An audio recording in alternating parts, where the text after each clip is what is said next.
Hey kid, don't ever let them get inside your head. They'll tell you what to do in life instead of everything you know that you could get. Don't let them guide your life towards regret.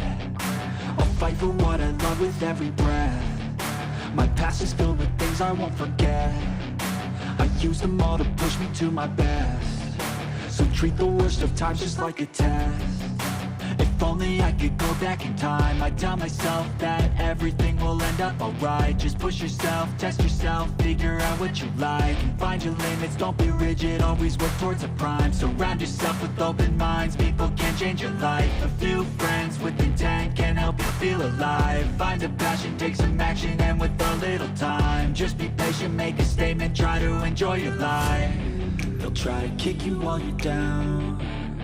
They wanna rise up while you drown. They wanna fill your head with doubt. They're silently scared that you'll figure it out. I'll make it look like I'm losing, won't bother hiding my bruises.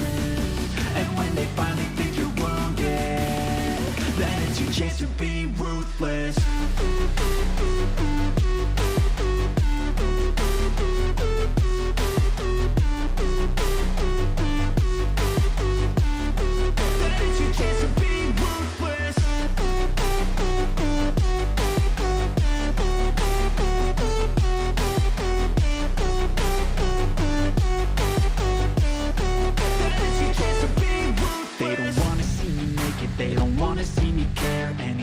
Make some progress, I can see that they compare. I think everyone's against me, maybe something in the air. Am I paranoid? I swear a void is forming and they're scared. I walk a straight path, not many can say that. I like to play fast, cross me and there's payback. You better pray that I don't see your face at any place that I go. I know you hate that. I've been doing fine, I'm not wasting any more time. I live for the fight and the climb. I think that the pain that's deep inside is what defines. So I won't give up, I'm gonna make it to the top. I don't care what's in my way, I swear I'm never gonna stop. I could fall flat on my face and I swear I will get back up. Cause I don't deserve a thing and the road ahead is tough. They'll try to kick you while you're down. They wanna rise up while you drown. They wanna fill your head with doubt. They're silently scared that you'll figure it out. I'll make it look like I'm losing, won't bother hiding my bruises. And when they finally think you're wounded, then it's your chance to be ruthless.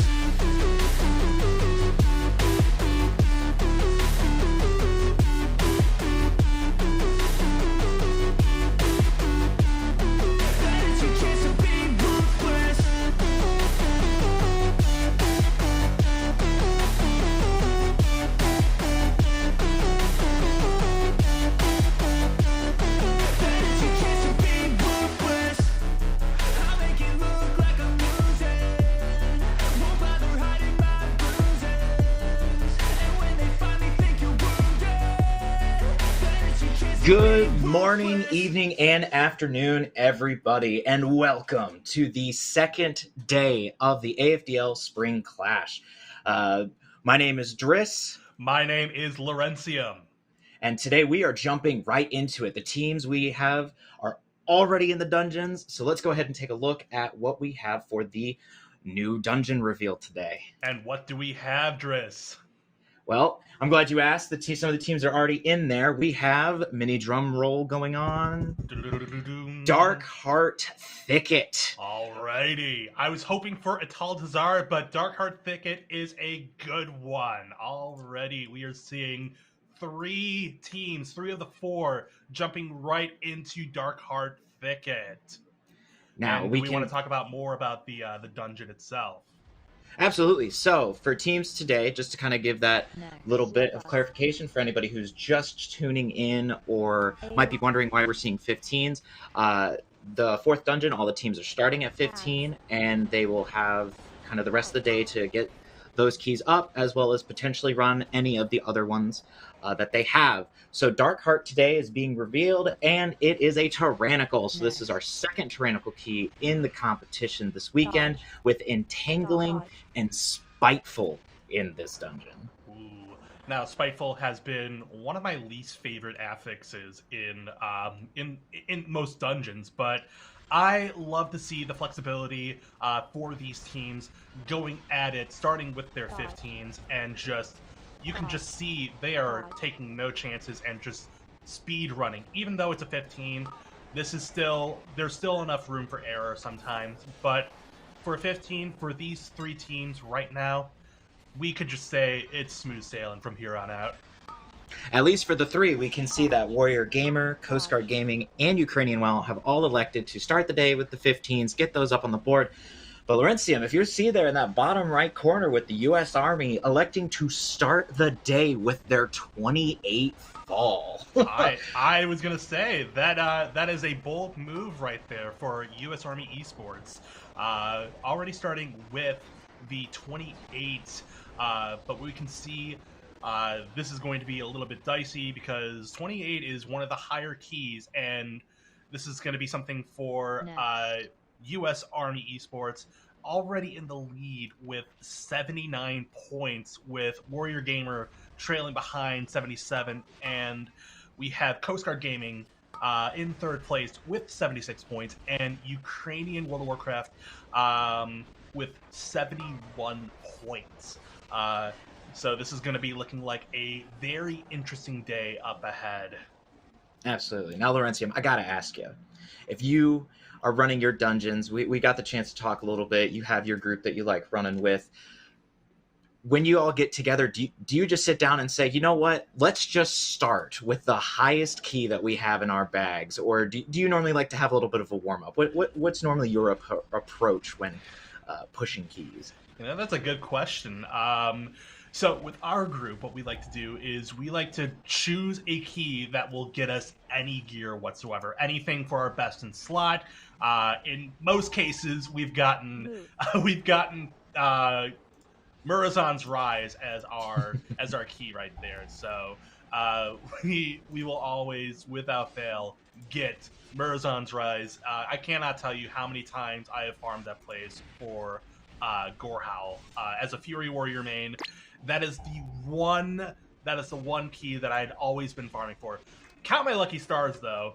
I got it from the vault one week. So having that and Theoroloth hand in hand makes for a very interesting comp.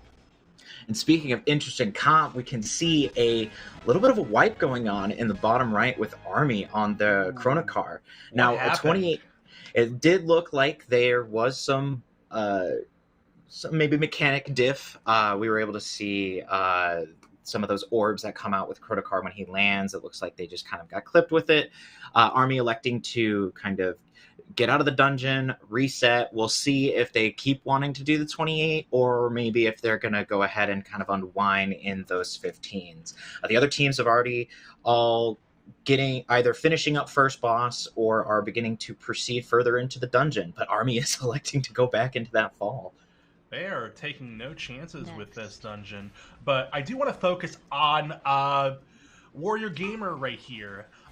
They're in the lead right now, heading towards the second boss, pulling the trash to Oakheart, my favorite boss, the dad joke tree boss.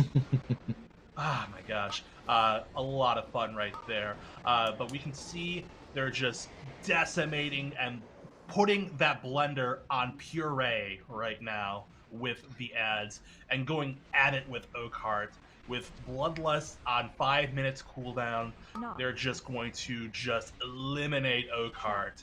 And we can see Warrior Gamer is taking all the right steps to just make sure that they time the 3 chests rather with these dungeons. And you can see already they're pulling some slimes. They're pulling more slimes. They're going to be pulling some trash here and there. This is a strategy that I personally did not foresee, especially if this dungeon was on fortified. Then that would make for very interesting. Just just make a very interesting scenario, I'd say. Oh, absolutely. Now, for those at home that are unaware, those little oozes that the Warrior Gamer team were pulling into boss, as they die, they detonate. And so there's just a lot of AoE going on.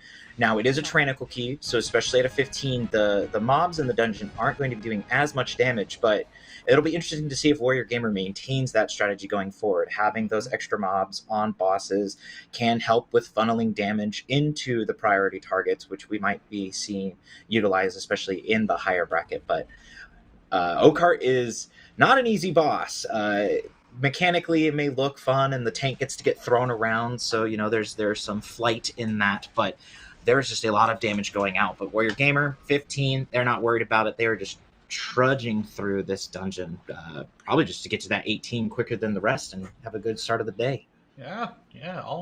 I would say they're having an easy go at this point. I do want to see what the other teams are looking at right now, because we have a healthy lead, it seems, from Warrior Gamer, and they're just on the third boss with the boss's health just getting chunked drastically. Everyone's looking healthy.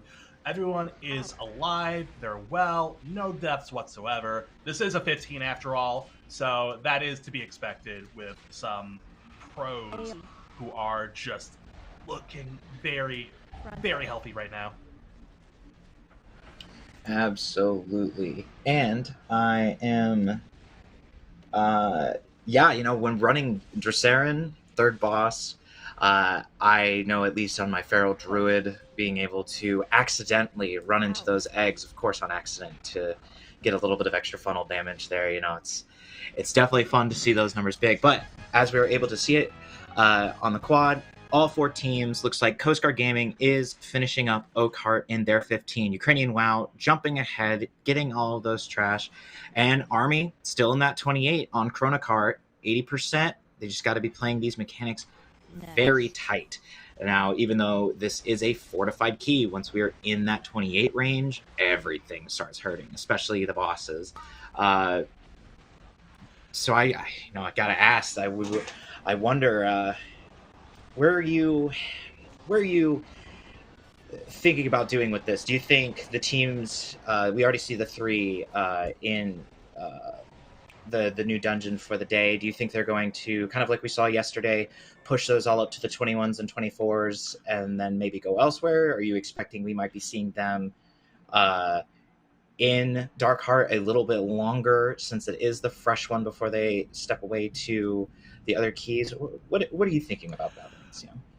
Now, I'm predicting that Darkheart is a relatively fast key, despite having 4 bosses and despite having a lot of trash to get through. And we can see that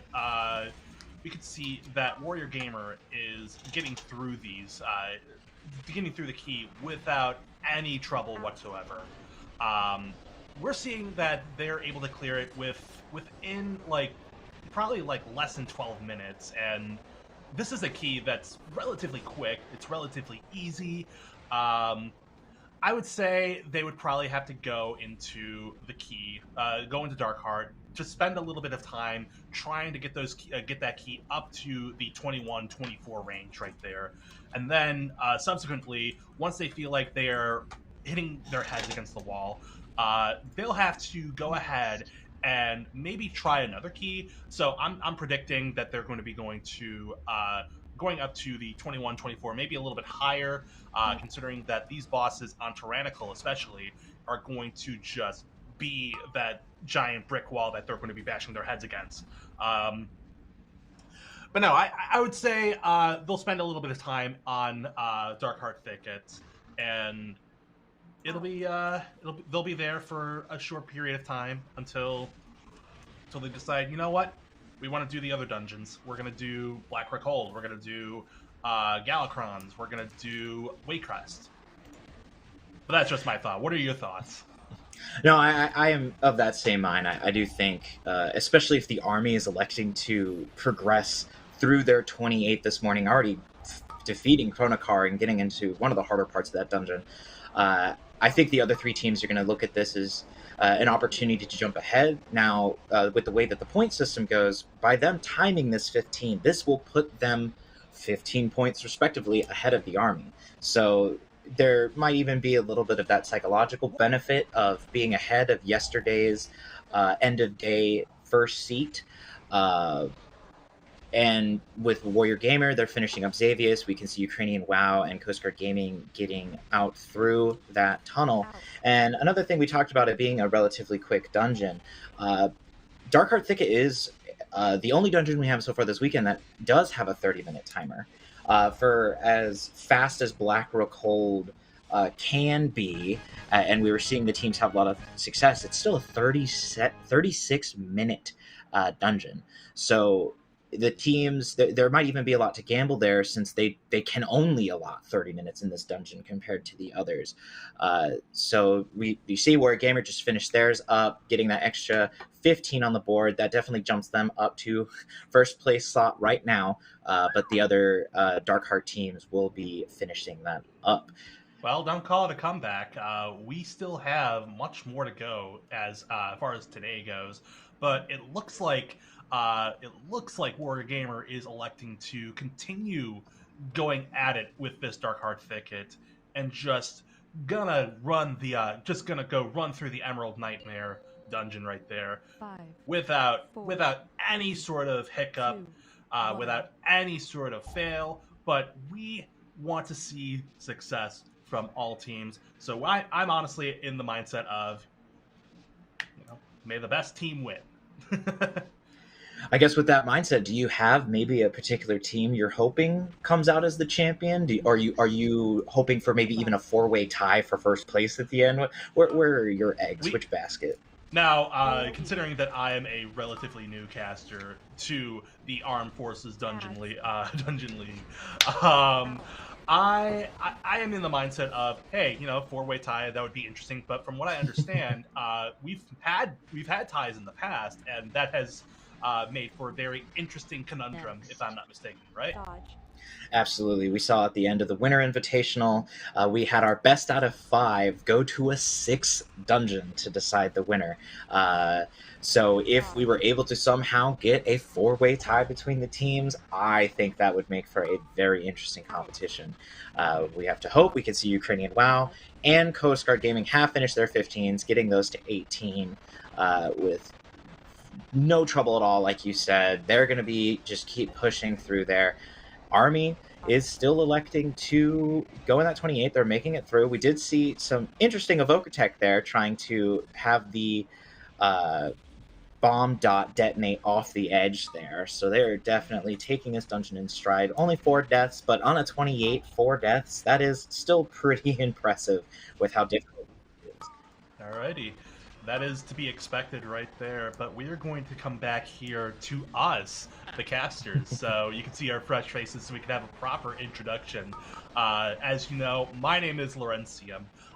Once upon a time, probably still am, I have been editing and voice acting for World of Warcraft Machinimas, but as of late, I've been dipping my toes into the caster position and have casted in the past for Dungeon Dojo events such as the Dungeon Dojo Invitational and the Race to World First. There you go. That is very impressive. I can't say I've done anything nearly as cool in the caster space, but my name is Driss. Everybody's probably tired of me from being on deck all day yesterday, but I am the Air Force Gaming's WoW Esports team manager and captain, and I have been doing the AFDL since its inception. So, I definitely don't have those type of voice chops as Laurentium has, but we're not going to let the skill disparity in casting take away from any of the awesome events today. We're going to make sure to cover, because these teams are bringing in the heat. I know you got to watch a little bit of yesterday, but to kind of catch you up to speed, we had teams all across the board time 26s, which is a first for an AFDL competition for each team to time a key at that level, with a couple even doing 27s. it's one of those circumstances that we would expect that each of the teams competing have been previous AFDL Clash or Invitational champions. So this, as far as from last seasons go, these are the best of the best that have competed in the AFDL, bringing their A game. I got to ask you, Laurentium, if we were able to see the 26s and 27s being timed yesterday, where do you think we're going to be today with those key levels? Wow, I would love to find out. But right now we are we are just seeing the action. This is just day one that we were talking about, but I would love to see more keys timed in Waycrest Manor. Waycrest Manor has always been a favorite of mine, and seeing a lot of action go down in the manor in Dressbar, I would just love to see all that trash completely taken down. There's some tech that we have worked on as warriors, Fury Warriors to be specific, while doing the dungeon there. That specifically was the specifically was spell reflect. Spell reflecting on most of the big damage spells from some of the ads. So, like for instance, there is a dot that one of the big ads can cast, and I can just easily spell reflect that. One of the big caveats of playing warrior, I'd say.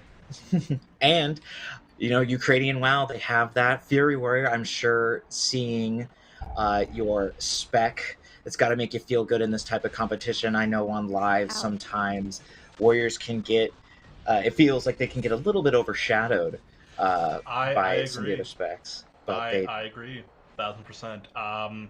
But we've been seeing a lot of love for warriors this patch this season, and it makes me so happy to see that, because they are one of the classes, one of the melee classes that have received the legendary weapon, which I don't know if that seems relevant, especially when it comes to Mythic Plus. But seeing their damage go really, really big, it makes me incredibly happy to really see a lot of notoriety for warriors this time around. We didn't see a lot of protection warriors in season 2. We saw some in season 1, but that was more towards like the first, like the initial start of season 1. But in season 3 specifically, we've seen just a lot of love for the Fury Warrior. We've seen them kind of made into the meta, if that makes sense. Well, I can definitely tell that Warrior has a first place in your heart. And speaking of first place, we do see in chat asking about who is in first currently. Now, with the dungeons being run, we have it that Warrior Gamer is currently in the lead, with Coast Guard only a single point behind. Now, it is important to note, Coast Guard, Warrior Gamer, and Ukrainian WoW have been the only teams today to enter into the new dungeon. So there is that little bit of point inflation, since they are able to get a full 15 points from completing the dungeon. And we can see each of them are respectively in their 18s. That does technically put Army Esports at the bottom of today's current ranking, but the Army, they're in that 28 fall. And I'll be honest, if I'm Army, I'm probably not worried about the other teams being on the leaderboard so early in the day. I probably wouldn't be worried about it either, but I'm very interested to see what kind of strategy they are employing if they are going to add it with Galakron's Fall 28 being their first key of the day, without even touching Darkheart Thicket. I'm assuming what's going to come next is that after they complete this Galakron's Fall, that's when they'll start pushing their their Darkheart Thicket. See, there's a lot of dungeons, and it just, my brain gets a lot of really, really jumbled, so hope you forgive me, y'all. No, by all means, there have been so many dungeons, and for World of Warcraft veterans that have been playing as long as we have, they just start blending together, especially when they start being replayed in these seasons. Now, another thing to talk about with this 28, not only does this 28 put the Army as having the highest key timed in the competition. This also is going to be a 2-point increase from their already timed 26 fall. So we're going to be starting to see that higher end point disparity, because once they get that extra 2 points, then they can go in and get an easy 15 points from Darkheart Thicket. Then that starts putting them on par with everyone else. And even if they're respectfully a triple chested dungeon behind the other three, once everyone equals out, then we're going to start seeing having that extra 2 points on a 28 when everyone else has 26s or 24s. That's when we're going to start seeing problems. And we can get them on the big screen. We see Army right here in the Dragon Mob portion. They are electing, it looks like, to take one at a time. Very smart, especially in a 28 fortified. There's a lot of damage going out. I would be very stressed if I was the healer in this key. I have no idea how they do it. There's just so much going out. I just love the fact that they are electing to bring in a Shadow Priest, or is that yes, that is a Shadow Priest, to CC mind control the incorporeal adds to reduce damage on the adds whenever incorporeal is out. One of my favorite priests, one of the few classes that I have never really gotten to max level or really raided with in the past, but it's one of the few classes that has a little bit of love in my heart. Right next to the Fire Mage. Now, Fire Mage, long time ago, a little bit of a history for y'all. Before playing World of Warcraft, my brother actually played World of Warcraft back in vanilla, and his first character was a troll mage, a troll fire mage, to be specific. And that's when I fell in love with World of Warcraft, was with the mage class. And I remember seeing Pyroblast after Pyroblast going off with Presence of Mind. Now, if you remember back in the day, Presence of Mind was a talent that you can spec into along with Pyroblast. So having that Pom Pyro duo made the mage a little bit overpowered, if you think about it. And they've remained overpowered. We've seen throughout the course of this expansion, especially last season, there has been this almost a romantic dynamic between the Fire Mage and the Shadow Priest. Season 2, they were part of the God Comp with their Aug Evokers. And in here, we can see that right with the Army team. They have the Fire Mage and the Shadow Priest with their Aug Evoker. This just crazy powerful DPS trio with the Mistweaver and the Vengeance DH, just being able to balance off of each other. They all synergize very well. The Shadow Priest being able to PI the Fire Mage during their big damage cooldown, Combustion. We see the Combustion going off right now as they're progressing through the first 10% of this third boss. It's beautiful. As much as I personally dislike mages and would absolutely love to have a couple seasons maybe where we're not seeing them, you cannot argue that they are by far one of the strongest classes in the game currently in its current tuning, and the Army is capitalizing on that. You love to see that, and we are also seeing a lot of health, especially for a 28 fortified, going way over the 100 million health threshold. That's something that I cannot comprehend, because I've like the highest key that I've done was probably a 21 or a 22. But seeing that amount of health right now, especially on a 28, it boggles my mind. Let me tell you. Oh yes, there is. Once you start getting up, even in a fortified, this is how much health a boss has. When you get into that high key range, we were starting to see a lot of that kind of exponential difficulty jumping as the teams were transitioning out of the 21s and going into the 24s, 26s respectfully. But now this is that next category, the next bracket, that 27 plus key range.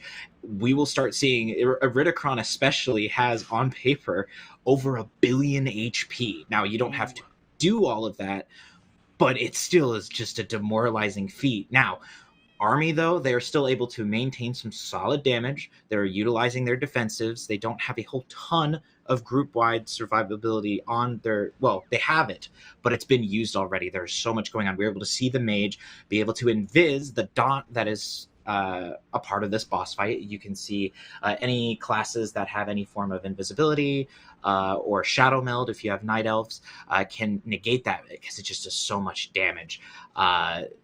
Which even with a fortified key at this level, they are having to do anything that they can to squeeze just as much survivability out as possible. And they are electing to use the time warp on this last 50%. So far, this is looking to still be a very difficult boss, even using Lust in this point.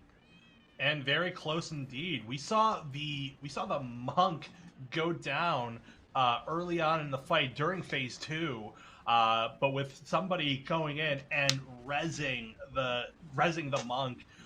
So we had a little bit of a lack of heals for a little bit, but we're seeing the boss's health completely chunked down. Everyone is looking particularly healthy right now with only 12 minutes left on the timer. Do you think this could be a timed key, or do you think there might be some trouble up ahead? I think it's definitely timeable. Now, there are going to be those concerns about how long is a Ridicron going to take. Now, the army, as we were seeing them kind of do their runs earlier yesterday, they weren't having any particular difficulty in this next gauntlet. Now they're going into it where they still need about 21%, a little less than that, to get the total mobs killed. But we've seen all of the teams have varying success with a Ridicron at this key level, in the higher key range, even needing 5, potentially 6 minutes for a fortified boss. So if they're able to get to a Ridicron with 6 minutes still on the clock, it might be close, but they double chested the 26. So I don't foresee them having any issues with getting the key timed. It will just be based on, are they able to heal up Chromie and not let that lapse like we saw happen on the side of Coast Guard yesterday? Are they going to be able to avoid any of the pillars that are coming out from the boss? Even though it's fortified, these bosses are very dangerous. And at this key level, they have to be playing perfectly and utilizing cooldowns exactly where they need them to go, especially as this key gets a lot tighter. Indeed. But we are seeing the mobs themselves with dangerous amount of damage going onto the group. But the group right here, we're seeing U.S. Army just keeping it healthy. They are just their health is above 100%. They are not getting their health chunked whatsoever. Everyone is alive. Everyone is happy.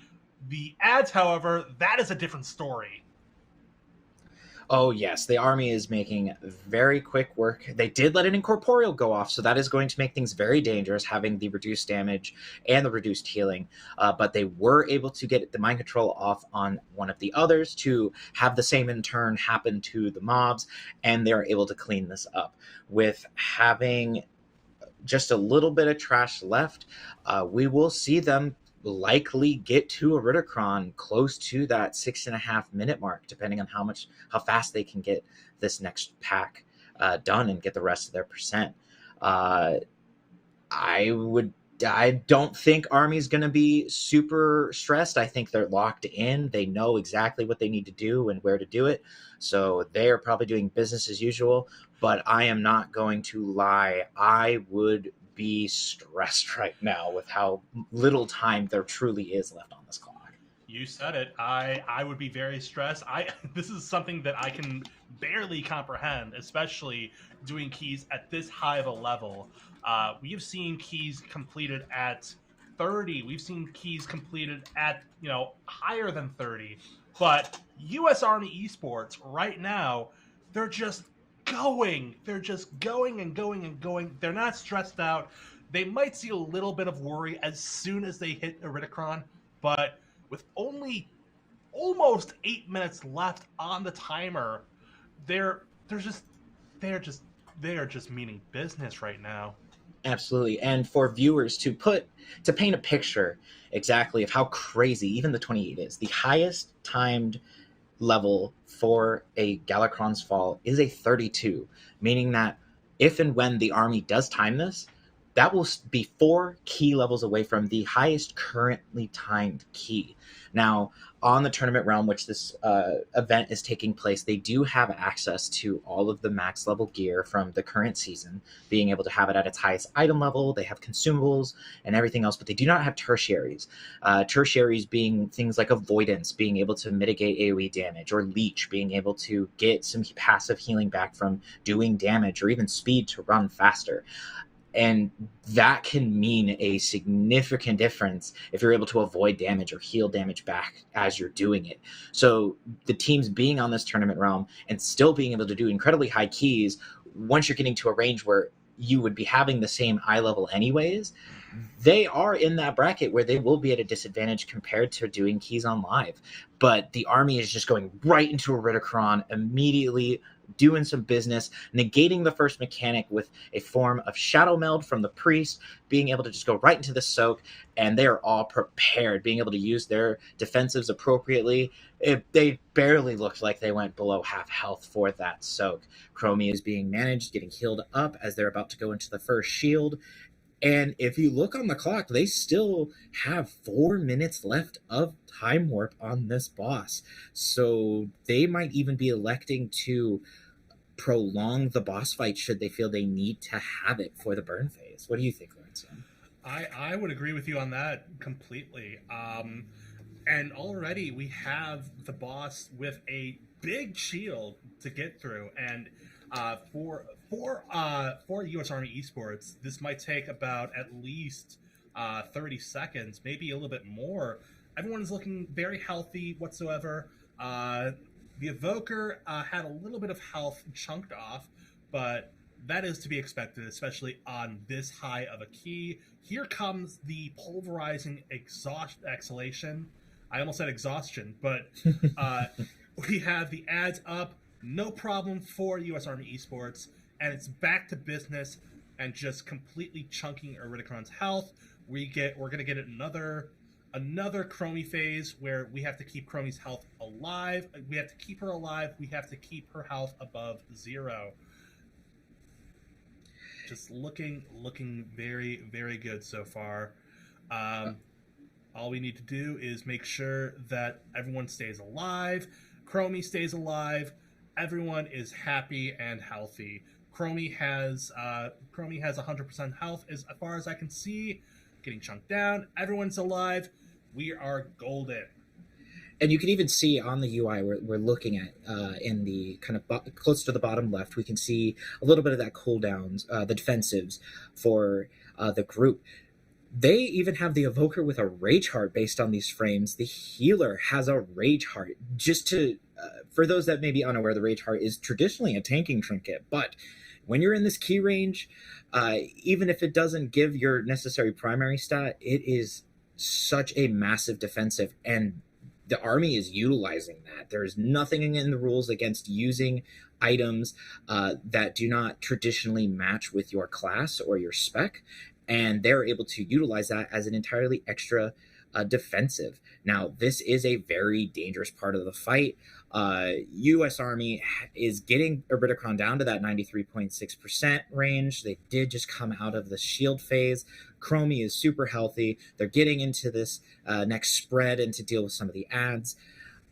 They still have about 2 minutes left on time warp and 4 minutes left of the dungeon. I don't want to jinx it, so I'm just going to say they are gaming. They are working with purpose right now. With only probably 2.5% left, this is looking like again, don't want to jinx it. This is looking like it's going to be a very, very close call with only less than 4 minutes left on the timer, and 1 minute left on Bloodlust. Wait, we just saw an invis. We just saw, so no damage there whatsoever. Just got to make sure that everyone stays alive, everyone stays healthy, Chromie's healthy, everyone is good. Although we are going to get another shield phase, unfortunately, that doesn't phase U.S. Army Esports, though. And it's going to be close. They have about 0.3%. They just 0.2%. barely miss it.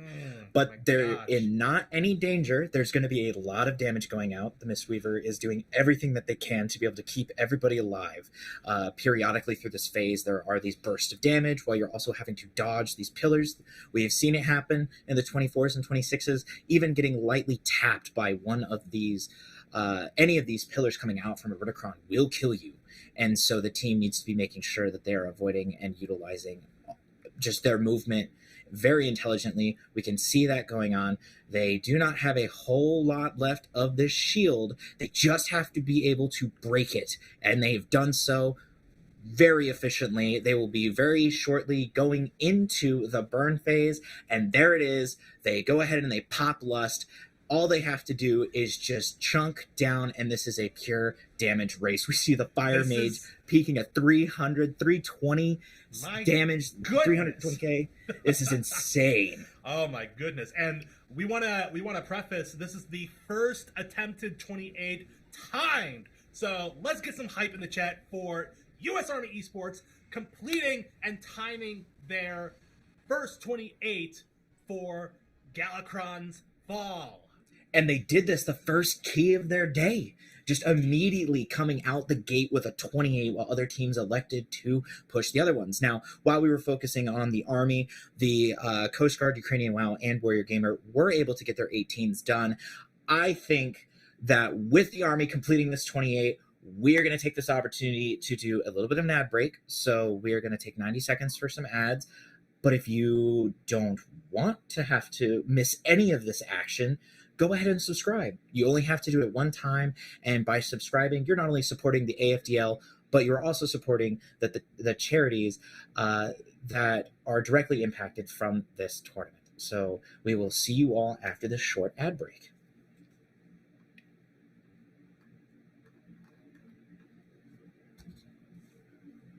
But then for any of you that can still hear us, thank you for subscribing. And I have to say, Laurentium, that 28 was insane. I was literally leaning towards the screen, hoping for something really good. We saw a lot of really amazing strategies employed by U.S. Army Esports, but that's not to say that we're going to see a lot more very interesting strategies employed by the other teams today.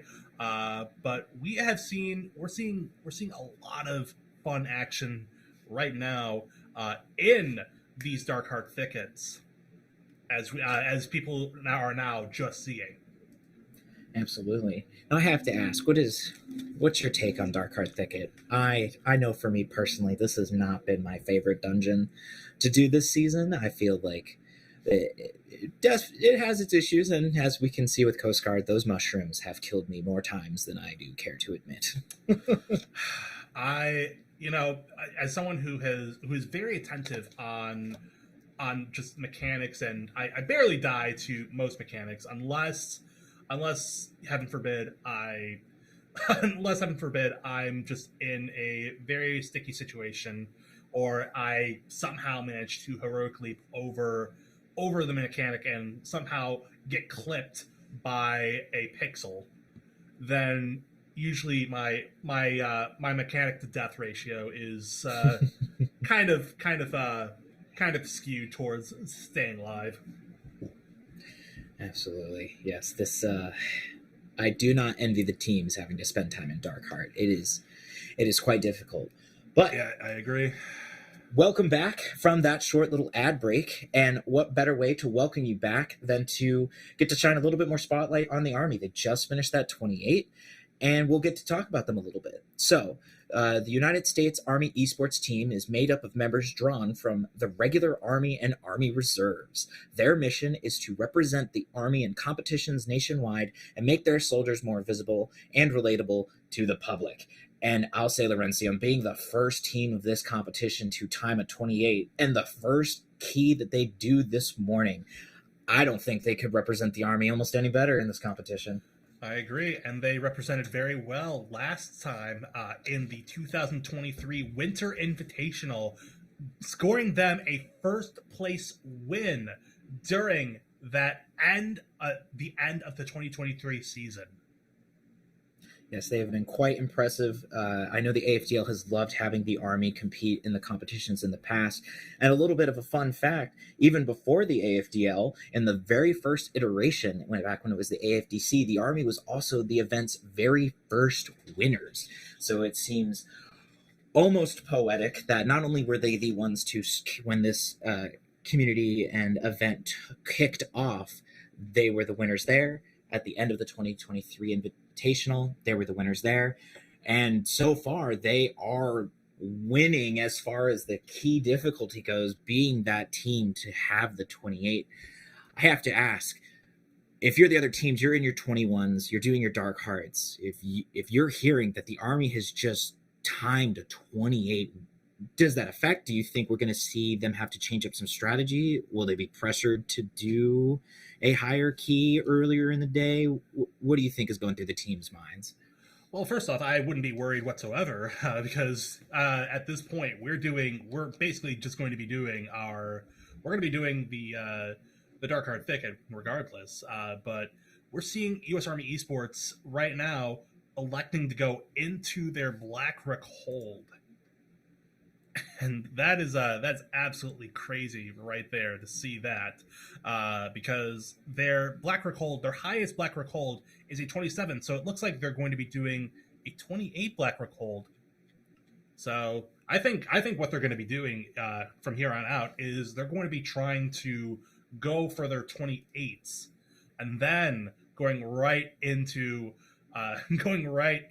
Dark Heart Thicket. Absolutely. And to further, you're probably will get sick and tired of us talking about the Army this morning, but to shine even more spotlight, we do have their evoker. AFDL would like to give a shout out to Super. Someone's got to play it. Augmentation is so strong, and Super not only is able to bring that support to the team, but as their 7 years of service in the U.S. Army as well. Just to kind of give some shout outs about him. He's been playing since vanilla, so I respect that as another vanilla veteran myself. I've been playing since middle school, and they've been a DK main since Wrath of the Lich King.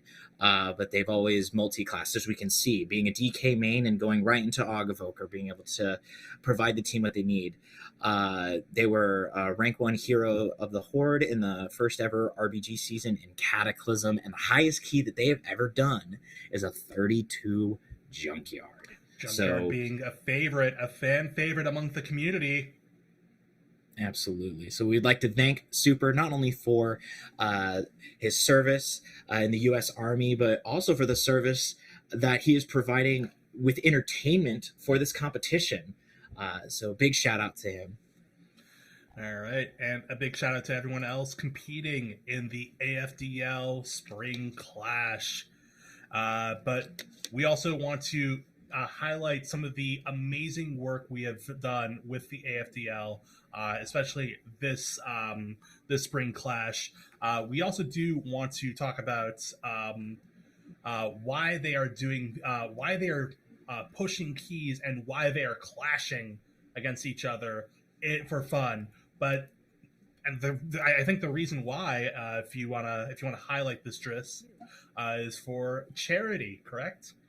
Absolutely. So to kind of go more in with the AFDL. So the AFDL provides the military personnel around the world with fun, competitive, family-friendly way to interact and celebrate the commonalities of service members and their families, regardless of branch or nationality.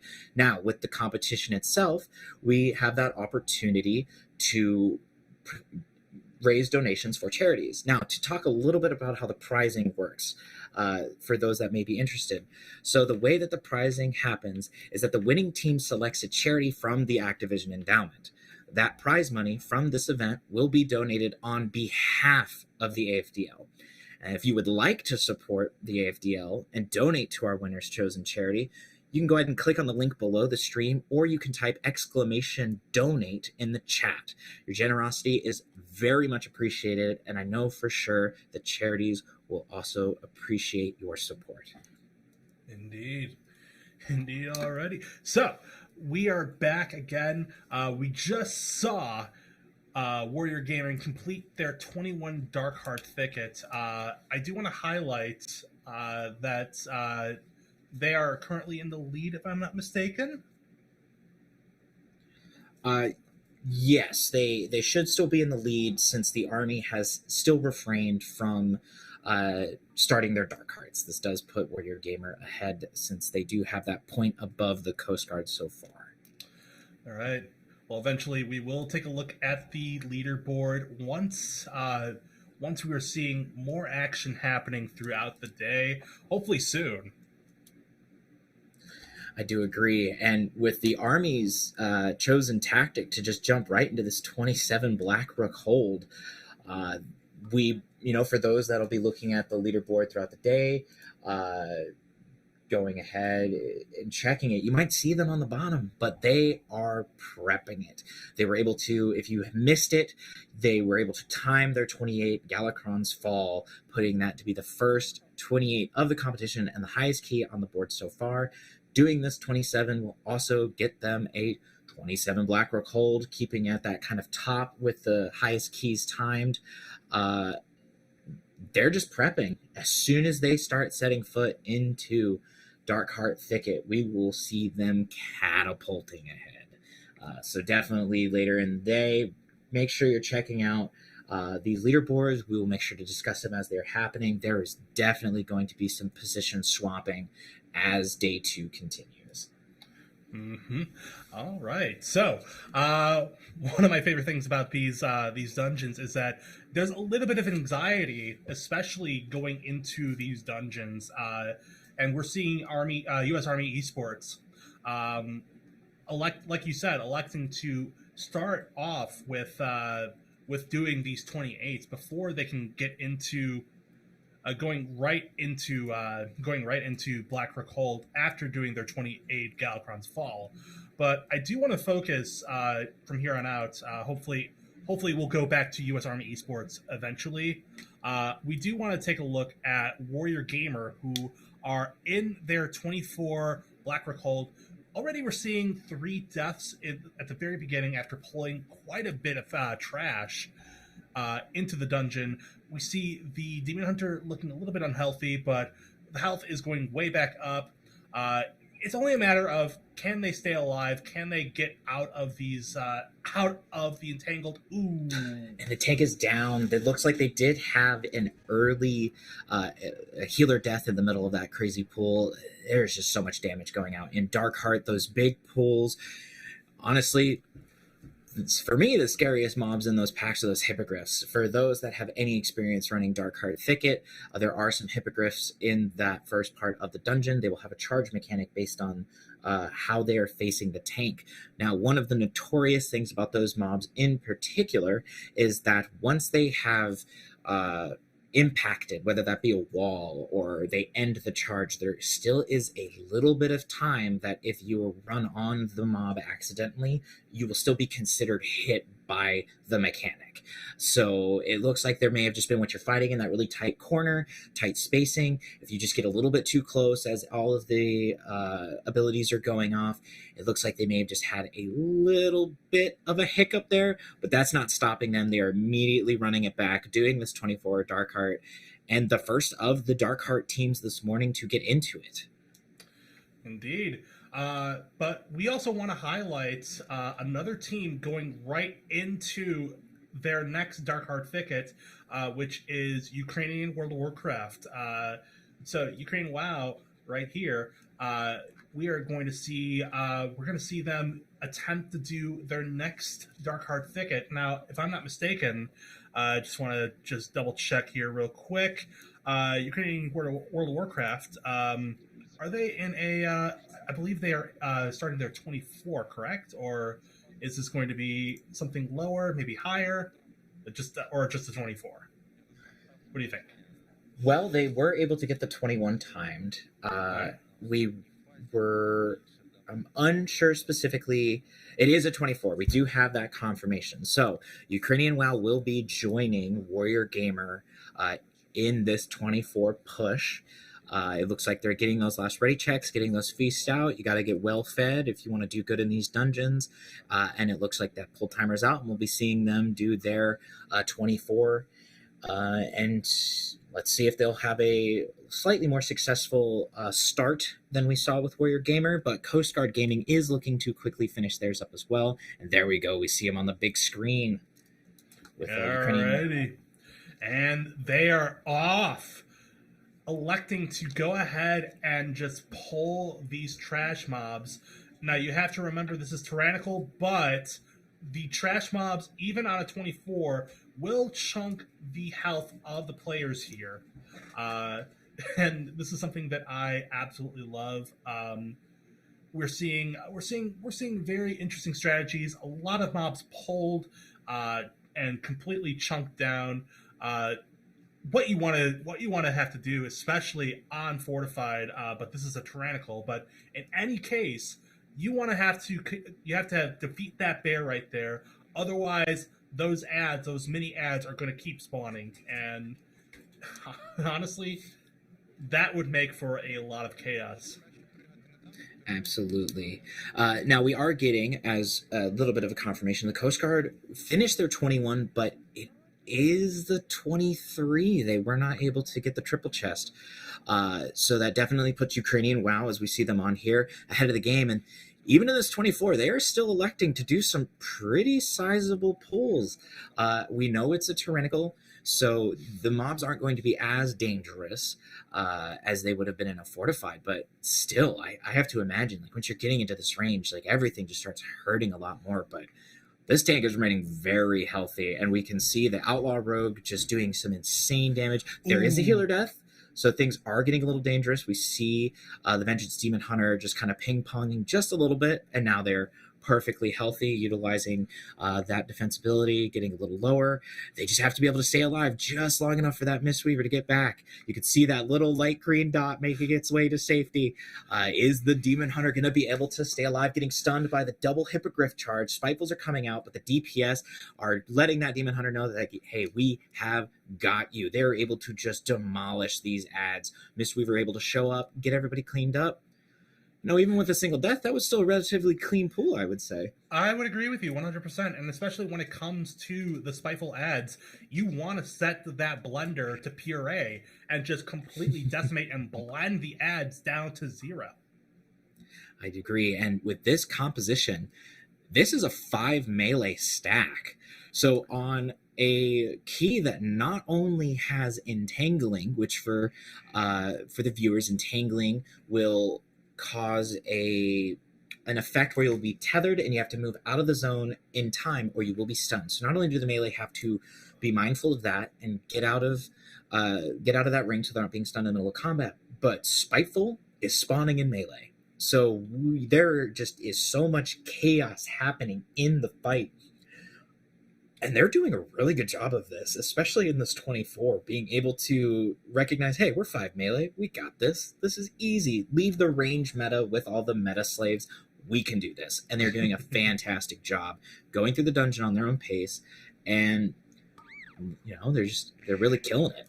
I would agree with you 100%. And it's like you said, it's really weird seeing a full melee stack, especially in a Darkheart Thicket, when you have some bosses, like especially with the Archdruid up ahead, usually using a jump mechanic, which will have the druid jump in cat form to the furthest player that's out of range. The furthest player out of range. So as you saw right there, the jump mechanic, but again, like I said, everyone's looking particularly healthy. Everyone is looking very, very good here. So I don't see any issue with this whatsoever. Maybe up ahead when we get to Dresseron with the crumbling earth mechanic, if I'm not mistaken, or the trembling roar. Correct? Yes, that mechanic in particular will definitely be giving them that issue if they are stacked a little too close, it will end up just hitting everyone, and the boss does not have a particularly big hitbox. Ooh! We do see a death from the paladin standing a little bit too close to the front of the boss. Getting that charge, it will just take out anybody in its way. But they were able to get the battle res out. They are able to do business as usual. And another important thing to mention here, they don't have a natural lust. We did see them with this comp yesterday having to use drums. And though they did use drums at the start of this boss, they are able to handle it. Drums isn't as effective, and the rogue does go down. It looks like they are having some difficulty being able to tell maybe the direction that the charge is going, and that is unfortunately just the nature of a melee comp. When you have these mechanics that are dictated based on how they are facing the tank, it can be very easy to kind of get lost in the combat and find yourself being acquainted with a mechanic or two. Indeed. So my dear hope is that they're able to complete the boss or finish the boss off with with only 4 players alive. They are down one. They're down 1 DPS, and if I'm not mistaken, this is one of their best DPS, especially an outlaw rogue. Known for their big AoE damage right next to Fury Warriors. But I can assure you that everyone is looking pretty healthy so far. Warriors down to 78. Oh, nope. Warriors' health went way back up. They just need to keep staying alive. They just need to chunk down the adds as best as they can. And we're just getting into execute range. So this will be a very perfect opportunity to really hone in on your execute buttons, especially if you are a warrior or a paladin. So this is where things are going to be a little bit quick. Things are looking to be very, very good for Ukrainian WoW. Just need to keep in mind that the ads are still up. We have about 9% left. I'd say they have it in the bag, but again, anything can happen within the next 5%. Yes, and just with how much that area is denied, it looks like they're electing to just passively cleave onto the remainder of those ads. 3% left, not a lot of room. Health is getting a little bit of a ping pong, charge going out, but they are able to finish off this boss, thereby setting the new spawn point in that boss arena. So the rogue is able to just get back up, get those rebuffs going on, and they can continue on through the rest of the dungeon. This part in particular being dangerous for a full melee comp, only because, like we talked about earlier, there are a lot of those mushrooms that if they're not paying too much attention, it could potentially cause them some issues. All right, so this, and something very interesting to note is that we have a rogue here, and the rogue will have a shroud to put up, a mass AoE shroud to skip some of the ads, which we saw in some of the groups earlier. But I think this is going to be a strategy that will be employed by Ukrainian WoW as they sneak past some of the big ads that have a lot of dirty mechanics here. Absolutely. It does look like they're using that Sigil of Misery, get those incapacitates out, being able to sneak on by. They are just electing, like you said, they are just going to avoid a lot of that unnecessary percentage, being able to kind of take some stuff in stride. They are going to pull those back into it. We could see it looks like they're trying to get some of that line of sight in the archway, and are just instead electing, you know what, we're all melee. We can just zug our way out of this, and just doing them all clumped together and just AoEing everything down. And Zug indeed, that is what they are doing. It is Dance Dance Revolution with the AoE spawns on the ground. Gotta make sure that you don't stand on them, otherwise you are dead, especially on a 24. Yes, now they do have even with this composition, they do have a decent amount of stops, though maybe not as much as you would see in a more traditionally meta. You have the AoE blind from the rogue. Warriors are able to use shockwave or their own fear as they have it. Paladins have a handful of ways to stop things. Monk, and then of course the Demon Hunter has all of their sigils. So it does look like they are pulling this in, getting those 2 packs together, being able to use the Rogue Shroud to allow the DPS and healer to get into position This is where things are going to get a little spicy with a full melee comp in such a tight hallway, but it does look like Ukrainian WoW is able to keep tabs of everything as it's coming out, utilizing stops as is necessary, and just needing to get those keepers down so that they can kill the rest of the lashers. Now, I have to wonder, since they are getting the keepers down, and since they are kiting these blossoms down towards the second boss, you'd have to wonder, could they pull some of the ads that are down there right towards the second boss? Because you do need to kill those fear ads down there before the second boss is able to be aggroed. Yeah, so it looks like they are electing to get the last of the blossoms down before going. Now, for the viewers, this next trash can be a very difficult pull to manage in an uncoordinated group. Now, each of these dwellers have a channel ability that will pick a member of the party and will start casting, as we can see there. If that cast goes off, it will fear the target of the Tormenting Eye. Now, like we talked about a little bit, there are a lot of AoE stops that can be done. We did see a little bit of an overlap between the Leg Sweep and the Chaos Nova. There are kicks going out. We did see the Shockwave, and the teams are able to coordinate with very minimal overlap all of their stops to just make sure that none of this goes off. Ukrainian WoW dealing with this pack very smoothly and getting right up to Oakhart with still only being in the dungeon for only 11 minutes. Crazy, very, very crazy. So here we go. They're about to pull Oakhart, but we also want to highlight another team who is already in Darkheart Thicket out of 24, Warrior Gamer. They've elected to reset their 24 Darkheart Thicket again.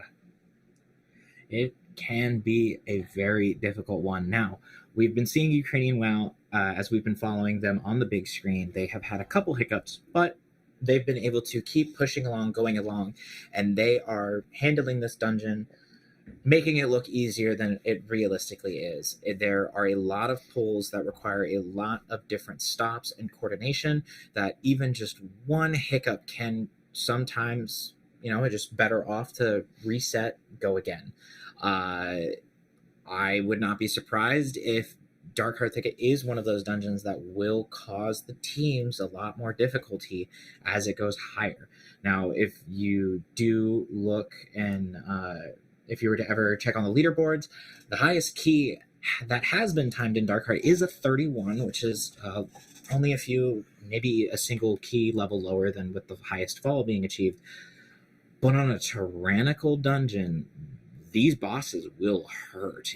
Especially Oakhart can be very devastating to the tank. So even having difficulty with some of the trash mobs, this might be one of those dungeons that it gets deceptive. 30 minutes on the clock, it's viewed as being a quick dungeon. Teams might just want to get those 28s and then put some time elsewhere before going for the 26s and the 27s. Mm-hmm. I was gonna say, yeah, this is a very quick key, 30 minutes.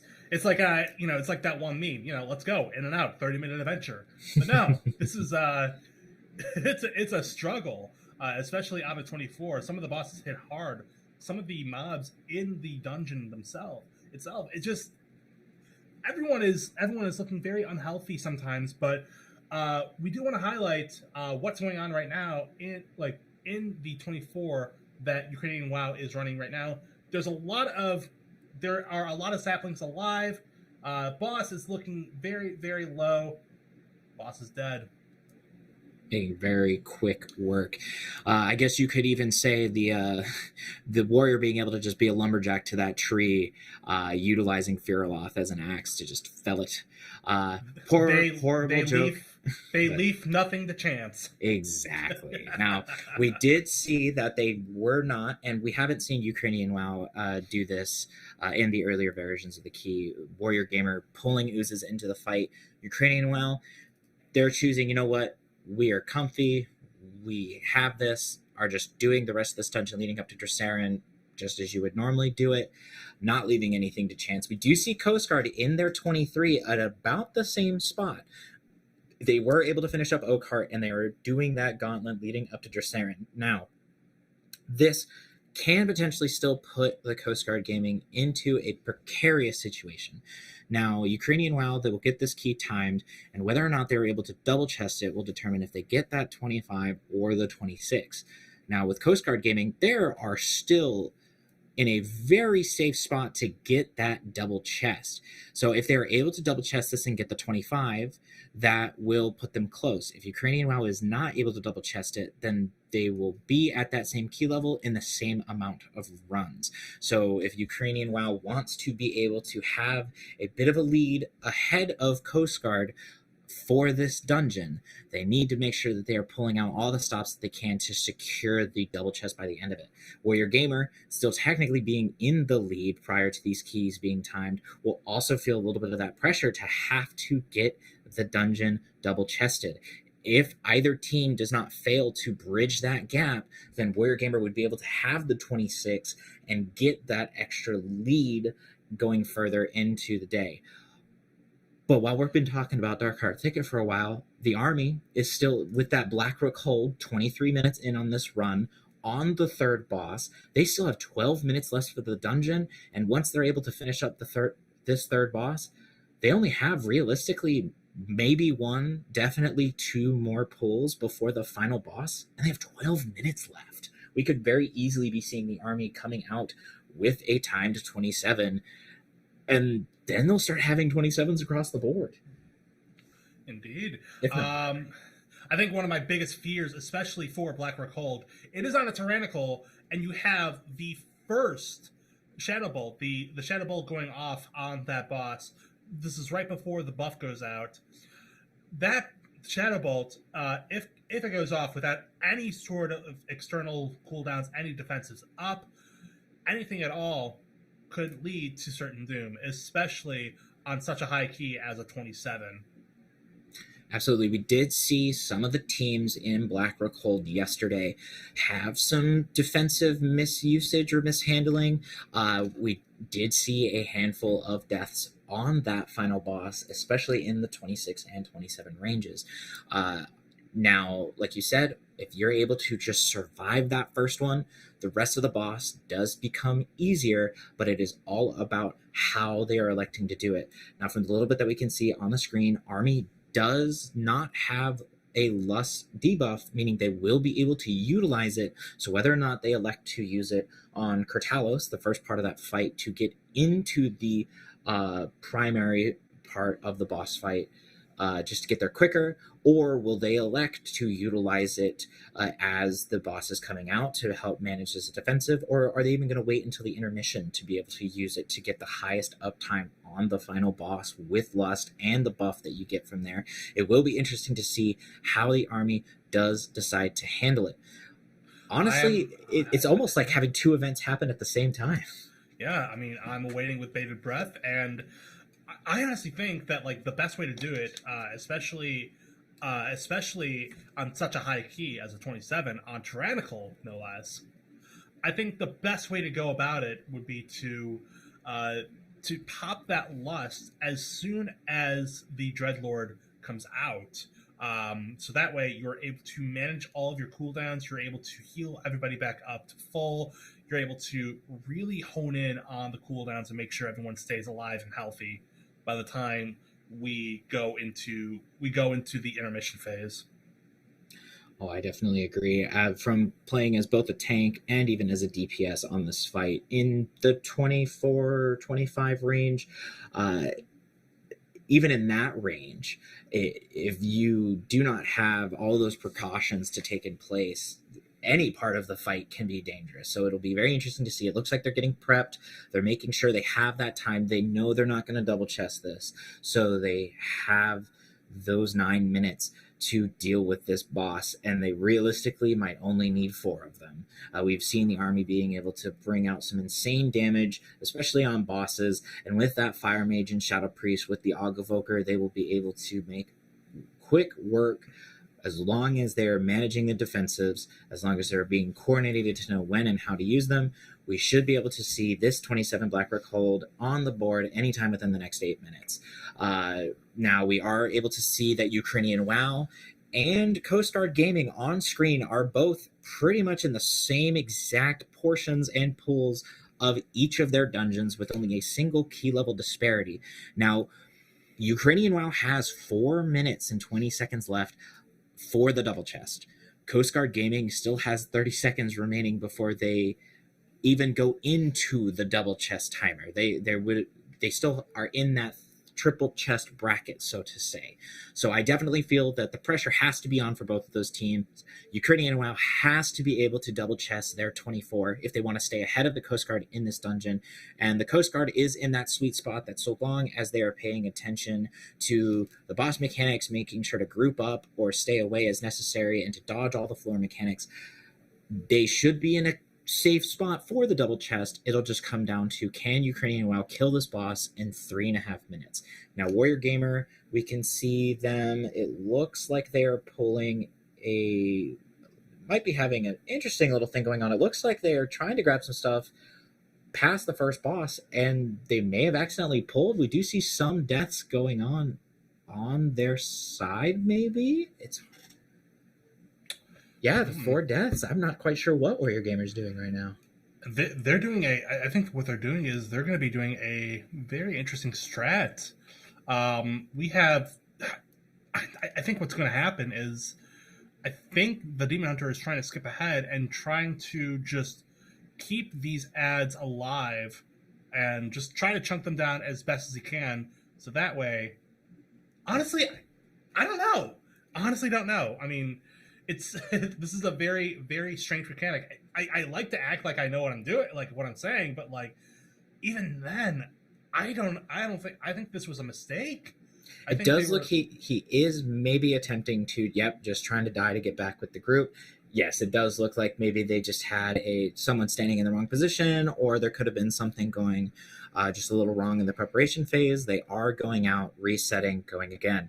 This does mean that Warrior Gamer has started putting in a lot of time into this dungeon. They were originally ahead, getting to the 24 before the other 2 teams putting their time into this dungeon. But now it's looking like that little bit of a lead might have now gone away from them. Ukrainian WoW finishing up the 24, getting that last 30% of Xavius, still very well within that double chest time frame, and Coast Guard Gaming still just making really quick work of Xavius at that 30% mark as well, and being able to secure that double chest. We can see the army, though, getting close to the 50% mark on the Dreadlord in this 27 Blackroot hold with 5.5 minutes left. They got to be cruising. They are making this 27, honestly, make it look like a 17. They are doing this. Oh, and as I say it, they do have a death on, looks like possibly 2 deaths with that. What happened? It's caster curse. I should have just kept my mouth shut. The caster curse strikes. But they still have a mage alive. No, wait, not a mage. They still have. Who do they have alive? They have their mage, monk, and demon hunter still up. It does look like they got the B-res. And the evoker is alive once again, but not the priest. I think it's definitely looking like it's the swarm that is killing them. Yeah, that does look like they are having maybe a little bit more damage going out than they were expecting, or they're just having to kind of deal with what damages they can to survive in other places. Now, they did and were able to use their final battle res, meaning that for the remainder of this fight, they will not have any more battle reses. So they have to be really dialed in to make sure that they are not taking unnecessary damage, that they're handling the stinging swarm as quickly as they can to not have that extra damage going out. They do still have a number of defensives that can be used. The priest still having Vampiric Embrace should it get to a point that they need. They do have 4 minutes left on the clock, but they cannot afford to have more deaths on this fight, because if they have to reset the boss, they will not be able to time the key. But they have 30% left. We can see they're going right into the intermission phase. The Evoker having the Singing Swarm could have been dangerous, but they were able to finish it up. They just have to dodge the beam, dodge the clouds, and they will be able to finish off the last third of this boss. This is only just less than 30% left on the boss, 26%. Everyone's looking very, very, very healthy. This could be another 27 for the U.S. Army Esports repertoire of dungeons completed.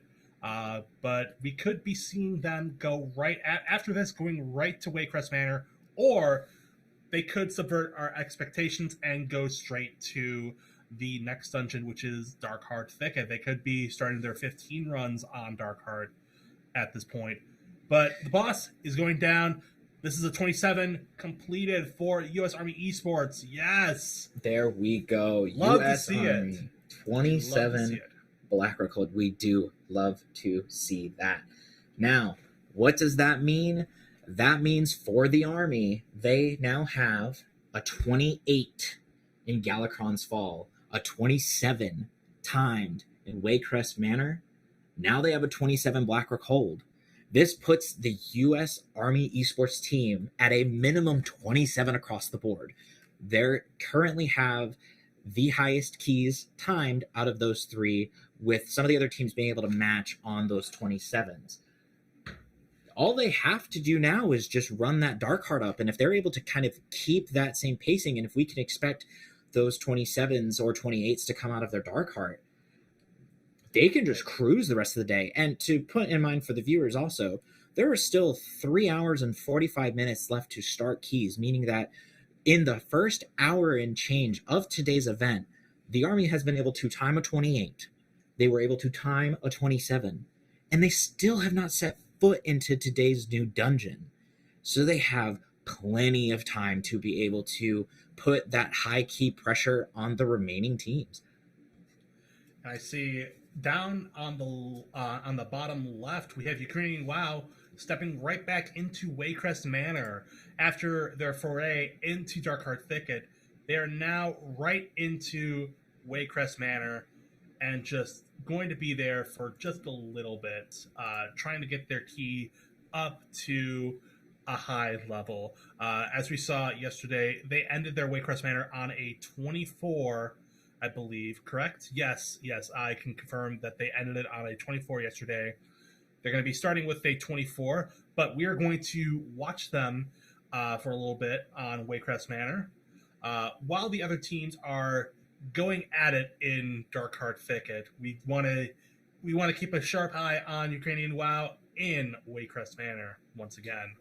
Absolutely. And to further shout out Ukrainian WoW, let's go ahead and we talk a little bit about this awesome community that they have. So with more than 2,400 players in 30 guilds to date, their mission is to popularize WoW esports and unite Ukrainians across the EU realms, shining a spotlight on Ukrainian YouTubers and streamers, organizing tournaments, raising money, and even developing their own add-on, which translates WoW to Ukrainian. And of course, they were the 2023 Fall Clash first place champions. It's got to be crazy. Can you even imagine trying to code a whole new add-on for a language? I can't imagine, but that's honestly really, really amazing.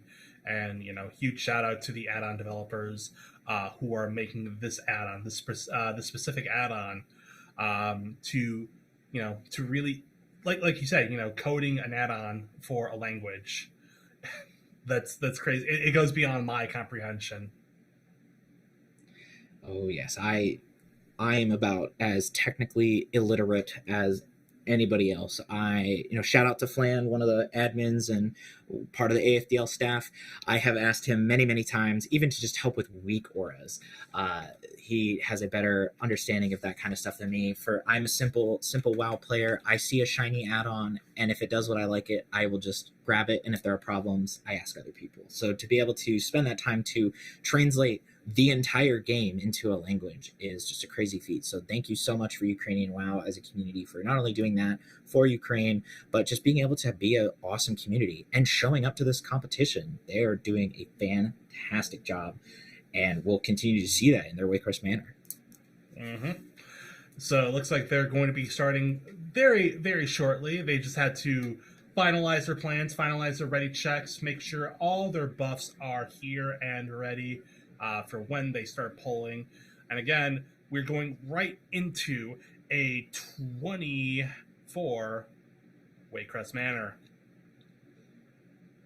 Absolutely. Now, we can see, while they are getting ready to start, the Coast Guard is doing some not totally unseen tech, but they are electing to pull some of the trash kind of over and around in this dark heart. Now, they did have a death as they were kind of getting this pulled together, but they are in that 25. So if I'm Coast Guard, this is the opportunity I have to try and play that catch up, since Ukrainian WoW was able to double chest the 24 when they timed it. But they are jumping right into that Waycrest Manor, and we will get to see how they handle this on the second day. All right, and here we go, right out the gate, going into the hallway, pulling the ads. And again, you have to remember, for Waycrest Manor, we are dealing with Fortified, Afflicted, and Bursting. And again, Afflicted, probably not one. It's not one of my favorite affixes this season or the last season, especially because as a Fury Warrior, you can't really deal with Afflicted in any capacity. No, and that is one of the unfortunate things we do sometimes see. There'll be these specs and classes that are super fun to play, but sometimes with an affix combination, you just sometimes have to sit there and do damage, which as the player is sometimes nice because it's one less thing you have to worry about in a week, but it is one of those situations where you do have to build a group around it, knowing like if you're having the warrior that cannot deal with this particular affix, making sure to bring other things to the group that can help. And with an affix like Afflicted, you really only have the monk and the paladin that can deal with it. Rogues have no way of dispelling. The warrior will be unable to do it, and the Vengeance Demon Hunter is unable to handle those types of things as well. So we're going to have to see a lot of clean performance, not only by the healer, who is always having to do that type of performing, but for the Ret Paladin to also keep that kind of that cleanse ability just on the hot bar to be able to help out as needed. Mm-hmm. All right. So they have pulled the first boss here, looking particularly healthy here.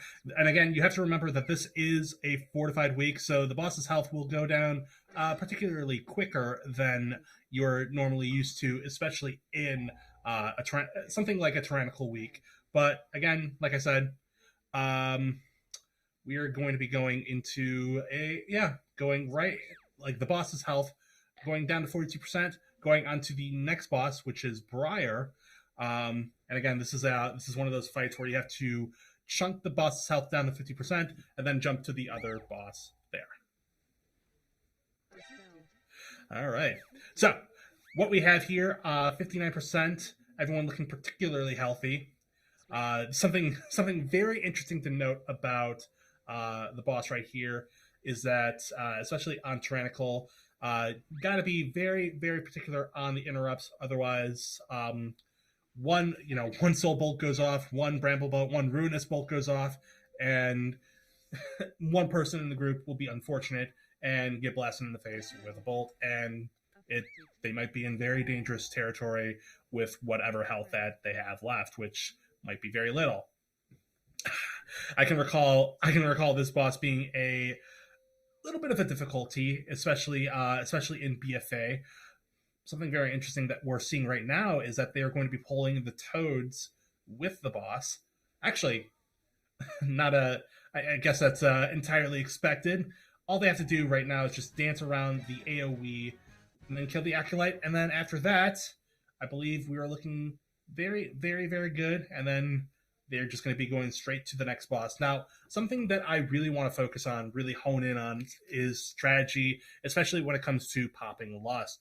Now, they have elected to pop Lust 2 minutes ago. So it's best to assume that they popped Lust on that boss right there. And that's something that my group likes to do as well. But what we also like to do sometimes is either we save Lust for the third boss, or we go do the third boss. We like to go do Rawl the Gluttonous, or we would like to go ahead and just I don't know. But yes. Oh my gosh, what do you think, Driss? A lot of good strategy going on right now, right? Oh, absolutely. I think when you're looking at a fortified key, there can sometimes be those kind of like misconceptions, right? Because I feel, especially for veteran players, we prior to the old Mythic Plus start days when it was just heroic dungeons and all that jazz, you have that mentality where you just want to save lust for bosses. And when we see Mythic Plus, we can see those keys get very, very high. And then even on these 4 to 5 weeks, bosses will still have a lot of HP. So at least as far as lust goes, it's all about figuring out where's your group going to best do it. Now, as we're looking at Ukrainian WoW, they are going into the courtyard. This can be a very dangerous part of the dungeon, especially with bursting and these hounds. Now, there is a relatively high stack. Healer's able to keep everybody good and alive. We did see a revival usage there to do the dispel. And this is probably one of the most tricky areas for a lot of groups, especially in weeks like Sanguine, Bolstering, Bursting, anything that is effect that will be a direct impact of mobs dying because of those hounds, those little thorn hounds running around. They do contribute to those. We do see a tank death, so we do see the evasion coming out from the rogue. Paladin does go down. They're trying to just manage to see what they can. Rogue is holding out, evasion's off. They're trying to run away to have the tank. We can see that little square running across the hallway. Tank is getting back into the thick of it, trying to make sure that they can they can recover. Does look like there was an infected thorn that did go out. That is a pretty nasty dot if it's not cleansed. But when you're already running a comp that you only have 2 dispels in it to begin with, it can be very tricky if any of these casts go off. We do see the kick. We do see the recovery happening here, but with those 2 casters, especially with the rogue and the warrior, need to make sure that they can handle that to allow the paladin and the monk to use their cleanses in other places should the afflicted come up. They are able to still do the solid damage. We do see fighting them here being a little tricky, needing to watch out for any of the roots, or when the Thorn Guard dies, he will do a ground effect, but they're able to continue on in the dungeon. Looks like they are getting resituated. And I gotta ask Laurentium, even in a fortified key, lust, you still have to wait for lust. Are you waiting to do the Soulbound Goliath with lust, or are you just trying to send it as early as possible when cooldowns come up? I'm the kind of I don't really like to. I'm not the one to make the choice on whether or not I want to use lust, but if I had that choice, what I would do, especially before the nerfs, I would elect to pop lust as pop lust, pop all cooldowns, especially on Soulbound Goliath. But considering the fact that it's a fortified week, I would say honestly, I'd probably just go ahead and just kill Soulbound Goliath even without the lust.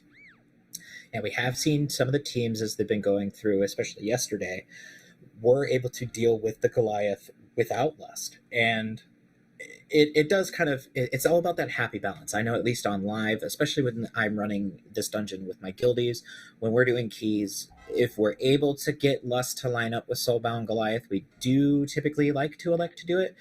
But we can see here they have 3 minutes left. It is a fortified key, and it's a competition too. So their time is very important in every capacity. It's looking like they could be gearing to clear out more of the hallway and send lust there to keep it safe, or they could just kind of go with the flow and see how things come out. But they are finishing up some of the last of the more dangerous pulls. We do see their Demon Hunter tank going in, pulling more trash out into the open area.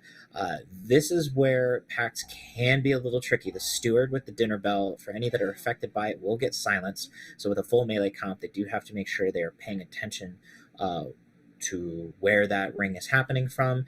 There are also gorgers, which will lead to the furthest player, but in a full melee comp, it is kind of nice. It just keeps them in the melee. They're able to do that cleaving, the blade flurry from the rogue, the whirlwind from the warrior, allowing for that cleave, and then of course with the rep paladin being able to just divine storm and pick a direction with their little holy tornadoes. It's looking like they're able to make pretty quick work of these trash packs.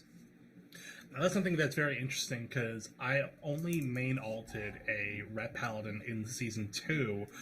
Something that's very interesting is the Divine Tornadoes just completely going in different directions depending on where you are facing.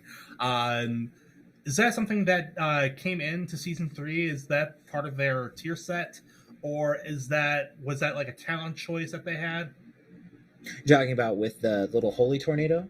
The Holy Tornadoes, yes. Yes, so that, which I'm sure it is called something else, but I can't remember it offhand, was originally a legendary from Shadowlands, if I am not misremembering it being in the game earlier, which eventually, with the talent tree changes going into Dragonflight, they wanted to keep it. So it is currently a talent that Rep Paladins can put points into, but it does originate as a legendary, which honestly I feel like a lot of the pretty neat abilities that classes have access to in Dragonflight are previous legendaries from not only Shadowlands but even from Legion as well. That was something that's very interesting because it has been a while since Shadowlands. So my memory of Shadowlands, I've elected it to be a little bit hazy. You're not alone. I know a couple people that they don't even know that Shadowlands was an expansion. They definitely didn't play it. All right. But I am looking forward to seeing what we have coming forward in the future. Looking back at the past, we've had a very good PvE very good PvE expansion with Dragonflight. 3 amazing raids, amazing 3 amazing seasons so far of dungeons that we've had.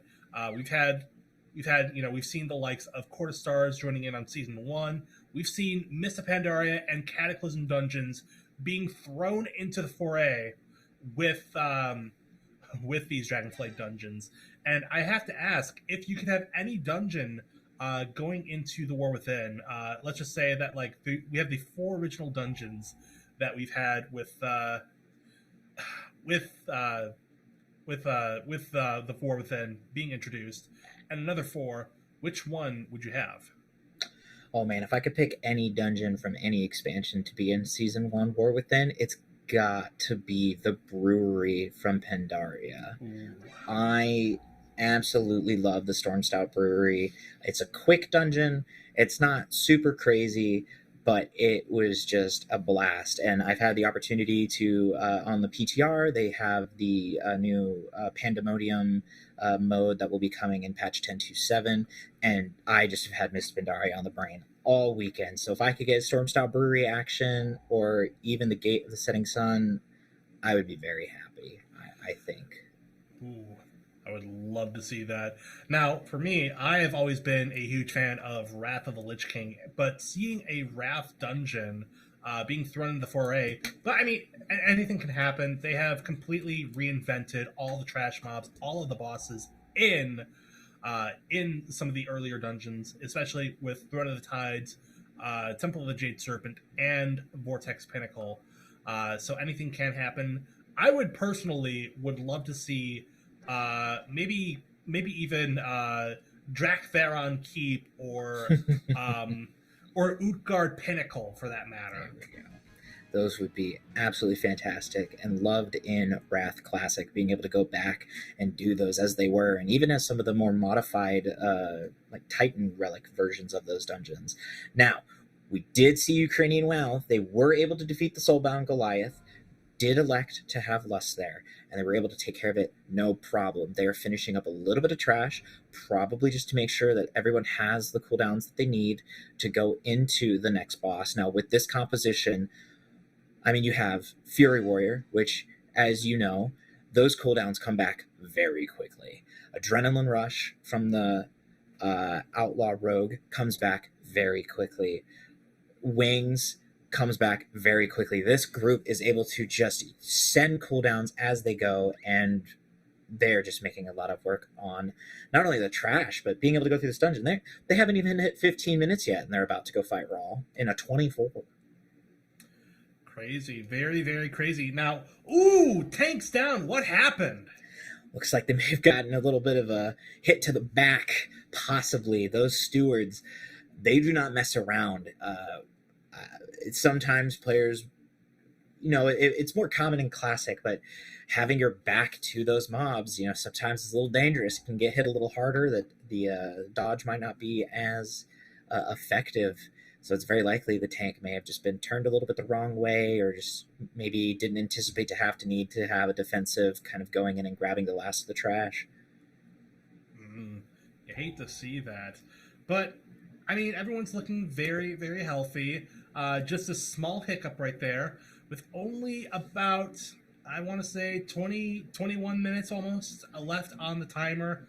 Everything looking good, going right to the third boss without any sort of problem whatsoever. Here we go, Raw time. It's time for dinner. Absolutely. Now, with this boss in a melee comp, it definitely isn't easy. With Raw and Expulsion, we do see the warrior getting hit with it a little bit. That little frontal is going to hurt if they are stacked a little bit too closely or forget to move out. But having a profile of damage that does not take away. So we look at it with the Fury Warrior. They are just doing their whirlwind, and then that lets them just cleave off of things while still being able to put the primary damage into the boss. With Rogue, Blade Flurry allows them to cleave off of the boss. Paladin is a Paladin, so they get to just kind of do their own thing, and everything dies around them to begin with. So as these oozlings come out, they're not having to lose any real single target damage to the boss just because of the nature of their kit.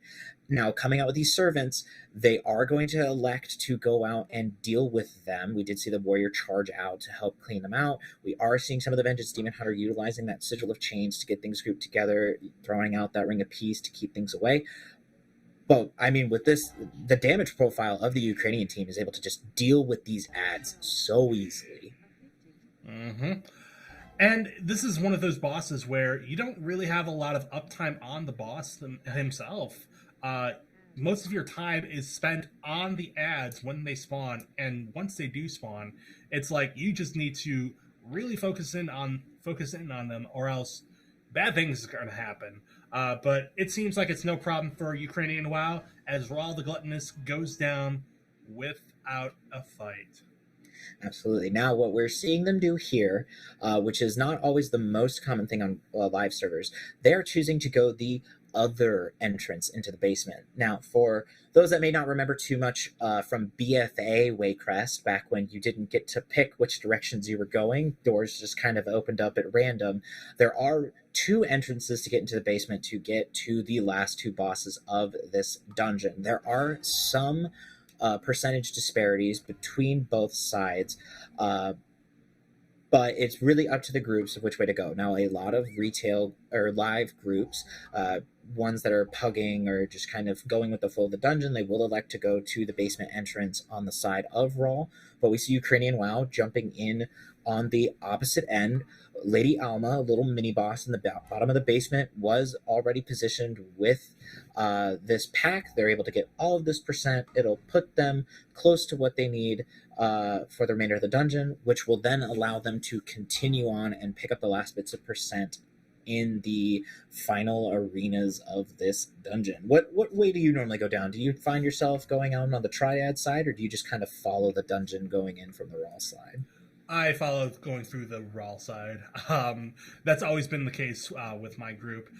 We have one of the witches there casting the dot on one of the random players. If it's usually cast on me, it's a channel cast, if I'm not mistaken. It's been a hot second since I've been into. There is the etch. The etch is quite a devastating ability, especially on Fortified. Especially on Fortified, but you know what? Fury Warriors, you just spell reflect, and it's game over for the witches. Absolutely. Now, we are seeing here they are electing to split this pull up smart on the 24. They know they're not going to be able to triple, so they're more focused on honing in a sweet spot in that double chest, or at least securing the time of this 24. There can be some difficulties here. Now, with these witches, the Soul Charmers, we do see the Warrior Death. Looked like possibly a lapsed kick, so getting just to the face with a Saddle Bolt or a Soul Bolt. But with the Soul Charmers, they will drop some candles. Now, unlike the Kobolds, you don't want to take these candles because they will reduce the damage that the enemies receive in them. So you want to make sure you're getting those kicks out, you're being able to move the Soul Charmer and keep them away from the candle in order to do the maximum amount of damage. Now, splitting up these packs allows there to only be the one Soul Charmer in each combat. So there is, as we see the warding candles go down, they move them out, and the mobs can be damaged as normal. All right. Now, Lord and Lady Waycrest, saying their names is just it's a huge tongue twister there. Lord and Lady Waycrest, another boss in this dungeon, in this repertoire of enemies that we are facing. I have seen them be a very easy boss, but like sometimes my my whole shtick with using Spell Reflect ends up usually being my hubris. Oh yes. So we see the virulent pathogen going off. Now, if that actually goes off on me, sometimes what I like to do, and this is what usually messes up my group, is Spell Reflect, and it Spell Reflects back onto the boss, which then in turn will splash onto the tank. So we have a little bit of a tricky situation going on here. I think to myself, oh yeah, I mean, it's a no-brainer that you want to put virulent pathogen, like the boss's mechanic, on the boss themselves. But what I fail to realize sometimes is that it'll just it gets very tricky and it's very messy, and they won't even show the ability on the boss. Or at least when the last time I played Warrior this season, you would have the Spell Reflect and think, oh, of course, yeah, here's good damage that happens to the boss. You don't see a ring around them, you assume everything is fine, and then all of a sudden there are 4 allies all with this debuff. Now it does look like the Warrior with the Ukrainian WoW might not be as zug as we have been in the past keys. They have not been using Spell Reflect for the pathogen, so they don't have to worry about their all melee comp being acquainted with the disease.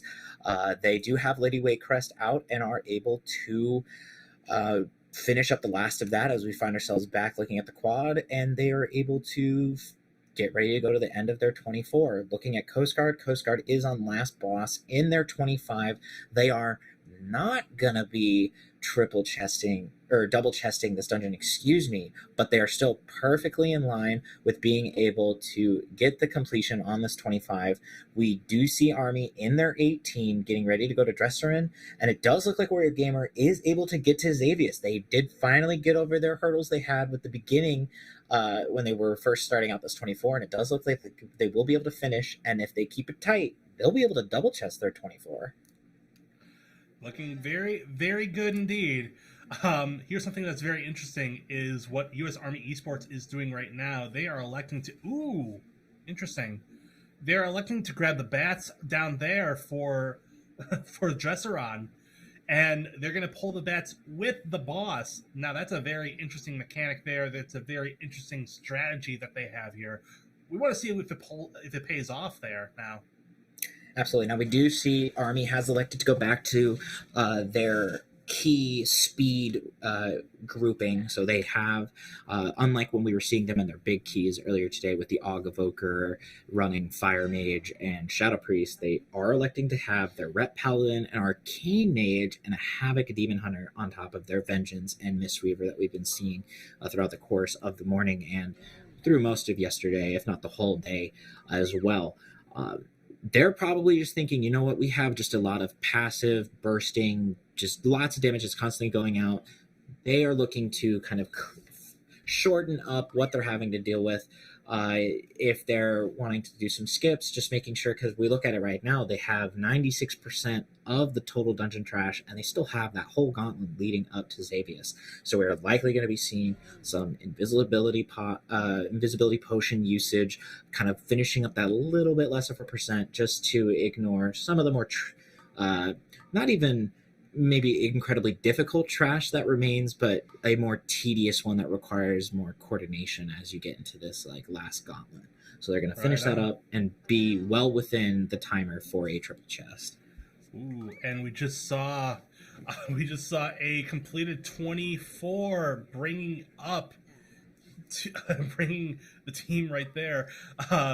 we're bringing that up to Warrior Gamer up to a 26. Darkheart. Yes, that has to feel really good. And we can see as they're finishing theirs, Coast Guard Gaming gets that completion on the 25. Now, it is only going to be the 26, but that is what they all have. And we can also see Ukrainian Whale completing their Waycrest Manor, getting that 24 on the board. Now we can see these original teams that were all in Darkheart. Maybe they're kind of moving around. We do see Warrior Gamer going into fall, so we're going to see a little bit of a change up there. Ukrainian WoW in the Waycrest. Now that Coast Guard looking at what they want to do, it looks like they might be going into Darkheart to get that 26. Now we can say, now we're out of that first hour, getting towards the end of the second hour, it looks like the teams are getting more into that. Okay, now we're in the pushing side of things. But the Army can just do their speed since they got to do that already this morning. Right. This is very interesting that we are seeing. Now, we were speculating that this might actually be a disadvantage for the U.S. Army Esports, but now we are seeing Army Esports going at it with Xavius on an 18. But obviously, they're looking very good. They're looking very healthy, and it's looking very, very likely that they are going to be going right into a 21 as their next key, and they're going to keep pushing that one, going right towards the 27-28 brackets. Absolutely. And there we go. We have that full screen with the Army in their 18. But while we have that time, we're looking at this 18. They're getting all of that craziness down. We do see a death on the side of the mage, but the boss is practically dead. So there's not a whole lot of craziness left for the remainder of this dungeon. Would like to take a quick moment. I know it feels like maybe we've been ignoring chat. We promise that's not the case. When you have a competition going on at this level with how crazy the day's already been with these 27s, 28s, all these keys going on, it's very easy to get lost in the attention. We would like to thank all that have been doing any of their subs. Thank you for contributing. It means the world to AFDL for your support, being able to help them not only get this event going, but also to be able to give back to the charities. We appreciate that so much. Indeed. And we also want to give a special shout out to our event partner here, Chaos Creative. Now, Chaos Creative is a production agency brought together by a team of passionate professionals who help gaming and esports communities take their events and content to the next level. Online, in person, or hybrid, no matter what your event looks like, their incredible team can help you manage the chaos. So reach out on social media at Chaos Creative GG or go to chaoscreative.gg and discuss bringing your big ideas to life. Oh yeah, they're so fun to work with too. I mean, I've gotten to work with them throughout every AFDL that I've gotten to cast, especially in last season. Chaos has been amazing. And honestly, I mean, look at this production quality, right? Like, look at how beautiful this quad is. It is very professional, very fancy, very, very clean, very sleek. Love it. All right, and it is looking like we have the Ukrainian team on a 5-minute break, which you can't blame them. They have been going very hard this morning. Look at that beautiful spread in their window. They have at least a 24 in every dungeon, 26s in bags, and they have that 27 Blackbrook hold. So we are going to, they have that well-deserved time. They can take a knee, get recouped. We're gonna definitely see some crazy things from them later today. Looks like Coast Guard Gaming going crazy in the top left in their 26, just pulling exactly like they were in the 25. They're not letting that key difference, it gets a little bit harder, but they're just treating it the same. There's a little bit of a death, but they should be able to keep things going and carry on since it is still so early in the dungeon. Indeed. Since it's so early on in the dungeon, only 2 deaths right now. I don't foresee this being a little bit of a detriment to them. Already we've seen fewer deaths, but Some of the mobs right here looking very unhealthy. They're going to be going down. Their health completely chunked down and down and down. What we do need to really hone in on is what they're going to be doing if they are running out of time going forward. Now, again, you have to remember that this is a 26. This is where things start to look very, very difficult. This looks everything's starting to look very dicey. But again, anything can happen this early on.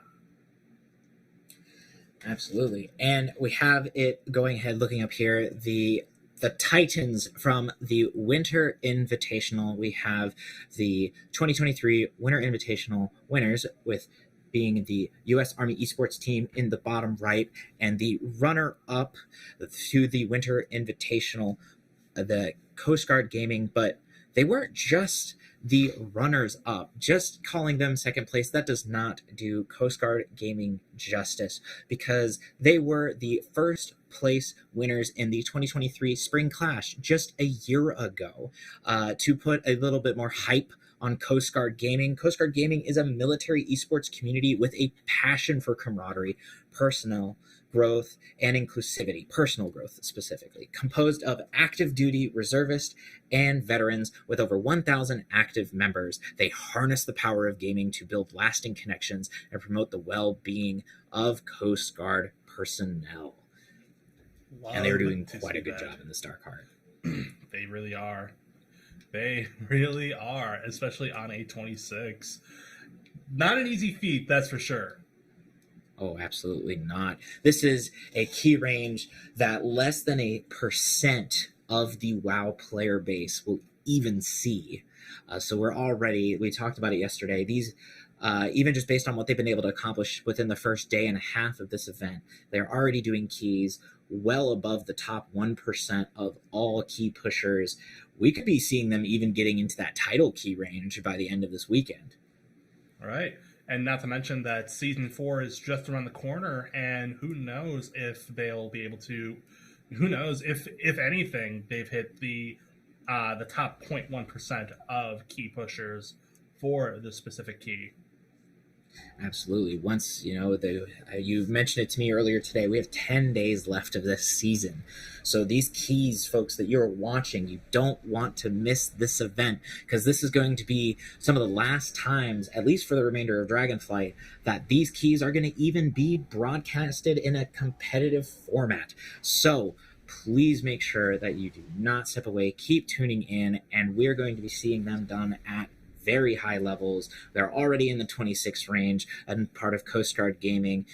U.S. Army Esports making the 21 still look like a 15 as they're going through, playing that catch up after they got to get a lot of those difficult keys out done in the morning. Now they're in their little recovering lap as they are just getting that Dark Heart Thicket back up to where they want it to be.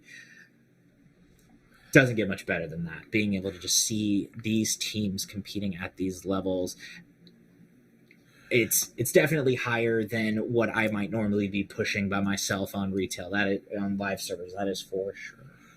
I would agree with you 100%. This is definitely higher than what I have seen personally for me on live servers, as someone who has pushed 20s consistently, especially early on in the season, trying to get my portals out of the way. Now, that's not going to be too much of an issue going into Season 4, because I have most of the portals. I think the only one that I am missing right now might actually be, if I'm not mistaken, yes, it is Nokud and Ruby Life Pools, the two portals that eluded me back in Season 1. That is a good point. On that talk of portals, we have those 20s. You do those 20s, we get to see those dungeons in with the next season, and it's with that level squish. For those that are unaware, going into Season 4, the key range is getting changed. The way how Blizzard is doing Mythic Plus, keys are going to be a lot harder. So we're seeing a 26 done on broadcasts right now. With the way that these changes are going, it might be harder to see a 26 going into next season. So are we going to see a 29 today, especially with the Army? And if we see the 29, is that going to be one of the last 29s we're going to be able to watch leading up into next season? I know I'm very excited to see how this plays out. I hope so too. And if you guys think here, watching at home, if you all think we're going to be seeing a 29, don't forget to vote in the chat right now if we will see a 29 today. I sure hope so, but I want to know what you think back at home. So what we have right now, we are seeing Coast Guard chunking down the first boss health. Only 3 deaths right now with only 7 minutes going on to 8 minutes on the clock. Looking particularly a little bit dicey right now. They had a death early on in the fight, but other than that, there's not a lot of room to maneuver. Everyone is just trying to get the boss's health down to 0 with only just a fraction of the boss's health left. Absolutely. And I mean, this is a 26 tyrannical boss. So you know that as those leaps go out, if I'm ranged out there being attacked by the boss, a giant feral druid launching at me, I am definitely terrified. But that does not appear to be terrifying the Coast Guard healer. For those that may not have had to worry too much. These caster curses are miserable. I should just stop bringing out and highlighting people. They are able to kill the boss. What the point I was making before I invoked the curse that I've been very good at invoking so far these past couple days is as the boss will leap to the furthest party member, typically in range, they will apply a dot that has to get healed up, or it will just keep ticking damage. Now, what greater sacrifice could a holy paladin give that blessing of sacrifice than sacrificing themselves to get the boss killed? So we know Coast Guard Gaming is willing to give it everything that they can to get these bosses down, and we are seeing that exemplified with their players. Indeed. So we're going back to the quad here, seeing what sort of strategies every single team here is employing, what sort of dungeon everyone else is doing. We saw Coast Guard and U.S. Army Esports going ahead and doing Darkheart Thicket, but now we are seeing we're seeing Warrior Gamer and Ukrainian WoW going ahead and going right into Dawn of the Infinite Galakrond's Fall. And it does look like that will be a very fortuitous place to place themselves. Now, this is Warrior Gamer's 27. So if Warrior Gamer, and hopefully when Warrior Gamer is able to get this done, this will put them in the ranks of the teams that have it. Now, if you're looking at the leaderboard and you take a glance over at Galakrond's Fall, we will remember from the very beginning of this day, this is where the Army has the 28. None of the other teams currently have the 27. So Warrior Gamer being able to put this 27 on the board is going to get them that one step closer to the Army, but they are going to have to make up that in different places. And we do see the tank go down. This boss is a nightmare at this level, even on fortified even. There are dots, and when you have those extra mobs and those rippers coming in, you can see you are taking hundreds of thousands of damage in a given moment. It is going to be difficult, but Warrior Gamer knows that this 27 is going to be one of those keys they're going to have to pull forward if they want to catch up with Army in the top end. Now, speaking of leaderboard, you mentioned the leaderboard. Just taking a look at what we have so far, on the hour, we're going to be going on for an ad break, but if you guys, if you all at home aren't subscribed and want to see what's going on here with us, and discuss even further what these strategies are, be sure you're subscribed to twitch.tv/AFDL_events. And Driz, if you want to talk more about that. Absolutely. We have talked about it a little bit, but as we're getting these new viewers in to talk about what happens with that subscription, right? So when you're subscribing, like Laurentium said, you don't have to worry about the ad breaks. You're not missing the action. And with these keys getting done, and when we talk that leaderboard, you're not going to miss any moment of it. But all of that subscription not only helps AFDL as an event be able to be run and in such a high quality that the event is run at, but it also helps towards the prizing. Now, to kind of reintroduce the winning team selects a charity from the Activision endowment. the prize money from this event will be donated on behalf of the AFDL. So if you would like to support the AFDL and donate to our winners' chosen charities, you can click the link below, stream, or type the exclamation donate in the chat. Your generosity is very much appreciated. So not only can you subscribe, but you can donate, and we greatly appreciate that, because we're about to go into that ad break and you're not going to want to miss it. We have a 27 happening. We have a 26 going on. We have the Army playing that catch up to put themselves skyrocketing into the leaderboard with their already significant lead in the other dungeons. You do not want to have to miss that out when you have an option to avoid missing the action. Indeed.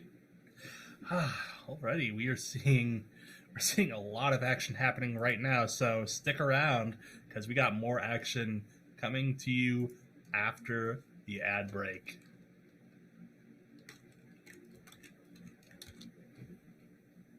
But those of you that can still hear us once the ads go on, thank you so much. Yeah. For those who are sticking around, thank you so much for subscribing. We really appreciate it.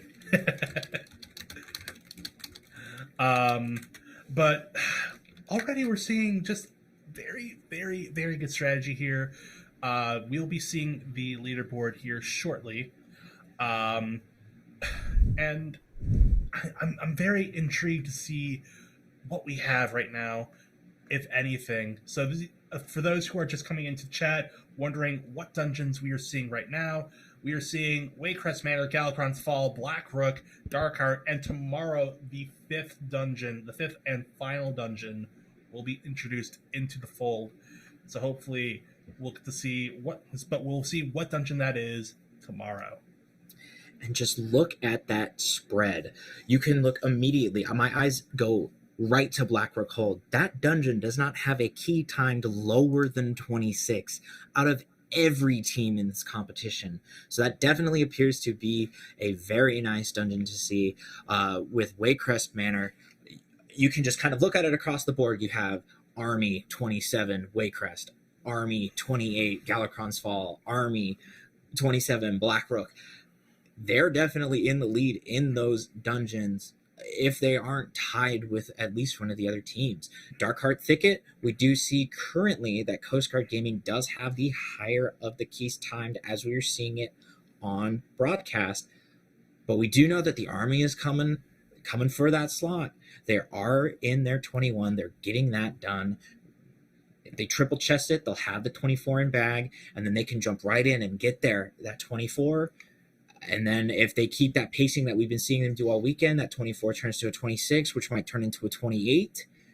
And then, I mean, that just is really putting the Army, like whatever they're showing up to, whatever they did leading up to this competition, it is working for them. And it is putting that pressure on all of these teams being able to have a minimum 24 every dungeon. This is already an amazing event, amazing competition to watch. And we are barely even at the halfway mark of day 2. So we haven't even gotten over half the competition yet, and we are already at such a high key level.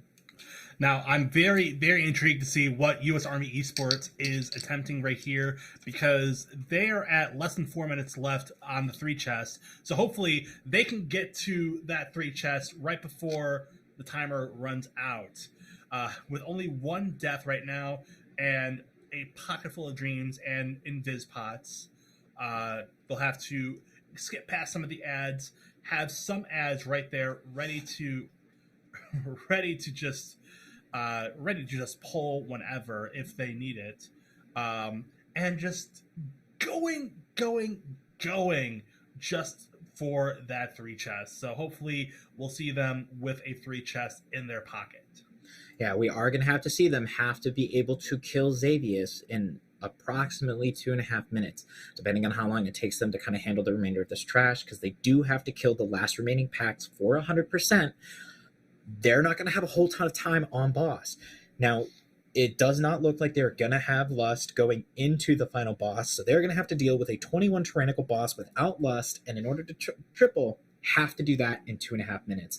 Now, their Arcane Mage. Arcane Mages have been known for being single target menaces, so they definitely have the damage that they are going to need, it's just going to be a matter of can they do it and not have any slight hiccups. If there is a mismanaged cooldown or even just, mishandling a mechanic, that could be the difference in this case between the triple chest and the double chest. But they're already going in. 10% of the boss is already done within the first couple seconds of the fight. As long as they can keep that pace, they're going to be able to get this triple chest. I foresee them, but I don't want to jinx it because, again, the caster curse is very, very real, as was evident in past polls from Coast Guard, especially in the first boss poll when the healer went down. We cannot forget that. But again, I do foresee them actually going ahead and probably getting that 3 chest, but it's looking very, very, very, very dicey right now. With only 1:45 left on the timer. But what do you think? What do you think, Driss? I think they will be able to do it. They went into the boss. That they're getting to that point where now they've been in combat for close to a minute, if not a little bit over it, and the boss is already getting to that intermission. We can see Xavius is going right into that apocalyptic nightmare, and this is where things really start dialing in. You're going to have that AoE damage go out, and then now it's just dodging and killing. They are on a very good pace. They're going to get Xavius close to that 30% with still a minute left. As long as they do not have any deaths, cast a curse, knock on wood, they will be able to easily secure this triple chest. Now, to kind of go a little bit more around in a clockwork fashion with the rest of the teams as the army is finishing up this 21 Dark Heart Thicket, we do see Ukrainian WoW in their 26 Galakrons Fall. They do have a handful of deaths already, but they are still very cushy on the timer as they are finishing up the trash prior to the second boss, which we have seen give teams some trouble throughout this competition. Coast Guard Gaming is in the 26. It looks like they may have had some difficulties. They have reset. They're going again, going into those first couple pulls, making sure everything is looking nice and good so they can have that wiggle room later in the key. And then kind of to round the robin, Warrior Gamer, almost 8 minutes in on their 27 Galakrons Fall. Also, just a little bit behind on the broadcast side to where Ukrainian WoW is, to where they are finishing up that ring. We do see a death on the side of Ukrainian WoW, so it looks like they will be having a wipe on the Manifested Timeways, unless they can get those battle reses in and get that recovery. Nope. But it does look like there is the wipe there. Warrior Gamer, though, not to talk too much onto it, but they are gaming, they're doing what they need to do, and they should be getting to the Manifested Timeways here shortly. Mm-hmm. And we just saw U.S. Army Esports finally timing their 21 Dark Heart, which does, in fact, if I have to, check the leaderboard once again, up, Coast Guard. Oh my gosh.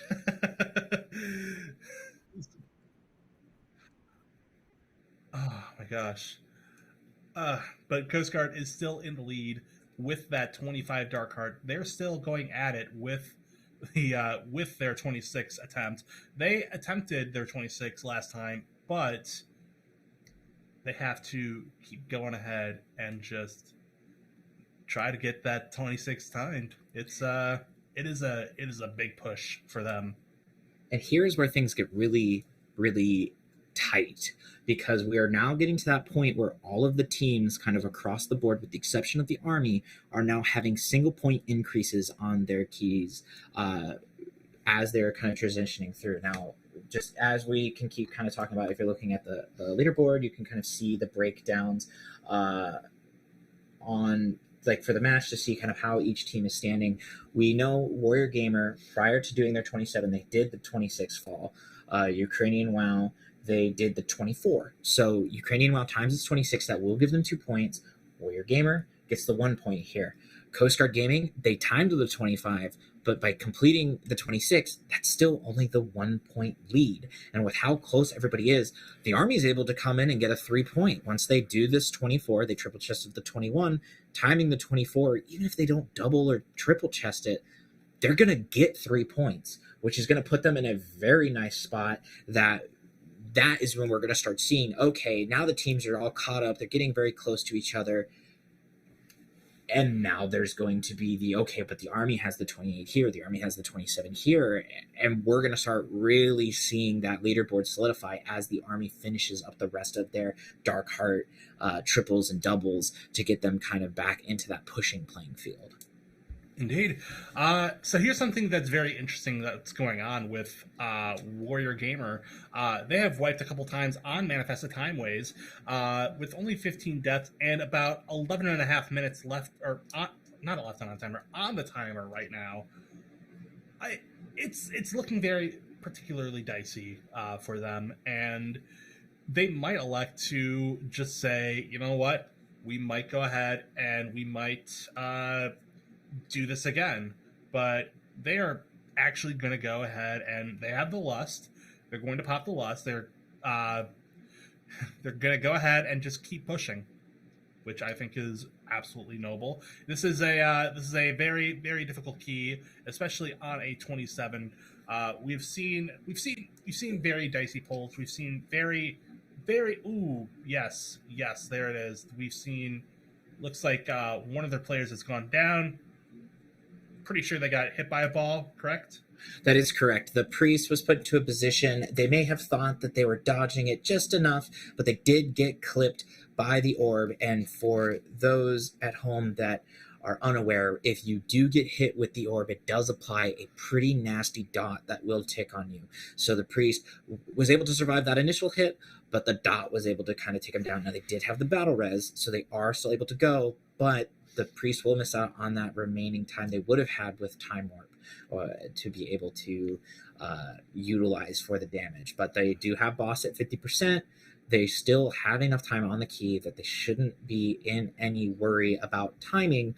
The biggest part, though, is, and as we saw in the 28, we've seen it in the other falls from yesterday, a Ritterkron, even in a fortified key, is a long fight. And different teams have been having different levels of success with how clean their Ritterkron fights have been. So even though on the timer, everything is still looking solid and there is that wiggle room, they will have to get to a point of, will they be able to have enough time to handle a Ritterkron and have any of the other tools in place to help? Will they be out of battle reses getting to a Ritterkron? Will Lust line up appropriately when you get to him? It's going to be interesting to see how Warrior Gamer is able to kind of recover from the 16 deaths that they've already had in the dungeon so far and be able to take on the rest of the dungeon to get that 27 timed. And that's something that we have to be very mindful of, or they have to be very, very mindful of. We have to see, if anything, they'll have to use anything that expedites their pulls. We have to see if they'll do anything to really be safe, but also be very, very quick. Mm-hmm. So, and they did it. But they absolutely did it, and now it's going right to the third boss. And we've seen the third boss be very, very dicey sometimes. We saw in the case of U.S. Army Esports, when they were doing their 28, the healer go down, and that is something that you have to be very mindful of. You have to have everybody alive. You have to have everybody healthy. You have to make sure that there's nothing left to chance. Absolutely. And while we're kind of on Warrior Gamer, they're having that time to go through, gives us a perfect opportunity to really hype up that organization. So dive into the heart of heroism with Warrior Gamer Foundation, where American veterans and vibrant youth unite through the power of gaming. Beyond entertainment, they're a beacon for health, wellness, and community connection.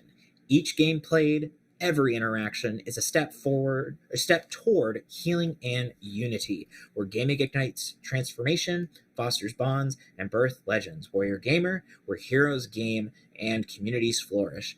Now, they were our first place Summer Clash of 2023 champions, and we can definitely see that in the way that they're deciding to handle this fall. Now, during the Manifested Time ways, I may be skeptical and a little pessimistic about how the rest of this key will go, but we can't forget they are champions in their own right, and they are able to put in the work that they will be able to handle this 27. They know what they're doing. They can get this done. It'll just be a matter of how close do they let that get, and a matter of how quick they can get it done as well.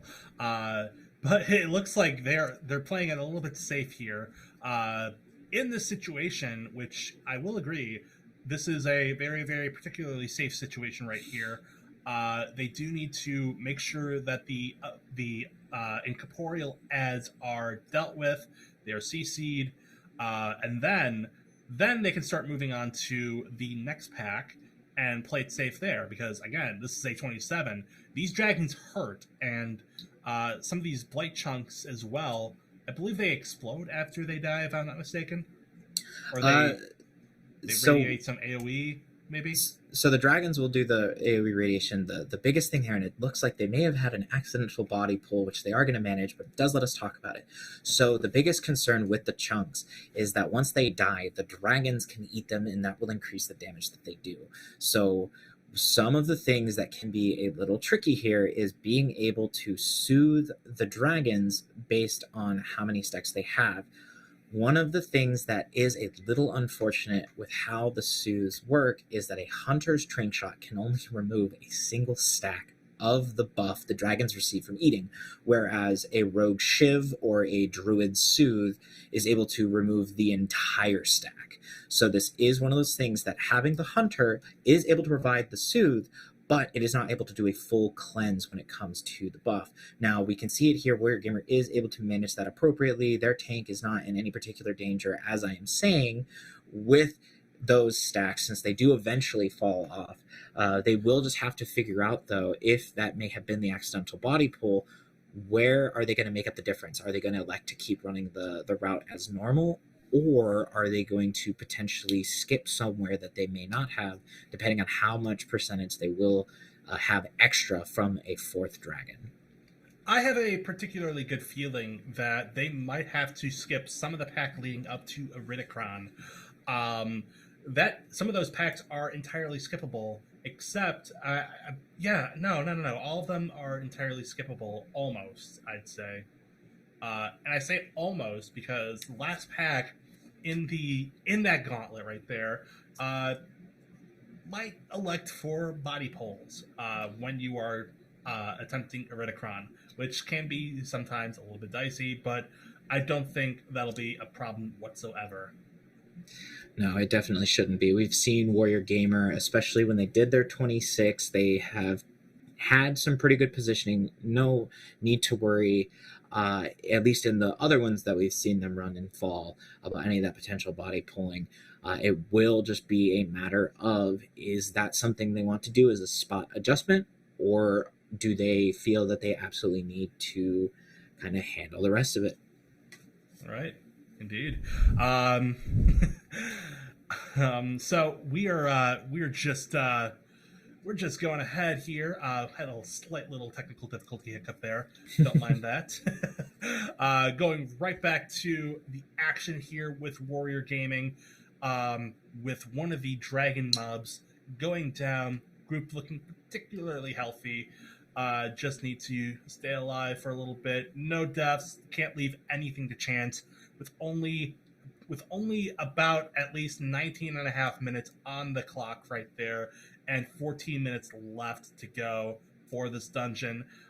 I can understand why we were feeling a little bit pessimistic earlier with the 17 deaths from before, especially with the wipes on Manifest the Time Waves. But do you think, again, seeing where we are right now, do you think we could see a time 27 with this group, with what they have right now? I definitely think it's possible. It is going to be tight because what we're looking at right now, they do have to allot about 6 minutes for Iridicron just to have that wiggle room, since it can be a very long fight. And that 6 minutes, that really only leaves you with about 7 and change. So that's 7 minutes not only to defeat this boss, but to handle any of the remaining trash, to have that room on Iridicron. Now, is it possible that they could do it in under 6 minutes? Absolutely. We know Powerhouse is a powerhouse, and paired up with the Shadow Priest and the BM Hunter, they will be able to bring out that damage. But any extra room that they can have is going to definitely put them in a good spot. It's very possible they have the numbers to do it. It is just going to be a matter of, are they going to have any more hiccups or potential setbacks between this boss and the end of Iridicron? Indeed, indeed. Something very interesting to note here as well is that we have a almost full, if I'm not mistaken, almost all, if not all of the group is of a Night Elf composition, correct? Let's see if we can do that quick look around. We might have, honestly, it is pretty difficult to say. I think so, but I think I might be also seeing human animations. They could have the transmogrifiers, but you would not be wrong in assuming Night Elf, since of how important it is for this boss and Iridicron specifically. Being able to meld off those mechanics and take less damage definitely is very useful, with the exception of possibly a dwarf mage. It does look, though, that they are Night Elves. Right, and that's something that that you mentioned, that it is important to have, especially for this boss and Iridicron, to shadow meld some of the targeted abilities on this boss. Much like how I have the Furiors have the spell reflect in Waycrest Manor, which is very important if you want to, if you really want to like chunk off some of the witch's health in that dungeon. It's also very important to shadow meld some of the targeted abilities in this dungeon. When it comes to the corrosion ability and the mass AoE onto Chromie during the Iridicron fight.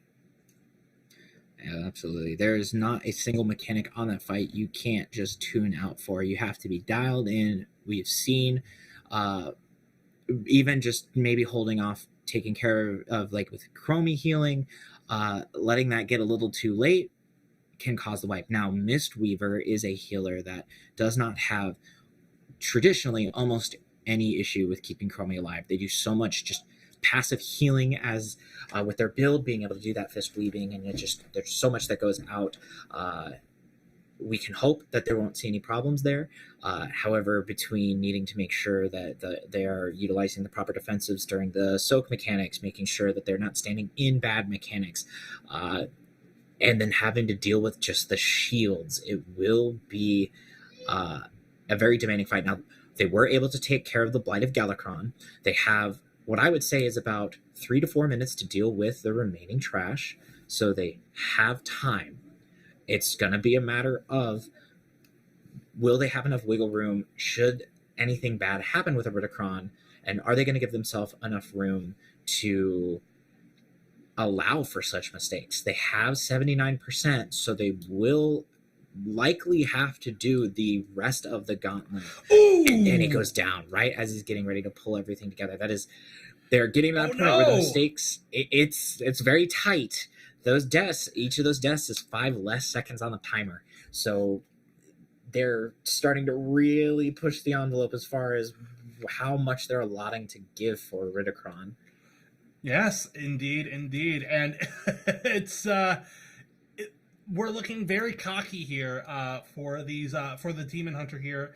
Danny right now having, just leaving nothing to chance, having to be very, very quick with pulling all of these ads here, making sure that everyone is alive, everyone is healthy, all defenses are off cooldown, all defenses are anything to... Oh, down goes the tank again. What is going on? There's just so much being pulled. What would you think, Dress? Now, I think in their minds, they're probably thinking they do have to do this pull in order to kind of get that time that they can allot. But this is the second attempt at that same pull. We have seen the tank go down. He went into pulling with the second attempt, had the Rage Hard going out, using Demon Spikes. But they're just got to a point, just taking so much damage. Now, that could be anything from tempo slices remaining. There could be bolts going off. And the little bit of the death recap we saw from Danny, it did look like it was just a lot of melees. Now, looks like they were able to kill maybe an ad or two, but they're still choosing to go into this massive pull. There's still 25 seconds left on Rage Heart, which is a tank defensive trinket. Still 43 seconds on the cheat death coming from the Stone Scale. but we are seeing demon spikes are going on to help with that mitigation. We also saw bloodlust going off. I'm sorry? We saw bloodlust going off. And we do see the bloodlust. So they are electing, especially with this fortified, to send everything. This does, however, mean that they will not have it for the last boss. So they have to be very confident in keeping everybody alive and keeping all the cooldowns exactly where they need to be sent, so that they do not run the risk of not being able to meet the damage check at the end of a Ridicron. Mm-hmm. And it does help as well with the incorporeal going off on the ads, which will dampen some of the damage, reducing any damage whatsoever onto the tank and sometimes the DPS if a stray bolt goes off. So what we're seeing now is the ads are going down. Everyone's looking particularly healthy. Again, we're having Shadow Priest working overtime with getting those dispels off. We have about we have about 0.4. We have about 3.3% left on the damage or on all of this. So they just need to stay alive. They just need to they just need to stay alive. They have to keep these ads down, and then just after that it's just they have to leave nothing to chance. They have to kill a Ridicron ASAP with only 5.5 minutes almost left on the timer. Absolutely. Now we can see here on Danny's UI, there is that active bar that's going down and has just gone through. They were able to begin the RP for a Ridicron, so they are not going to be locked behind that. Now, seeing that timer, there are still some of these rippers. They are above and approaching 50%. There's 5 minutes left of the key by the time they're getting everything finished up to be able to fight a Ridicron. Now, the biggest thing, which we hope we do not see here, but what sometimes I know at least I have forgotten when trying to get this key done, is there is that extra 3 to 5 seconds as a Ridicron breaks out of the damage phase and ends the key. So when we're looking at this timer, not only do they realistically have only about 4 minutes, 45 seconds, maybe a little less, but they have to make sure that a Ridicron's RP ends before the end of that timer. And when we look at these deaths, there's 28 deaths. We can see that's been 2 minutes and 20 seconds deducted just from dying alone. That's not to include any more. Yeah, and just a little bit more for runbacks. But here we go. Ridicron has been pulled, and we got to make sure everything is executed flawlessly. That means keeping Chromie alive. That means keeping the group alive. That means leaving nothing to chance, keeping everyone as healthy as possible. Hopefully, we don't see anything happening here. Let's keep our fingers crossed. Any caster curse off the table. 97%. Getting very, very, very low. Earth Surge is going off, so they have to break through the shield. They have the big haste CD going off from Chromie after soaking that ability. So they just need to break through the shield, which will add another 30 seconds onto that timer there, just about. They have to make sure that everyone is still alive, everyone is topped off, everyone is looking healthy. And again, we are seeing some of the damage over time from the shield. We're seeing the group looking pretty good. 28 seconds after the Earth Surge is removed. Going at it, everyone is still alive, everyone is still looking healthy. It's just a matter of, can they get this boss down in 3 minutes time?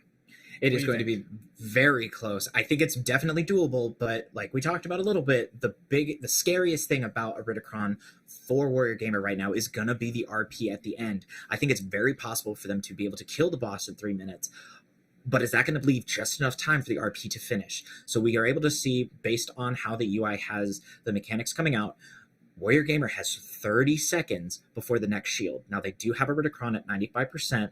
He will make the transition at 90, so they will likely have at least one more Earth Surge. Now, they were able to take out the first shield in under 30 seconds, so to do some quick caster math there, but they do have the Shadow Priest go down. They are going to need to use one of the 2 remaining battle reses to get that priest up prior to the shield so that they can get it done as quickly as possible, as well as for the soak, since for the more people soaking, the healthier Chromie will go. Now, the soak was fine. Actually, I may have misspoke. It looks like the priest may have died during soak, but they do have the shield going on now.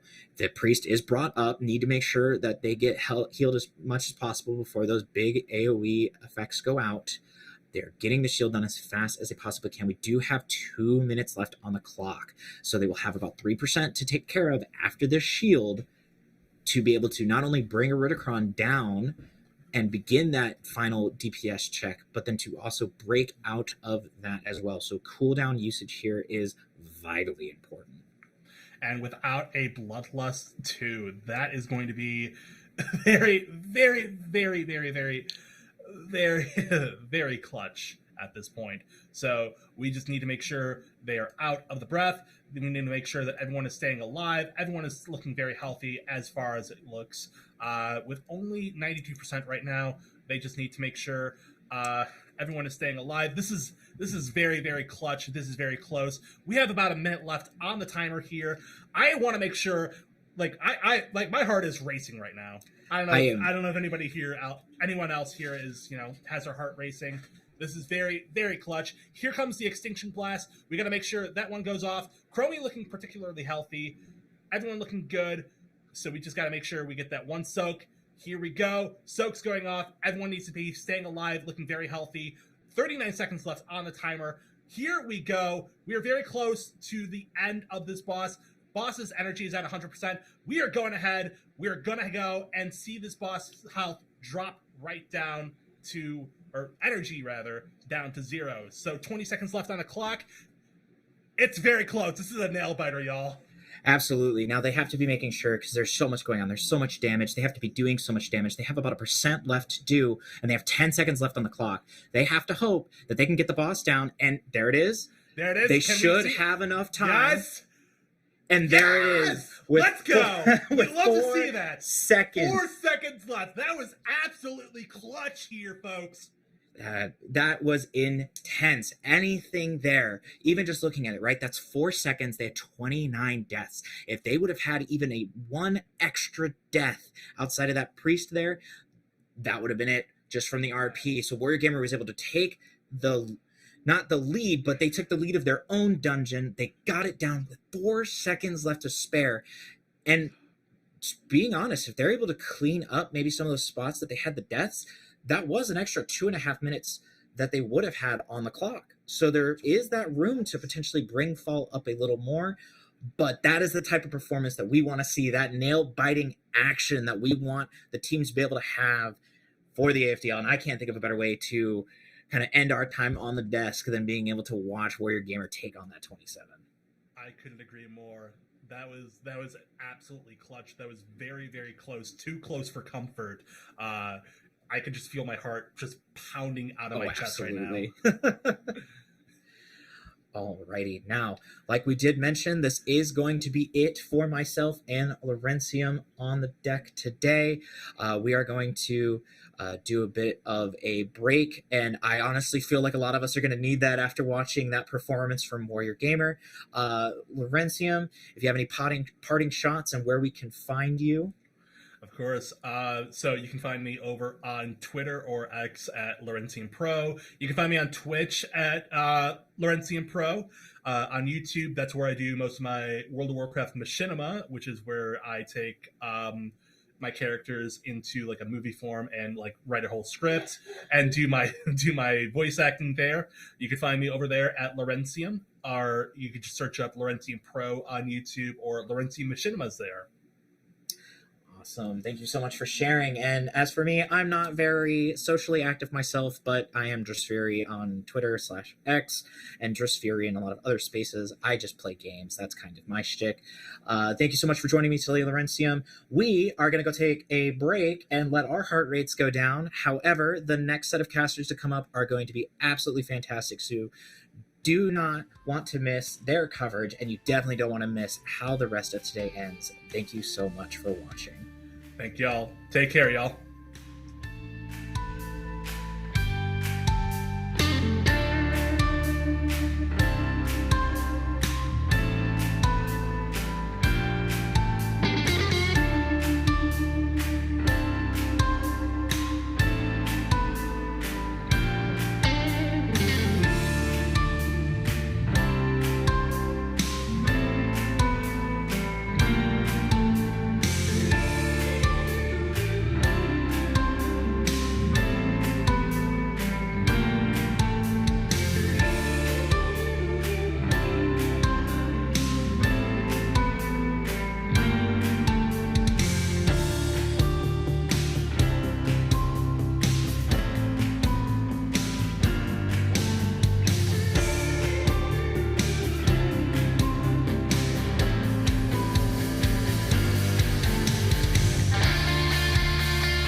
to the AFDL Spring Clash Day number 2. I'm Cherry, and I'm joined by the wonderful Arlie. Hello, Arlie. Would you like to introduce yourself to everybody? Yes, hello everyone. My name is Arlie. This is my first time casting this tournament. This is so awesome. I'm so happy to be here. Yeah, so this is a TGP push style tournament, and before we jump into the action, we're going to take a look at the scoreboard really quick. So before Arlie and I came on, Warrior Gamer did time a 27 Galacrons fall with 4 seconds left. You want to share some thoughts on that run, Arlie? I mean, it was just like we were both watching, it was just nail biting action and so close, and we were just rooting for them, and I'm super happy that they managed to make it. I'm curious to see what they're gonna do next. Yeah, so I want to bring attention to this 4th dungeon that was revealed today. So this is the first time you and I are on the desk today, so we weren't here when they revealed the 4th dungeon to teams. And it looks like the new dungeon is a Dark Heart Thicket with the affixes of Tyrannical, Entangling, and Spiteful. Now I know for me as a melee player that is not fun. I don't like that mix of affixes, and also it being Dark Heart, Tyrannical is very scary. I know the tree boss with the stomp does a lot of damage, the dragon pulsing damage plus the roar immediately after, and then Xavius with the nightmare bolts. That's a lot of damage. How do you feel about this dungeon, Arlie?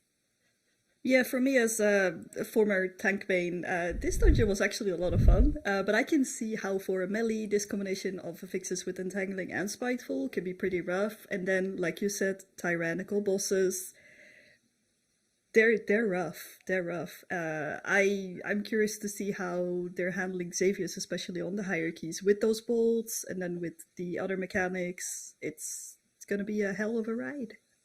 Yeah, I'm actually curious how high teams plan to push this key, because if you look at the leaderboard, a lot of them had 24s that were 2-chested, and then Coast Guard Gaming had a 25 that was 1-chested.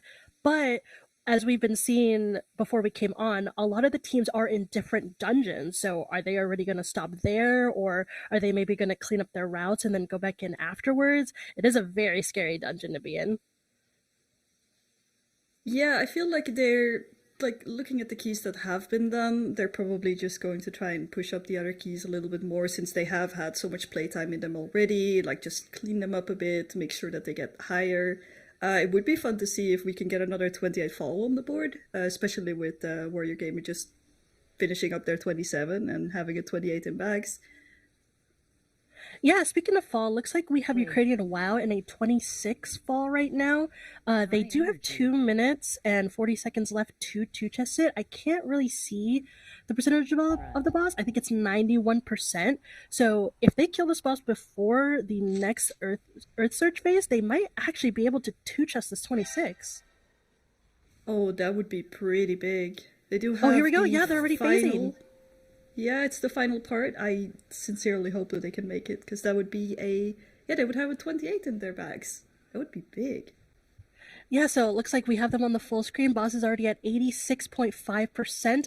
They didn't lust this phase, it doesn't look like. Looks like they lusted earlier, but look at the numbers. They are running Boomy, Outlaw Rogue, and Fury Warrior, and that DPS check was no problem for them. They have a 28 Galacrons fall in their bags now.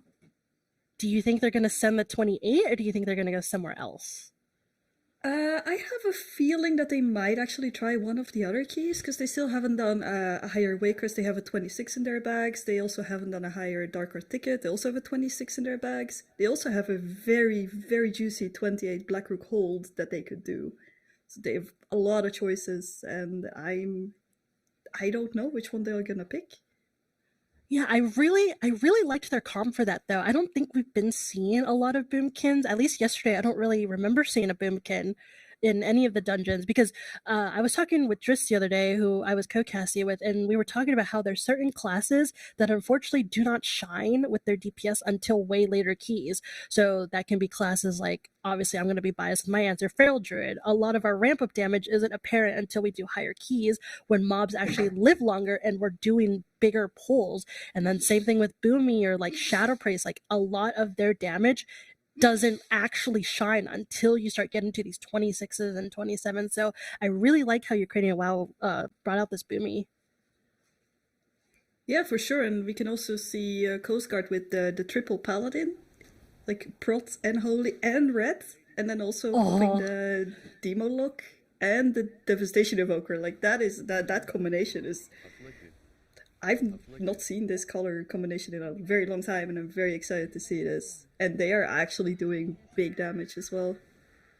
I really love seeing this comp in Waycrest, especially because I know Goliath tends to give a lot of teams issues, and I know we were kind of seeing that the other day. I don't remember which team, but they were doing a high Waycrest, and they had a Augmentation Evoker, and they were struggling to kill the Thorns immediately because, you know, Augmentation Evoker doesn't have a lot of that upfront burst damage, whereas the other two DPS are kind of doing it on their own. So if one of the higher DPS is Thorn and then you only have the augmentation in the other DPS, that Thorn is going to die very slowly.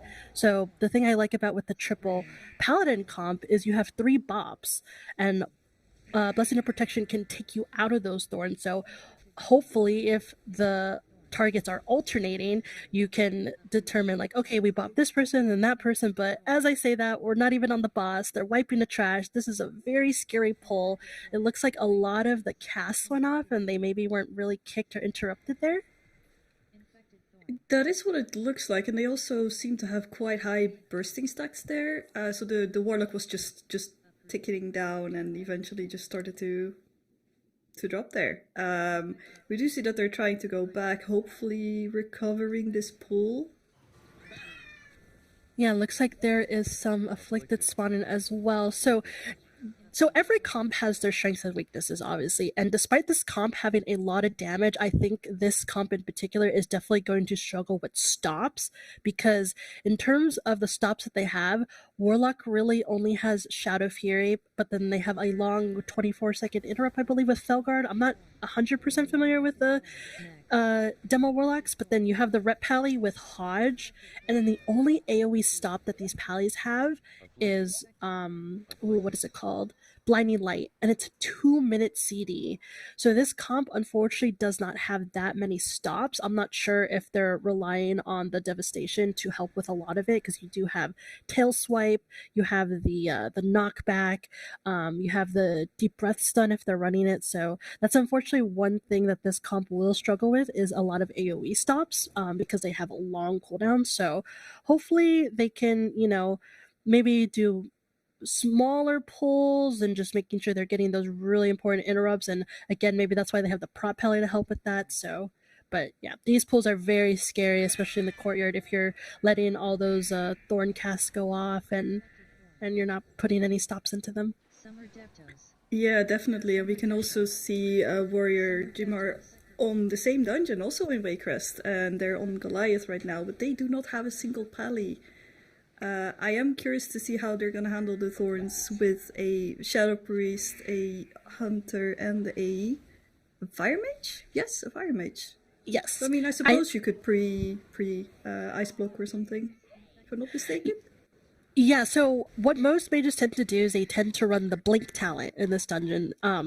Again, you know, mage bias, we all hate mages, right? I'm sure we do. They're Blizzard's favorite child, if it's not warlocks. But anyways, yeah, most mages will tend to run the blink talent on this boss, and even if you are targeted back-to-back thorns, your blink will always be up for every single one, so the mage is not even a real target for these thorns. If the mage gets targeted, you want the mage to get targeted. They will blink out of every single thorns, because the thorns acts as a stun, and that's why the blink can take you out of it. So mage is super safe. I think I'm more scared for the hunter. I don't believe you can turtle while you're stunned. So the hunter can't really use anything, and obviously you don't have a prediction of who's actually being targeted with the thorns. So I'm very scared if the hunter gets targeted by it and they don't have anything to cover the hunter. Yeah, I think the only thing the hunter could do is use, is it Survival of the Fittest? The Tenacity Pet ability? I think they can use it to at least mitigate and heal a little bit. But yeah, it's rough. And then the Shadow Priest, can you disperse when stunned? Yes, you can. Okay, well then, what is it, once per 2 minutes? Or once per minute and a half, I think? Something like that. I think there's one talent that reduces it. I'm not 100% sure, but I think you can run a shorter disperse. I don't know if that's what most Shadow Priests do. I do know that it's at least an option. But they do kill the boss, no problem. Everybody's alive. So yeah, they're looking to be on pace for this dungeon. Yeah, it's looking like Coast Guard is finally about to start Goliath, or maybe they will pull some more trash. I did realize something, that if there is no Bob available, maybe the Demolog has enough imps to just implode the thorns and insta-kill them. Oh, maybe, Perhaps. yeah. Demo logs do have a lot of damage, so that's a possibility. But even just having a Devastation and Ret alone too, they Devastation and Ret have a lot of like on-demand bursts when they need it. So they're not ramp up damage, they're not anything. They just do damage. So on the first thorns, looks like they're opting to bop the person out of it. But yeah, it looks like they still have 2 more bops to go through. If a pally gets targeted, they can also bubble out themselves. I'm not sure if any of them are human, but that's another fun thing on this boss, is if you're human, you get human ratio out of it. So there you see another pally get the thorns and he just bubbled out of it. So they're honestly just ignoring this mechanic altogether with this comp. Yeah, and I mean, if yeah, because it was the red pally that used its own bubble, but I take it that if any of them gets targeted now, they would have to be bopped. But doesn't the red pally now have forbearance though, so he couldn't even be bopped by someone else? Yeah, so if that pally were to get targeted again, they'd unfortunately have to actually kill it. But luckily, there the lock was the one that got the thorns, and another bop went out. So they still have 1 bop left, and they have 2 shields left. So they're actually getting really lucky with these thorn targets, because I have been in dungeons where the boss for some reason hates me, and I'm not even kidding you. I've been getting the thorns 5 times in a row, and Blizzard fixed it to where if you're in cat form, you can now get thorns, so I can't immune them, and yeah, it's a great time when you're the repeated target and you run out of defensives. Unfortunately, the feral always gets hit by those kind of changes. It's a shame. Didn't Shaman also get hit by the same thing with Ghost Wolf? Yeah, they can't ghost wolf it anymore either. They fixed everything but the mage. No, I'm kidding. It's okay. But yeah, a lot of the other stuff unfortunately got fixed on the Goliath boss. Yeah, that is a shame. I do notice that a lot of teams are basically running the strat where they never clear into the fire. Do you think that that's the play to do, especially on Tyrannical, or? I think depending on your DPS, it's definitely a safe play to do, because it is a lot of healing requirement when you do burn this boss. So if you're not going to burn the boss, you have to kind of commit to it. As a prop pally, I would be a little scared of it, but I kind of understand. You just play it and you're consecrate and you're fine. I know blood decays tend to handle high stacks really well. I think it's what is it, the warrior tanks that tend to struggle. I know there's one tank in particular that'll struggle. Is it Brewmaster Monk on very high stacks of that boss? I'm not 100% sure. I am not a tank player, so that is not my field of expertise at all. I feel like I should have an answer for you on this one, but I feel like since it's just pure melee damage, I think most tanks are fairly well suited, but I do think that Brewmaster maybe eventually will start running out of active mitigation and start needing externals, whereas on a Blood Decay you just live through it. So it's simple as that. Yeah, and again, Coast Guard Gaming's doing these big hallway pulls where the tank runs in and brings everything out, and these pulls are really scary. You have to keep an eye out for the maggots with like their spits. You want to make sure you have AoE stops for them, because on a fortified key, which this Waycrest is, they hurt a lot. If you have maybe 4 or 5 spits going out at a time and they happen to target the same person, you might as well say goodbye to that person. You know, you might as well just hearth out and, you know, just not even come back in. I've died many times to us not having a stun ready for those maggots. So looks like they handled that pretty well. The beginning of the pull was a bit scary. Everyone dipped like 20% HP, but they recovered, and the tank is going in to pull more trash, it looks like. Yeah, and I see that Coast Guard Gaming is opting to pull out, whereas Warrior Jimar is staying in. But I mean, they did kill third boss already, so they do have the whole room to themselves to clear out some trash. I do think that they're going to be doing an invis skip after this when they go downstairs, considering that they're pulling this extra trash up here. Or they might have skipped some trash earlier that we did not see. Yeah, I believe the magic number before you go down to Lord and Lady Waycrest is 80. They changed the percent. I think it's like 87.5, or it's like I haven't ran keys in a while after I got my goals for the season, but it's around like 88%, I think, is the sweet spot that you want to be at. So you have to make sure that your percentage is good. And it looks like their Shadow Priest went down there. It looks like they got targeted by a lot of spits. But again, the one thing you do want to be careful of that actually causes a lot of teams to be off percent is that you have those what is it? You have there's mobs that do like infestation or something. They cast an ability. I can't really remember what it's called right now. It's on the tip of my tongue, but I can't remember. But there's an ability that they cast that will, like, when they die, there's additional maggots that spawn and it messes with the percentage of the mob. So that's something you want to be really careful with. And before you go downstairs, you want to make sure you have that percent, or you're going to get to the last boss, realize you're maybe one mob off and you don't have the percentage to complete the dungeon, and you have to teleport back to the beginning, which is a awful feeling when you are trying to time these keys and you don't have a lot of time left at the end. Yeah, for sure. But luckily, at least in Waycrest, the port back is fairly quick. There's usually some trash you can pull on the right, but it is quite difficult trash, actually. It has a couple of one-shots and nasty abilities. We do also see that both Ukrainian WoW and US Army Esports both went for a Dark Heart ticket. So we have double Waycrest, double Dark Heart. I love the symmetry. Yeah, I do think that Xavius on Tyrannical with Entangling and then all of the mechanics is a pretty interesting boss to deal with.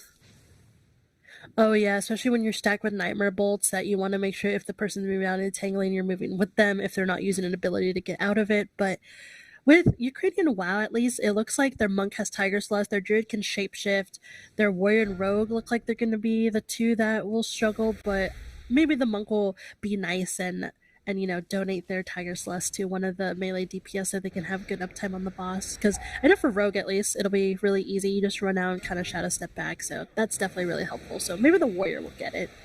My money's on that the Warrior will be getting the Tiger Celeste on Xavius to help out. Yeah, and otherwise I would just try and, I don't know, could they just run Intervene, or is that no longer a thing? My Warrior, I've stopped playing it since Shadowlands, so... Oh no, Warriors need some love again. I remember when I first did Keys. My first season of Keys was, I believe, BFA season 4. So I got to witness like their peak performance with what was that? They would run that one ability that would give them the slow on their thunderclap. So I remember Toldagor on the beach with all the crocodiles. You would pull everything, and the Warriors just having the time of their life, kiting everything with their thunderclap slow. That was so fun to watch. Yeah, the thunderclap slow, and then the stun as well, the AoE stun. You could just eternally kite, and if you had like a fire mage or something, everything would just slowly melt, and nothing would really happen otherwise. But yeah, I would love to see a little bit more Prot Warriors, honestly. I've missed seeing them. I'm always happy to see some more Brewmaster Monks, though. That makes me very happy. I love the Brewmaster animation. They're just throwing kegs and smashing them on the enemies. I would love to see Brewmaster get a lot more love, but it's a Vengeance DH era. Prop Pallies are right there with them, and then Guardian Druid had their time last season, I believe. Yeah, last season Guardian Druid had their time. So maybe soon Warriors and Brewmaster will be the next ones up on top again.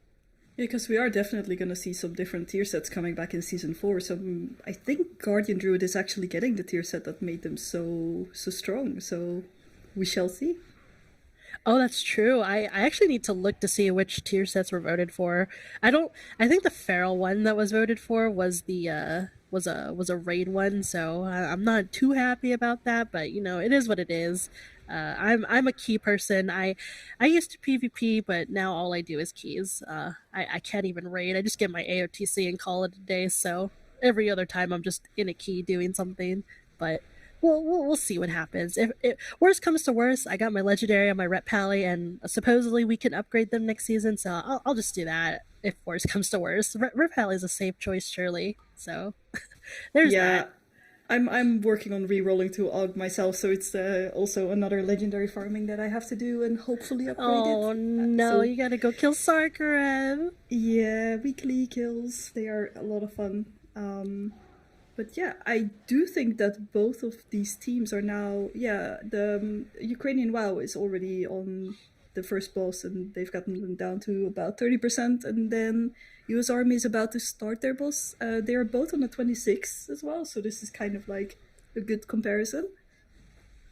Yeah, I really like the side by side here. So, in case anyone doesn't know, the first boss is relatively scary for demon hunters.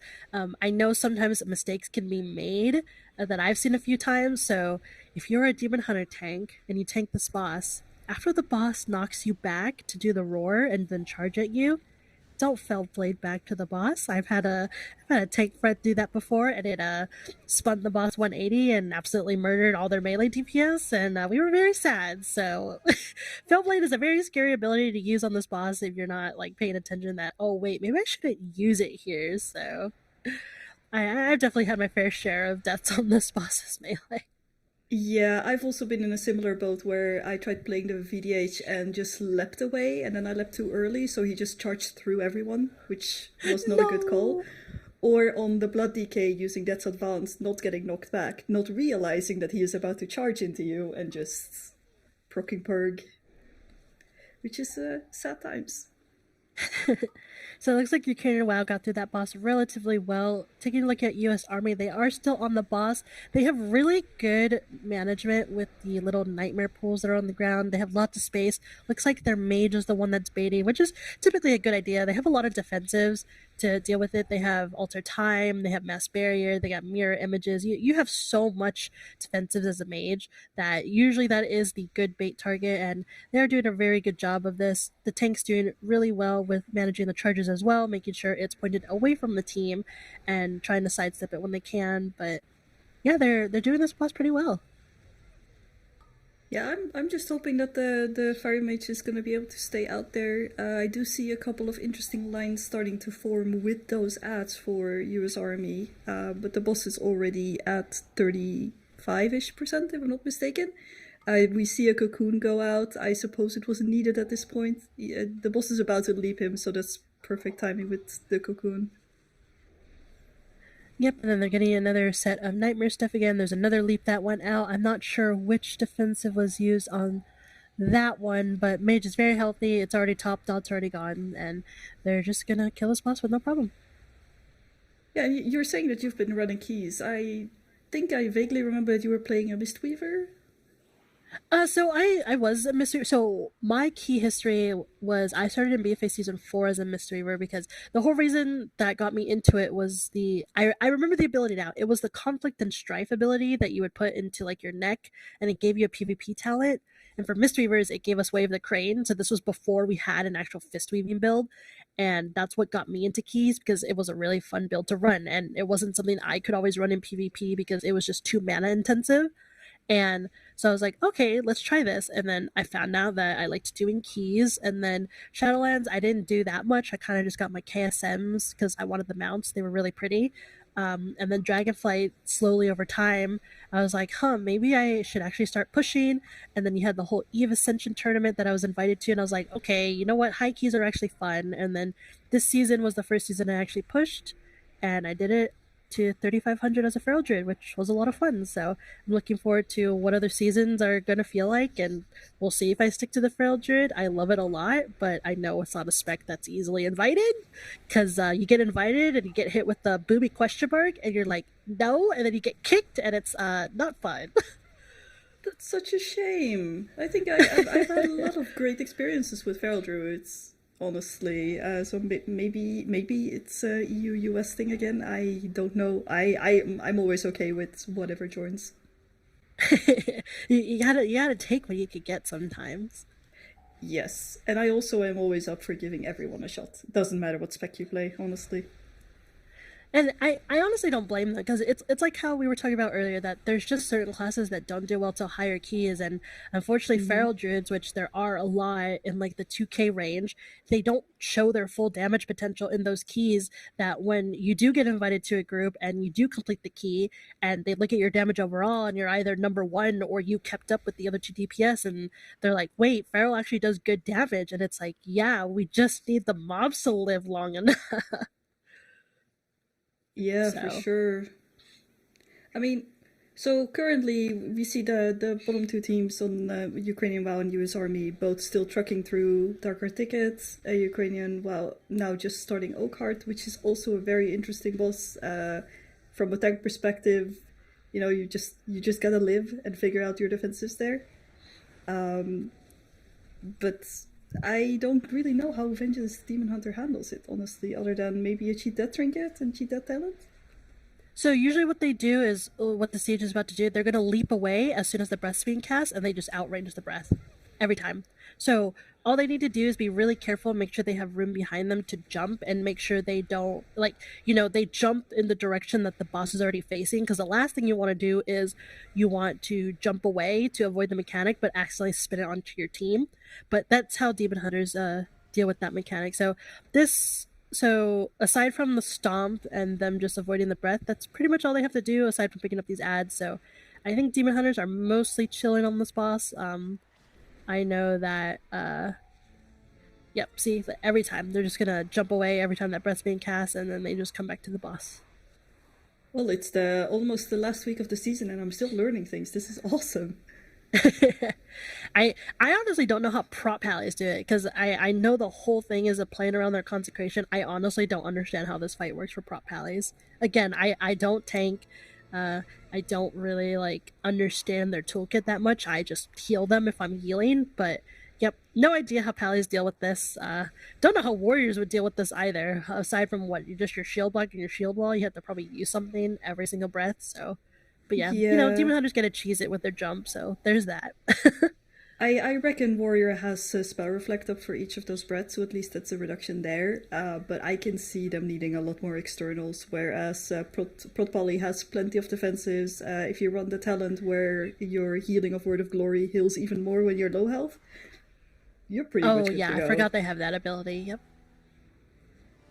Yeah, if you ask me any question about keys, I'm decently confident answering for healers and DPS, but when it comes to tank, that's the one thing I haven't had the pleasure of having time committed to yet. So, maybe that'll change next season. Maybe next season will be the time I tank, but there's already a lot happening next season with all these versions of WoW coming out and everything. So how are we gonna find the time to play everything? I don't know.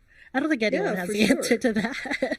I don't know how I'm going to find the time to play all of the things I want to play, because I want to play my AUG, but I also want to dive back into all of the healing specs that are there, but I still want to play a tank alt as well, and just being able to maintain those is going to be quite interesting.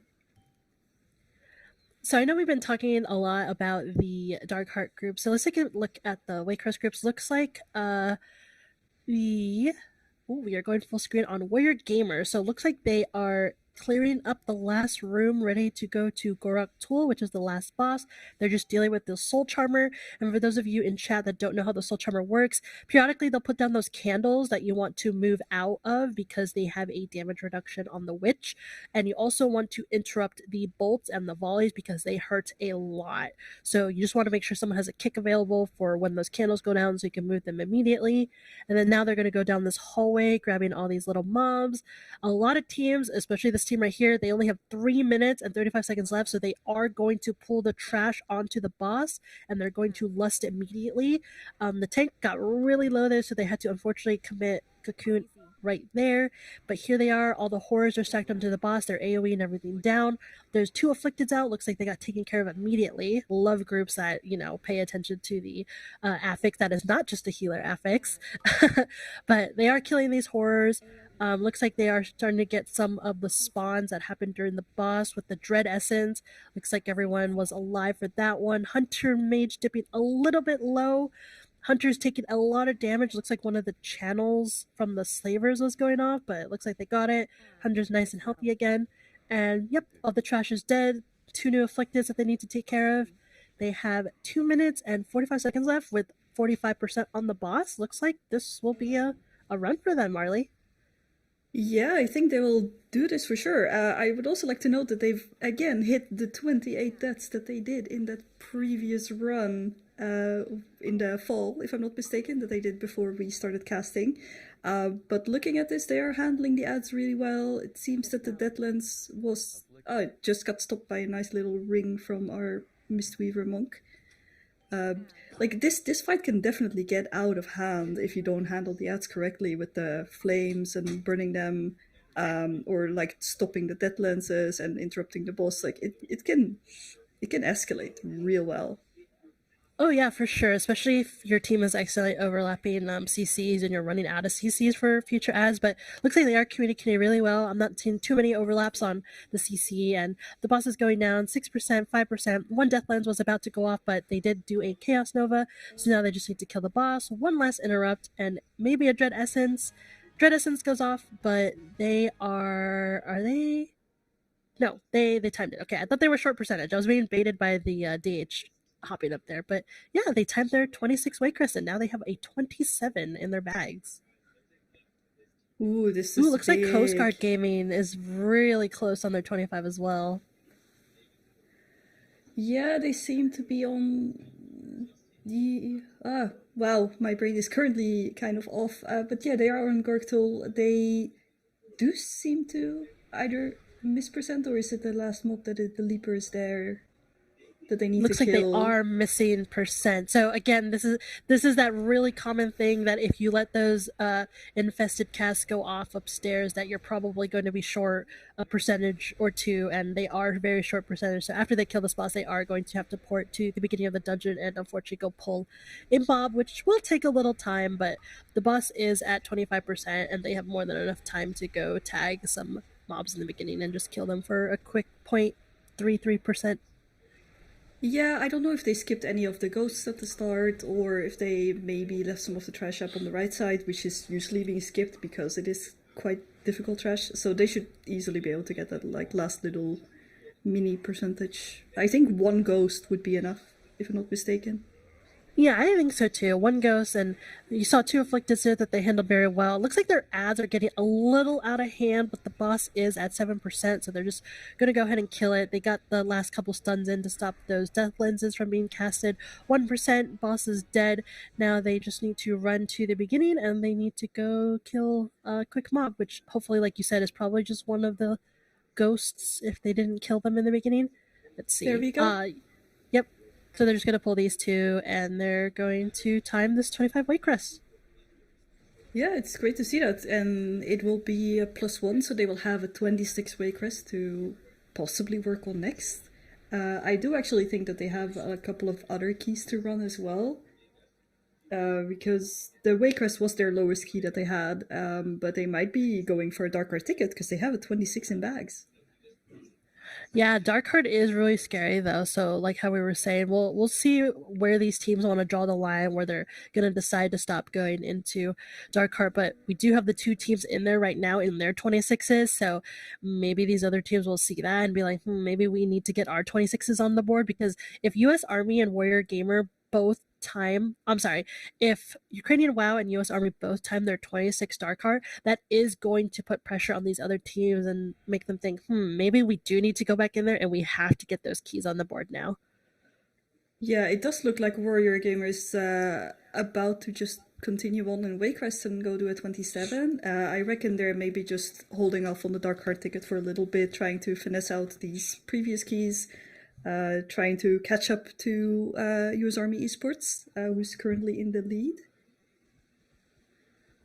Yep, looks like Ukrainian WoW is gonna go to the last boss before US Army. So looks like Ukrainian WoW still has a good 9 minutes left, and US Army has a good 11 minutes left. So these teams are going to be really close. So looks like we're going to be watching them very closely, because again, they are heading to the last boss, and Ukrainian WoW will get there first. So I'm sure we'll be focusing on their pull, and then we'll immediately hop to US Army Esports after they are done.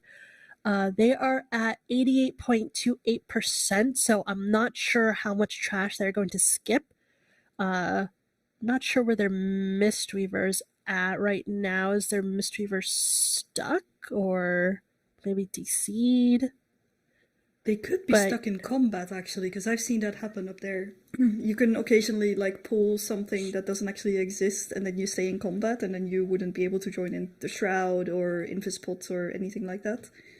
I hope. Yeah. So, okay. I hope they can sort it out. But it looks like US Army is working their way through the third boss and about to wrap that up. They are on the same percentage. I wonder if at 88% you would still pull the whole hallway, or if you would skip some of those mobs. I believe you could skip the first two mobs, and it looks like the Mistweaver did DC, so unfortunately Ukrainian WoW is going to have to wait for their Mistweaver to come back. It's super unfortunate because they were towards the end of the dungeon. Oh, looks like they got back in immediately at least, but yeah, they need to wait for their Mistweaver to group up with them so they can skip these mobs, because I believe the DH is just going to Sigil of Misery them and then let everyone else skip. Oh no, we're gonna Shroud. I forget. I don't run with the Rogue. I forgot. My Pharaoh's the budget Rogue, so I totally forgot Rogues have Shroud, and that's a thing you can do. But yeah, they are just gonna Shroud pass.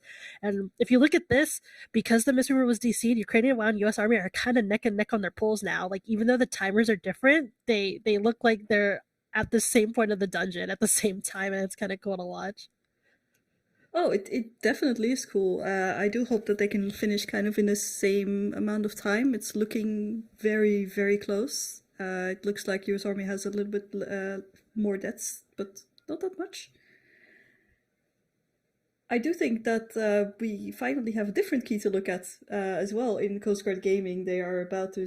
well, they just started their Blackrock Hold, which would be a 27, if I'm not mistaken. If they time this, they would join Warrior Jimar and US Army Esports in the 27 gang for Blackrock Hold. Oh, exciting. So while they're getting that started, looks like, again, like you said, Warrior Gamer is going to do their 27 Waycrest, and you have Coast Guard Gaming in their 27 Blackrook. And now we're probably going to focus on US Army and Ukrainian WoW here. They're both going to be pulling the last boss. Looks like Ukrainian WoW will be doing it first, but they are right side by side. This is going to be very exciting to watch.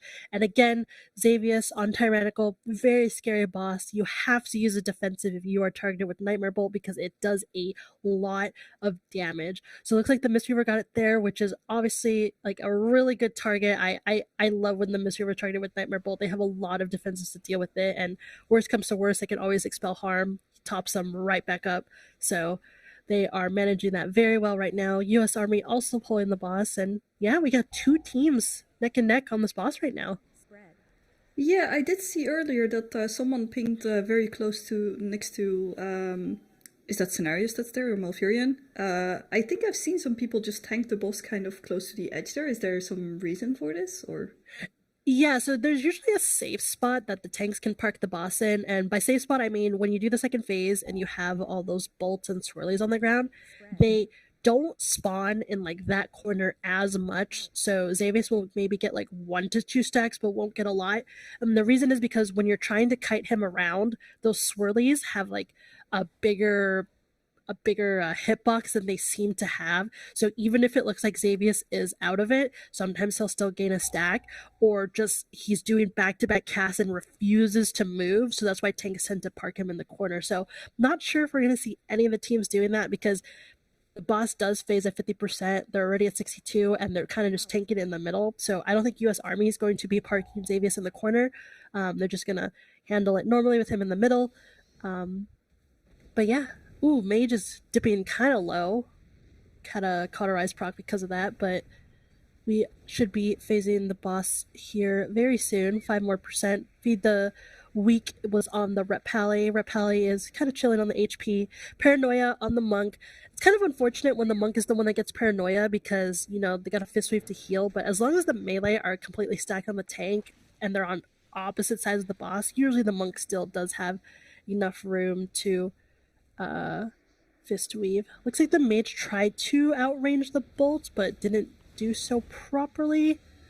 Paranoia is going to go on the Mage's partner, unfortunately, so the Mage is going to have to go into melee now to be able to cast. This is unfortunate. Like, they tried to stack together and then realized, oh wait, no, I need to go away. Good luck. Enjoy going to melee. Yeah. So looks like both teams are on the last boss. Paranoia person is out and about. They're super duper safe. We have a melee perspective and a range perspective. I love this. Looks like Ukrainian WoW is going to kill the boss first. Boomy's just having the time of their life in range, while all the melee are fighting for their lives, avoiding all those swirlies. And looks like they are going to kill the boss. 4%. 3% left. Ooh, it looks like a battle res had to go out. Was that on the Mistweaver? Yep, it was on the Mistweaver. Mistweaver might have clipped a swirl by accident, but that's okay. That's what we have battle reses for. And 1%, and the boss is dead. We got a 26 Dark Heart on the board. Oh, Both that's of these great. teams do. Yeah, and a 27 in their bags. Like, let's go. And I mean, that will put them at the highest runs for Dark Heart tickets so far, actually. Yeah, so we'll see if they decide to go in again. Looks like U.S. Army did have quite a bit of leftover time, so they are looking to be in shape to send that 27 if they wanted to. So maybe just clean up the run a little bit, do the pulls a little bit faster, and I think they could get a 27 on the board, but not sure if they are going to go back. So we'll take a look at where Ukrainian WoW and U.S. Army plan to go next. Yeah, I'm kind of curious to see where they are going to go, because they are fairly similar in keys, although Ukrainian WoW can play any key, really. US Army is sitting on those high keys, but they do have a Dark Heart ticket that they did just time that they could bump up to, well, they have a 27 in their bags, they could run that. But Yeah, otherwise maybe they're going to have to start touching the 27s and 28s. like or all the they 28s have and 9s. all they have are all they have is the 127. They have two 28s in their bag and then a 29 fall in their bag. They are running out of options of what they want to do. Everything's going to be a high key. Everything's going to be scary, but even timing one of those keys 1 key level higher could be the difference from beating out another team. So yeah, definitely. And I think we're going to have a closer look at the Black Rook hold, if I'm not mistaken. I did see that they changed their comp up a little bit, by the way, from the triple pally. They switched out their red pally for what looks to be an enhancement shaman. I was about to say, are we going to see the meatball shaman with the elemental? But unfortunately, it's an enhancement shaman, which is still pretty big. their lava lash and their flame shocks can be like the mini meatballs. It's okay. They're just the mini versions of them. I mean, they still chuck fire. True, yeah, they still chuck fire. So looks like we'll be following this team through Black Rook Hold, and they just killed the first boss. 0 deaths so far. Don't want to cast a curse, but that's pretty okay for this team.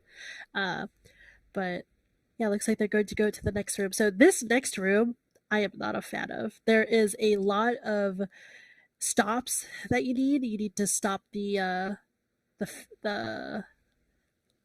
knives. You have to kick the arcanist. You have to watch out for frontals, and then you also have archers that are randomly targeting people and hitting them with shoot, which, even though it's just a normal casted ability, does a lot of damage. So this next room is very scary, and I am not a fan. No, I understand. Like, even for me, as a tank, that room in particular, I always make sure that I have my slappy hands for that one. Like, when the archers run away, I can just get them back in. AoE CC, AoE stops, pretty big in that room. I also don't really like this little stairwell pool with all the spiders. Like, it can... With the debuffs, it can get kind of tricky to keep up with them, especially if you somehow manage to line of sight your healer, which, can happen on a circular staircase. But we do see that this group is handling the CCs really well. I think the Warlock was outranging the Archer as well. I think you can do that when they're shooting. I believe you can do that, and you can LOS them or something. Yeah, I think one of the most essential ones to stop are the Scouts, right, with the knives, because that's just a plain AoE damage, whereas the Archer is a cone, so you can at least dodge that in a way.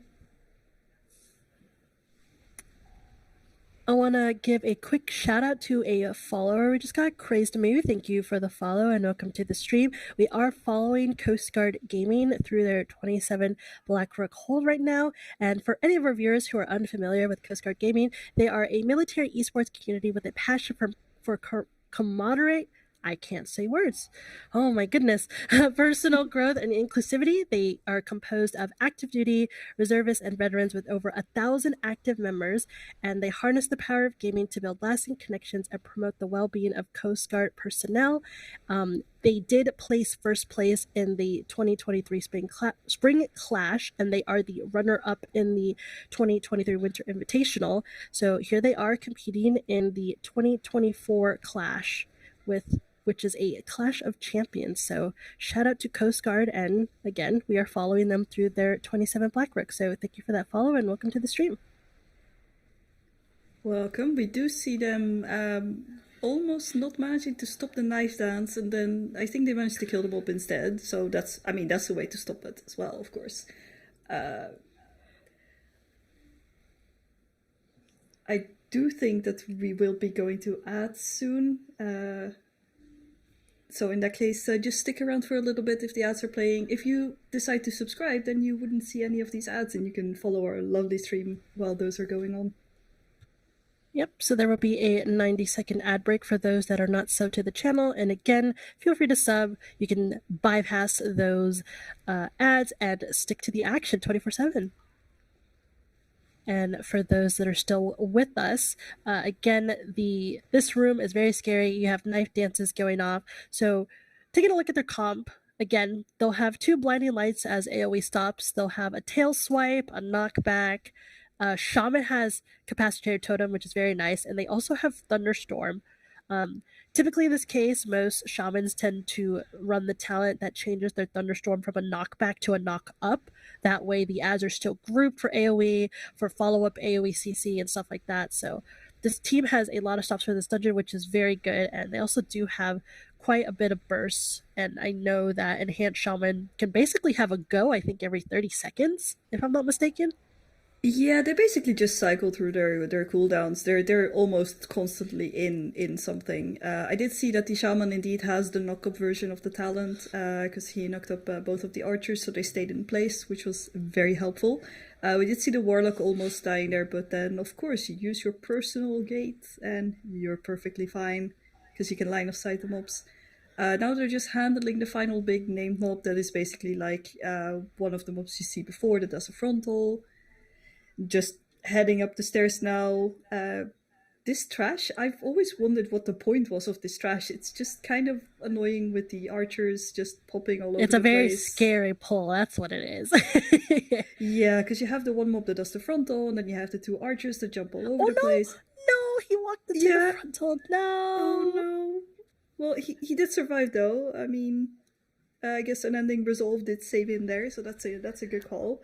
Warlocks are just naturally tanking too. You know what? The Warlock was like, I'm the tank today, and they just decided to take the frontal. You know, they were just showing off how their survivability is so good. That's all they were doing. No big deal. I mean, didn't they basically tank in some of the previous expansions at some point? Because they had the OG Metamorphosis. Oh yeah, my poor Warlock friends are always so sad how Demon Hunters came in and stole that from them. So I can't imagine. It's a pretty cool form. It looked really cool. It was like this big... I think there's actually a boss that looks fairly similar to it. I don't remember which dungeon it is. But it basically has a big shadowy form with like wings. It's kind of like meta, but shadow form. I don't remember what it is though. Should definitely have a look at it. It looked really cool. But yeah, we do see them going on the second boss right now. They did recently fix this intermission phase though, so you can't no longer like just jump in place. It was amazing on Hunter. You could just stand there. Yeah, you could just stand in place. Yeah, they fixed it. Fun detected and then fun ruined. It's okay. But yeah, so during this intermission, they get a commander or a vanguard spawn and an arcanist. So typically during this phase, you do still want to focus the boss and cleave onto the ads, but you just want to make sure you are rotating through your interrupts properly on the arcanist, because if even one of those blasts get off, the second one does increase damage. Just like an arcane mage, the more charges of the blast you have, the more damage the next one will deal. So you just want to make sure you're interrupting that that. And again, you should still prio your damage on the boss, as you can see that they did, because even though the intermission phase is over, they still have an ad up, but all this ad does is a frontal, and it's not really scary, so you just cleave off of it and keep focusing on the boss so you can get through it as fast as possible, because it is tyrannical. You want to make sure that you are prioritizing the boss as best as you can and making sure you're dealing with the scary mechanics if there are any. Yeah, 100%. I think the scariest part is actually when this intermission starts and the Vanguard spawns on the right side where the Warlock is kind of standing now. Because if you don't have snap aggro on it, it will instantly basically one-shot a random DPS. So you have to be very wary of that as a tank, that you pick up that ad immediately. The caster, if you interrupt it, you can usually have enough time to get aggro back on it, but the melee one is very dangerous. Yeah, and it looks like they're dealing with these bleeds relatively well. So this team actually has a lot to deal with the Throwglade bleed. You have the Evoker that can cauterize every minute. You have 2 bops, like right there. They just bopped the Warlock there because Warlock probably doesn't have any defensive, so they wanted to save them, make sure that they're nice and healthy. But yeah, you have double bop that you can remove the bleed with. You have cauterize to rotate in between, but looks like the luck unfortunately got targeted again, and it looks like one of the pallies, probably the healer I'm assuming, decided to opt to use Blessing of Sacrifice. So luck's entirely healthy, and again, because it's tyrannical, we unfortunately are seeing a second intermission. They are still prio damaging on the boss, just being careful of the frontal that the Vanguard's doing and making sure that they are interrupting those arcane blasts from the Arcanist. Yeah, I did also notice, looking a little bit closer, that the shaman is a dwarf, so they have another bleed dispel, like a personal one, that is, but that's pretty big. Stoneform is awesome. If you're not a night elf, you're basically a dwarf as alliance, I think, most of the time. Yeah, pretty much.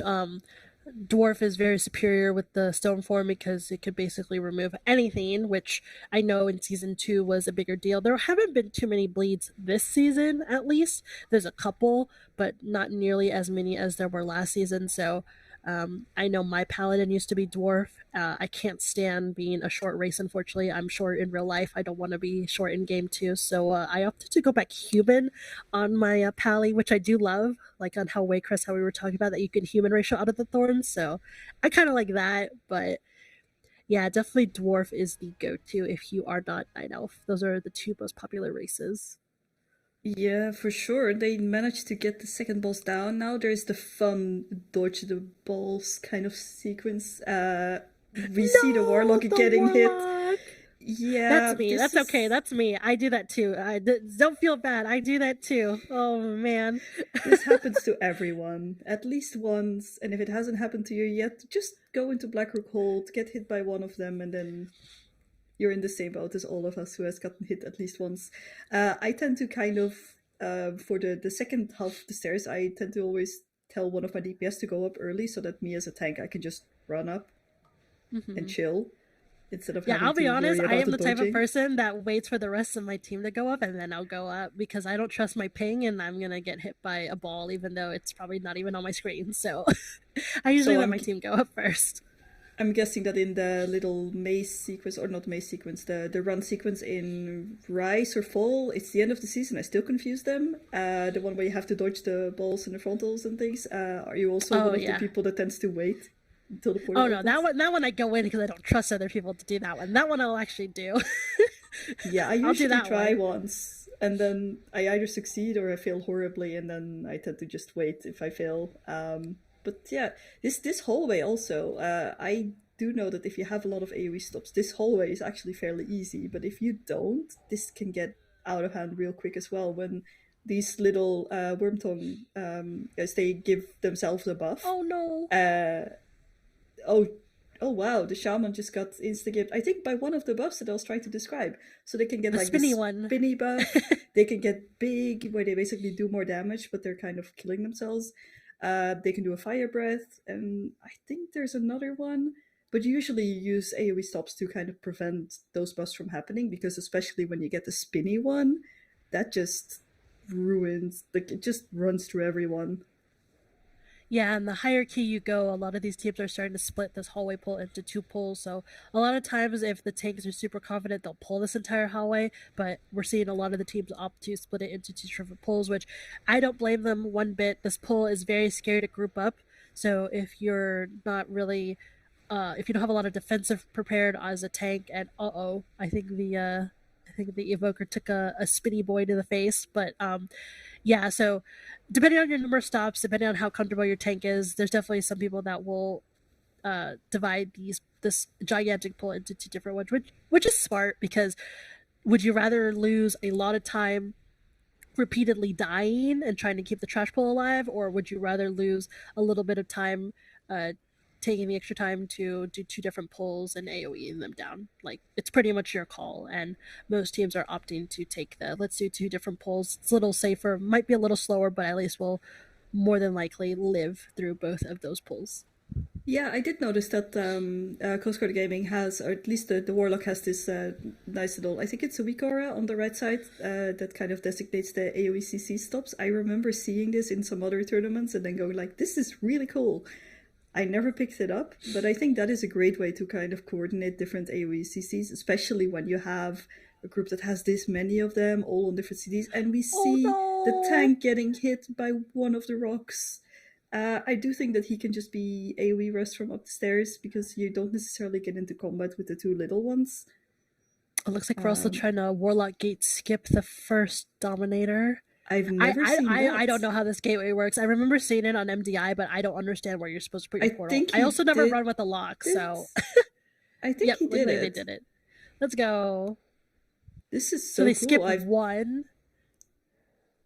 But wouldn't that still make the bat spawn? Yeah, so the bots, oh my goodness, the bats don't stop spawning until you go up the staircase usually, but I believe that they are just pulling the 3 Dominators together, and then they're going to pull it up here to stop them from spawning. So now what they need to do is they need to make sure they are coordinating their kicks correctly and preventing these Fel Frenzies from going off.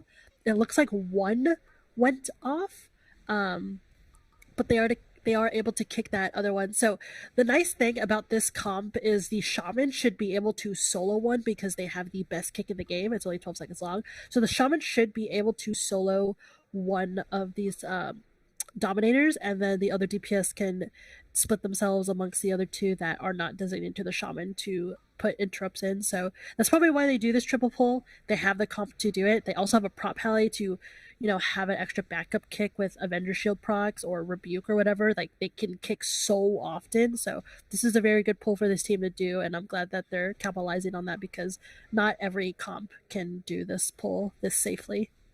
Yeah, definitely. They also, of course, they are playing the Holy Poly, so that also brings another interrupt that it's a fairly short cooldown, if I'm not mistaken. It's not as short as Shaman, but it's short. And I mean, I feel like if you were playing with the Priest, for example, this pull might have been a little bit more tricky because you can't rely on that extra interrupt from the healer. Yeah, priests don't have interrupts. What do you mean? Blizzard just doesn't like priests, apparently. Like, they're the only healer without an interrupt. I don't know when it's going to happen. I don't know when they're going to get one, and they already ruined their master spell, too. Poor priests are getting the short end of the stick. Yeah, they are, but I mean, they've been reigning for quite a bit here and there, like, notch them down a little bit, just a tiny bit. Their PI is already strong enough. We do see that this boss, like, I think it's on Tyrannical, if I'm not mistaken, so this boss actually, it's like a truck, especially the AoE stomp going back as well. Ooh. Like, the whole group is almost dying there. I feel like I almost thought that there was no devotion or active for a second there. I panicked, but no, they're good. Holy Poly is doing an amazing job keeping the group up. I think that the baits on this boss, especially on Tyrannical, you really need to make sure that you bait them well, because otherwise you're going to run out of space.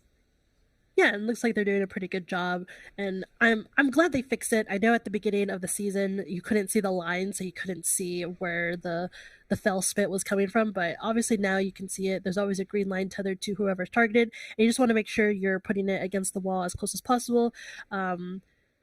And yeah, it looks like they're doing a really good job of managing that. They are managing the charges very well too. They're alternating appropriately. and looks like they are committing defensives to every stomp so that they are making sure nobody just randomly dies.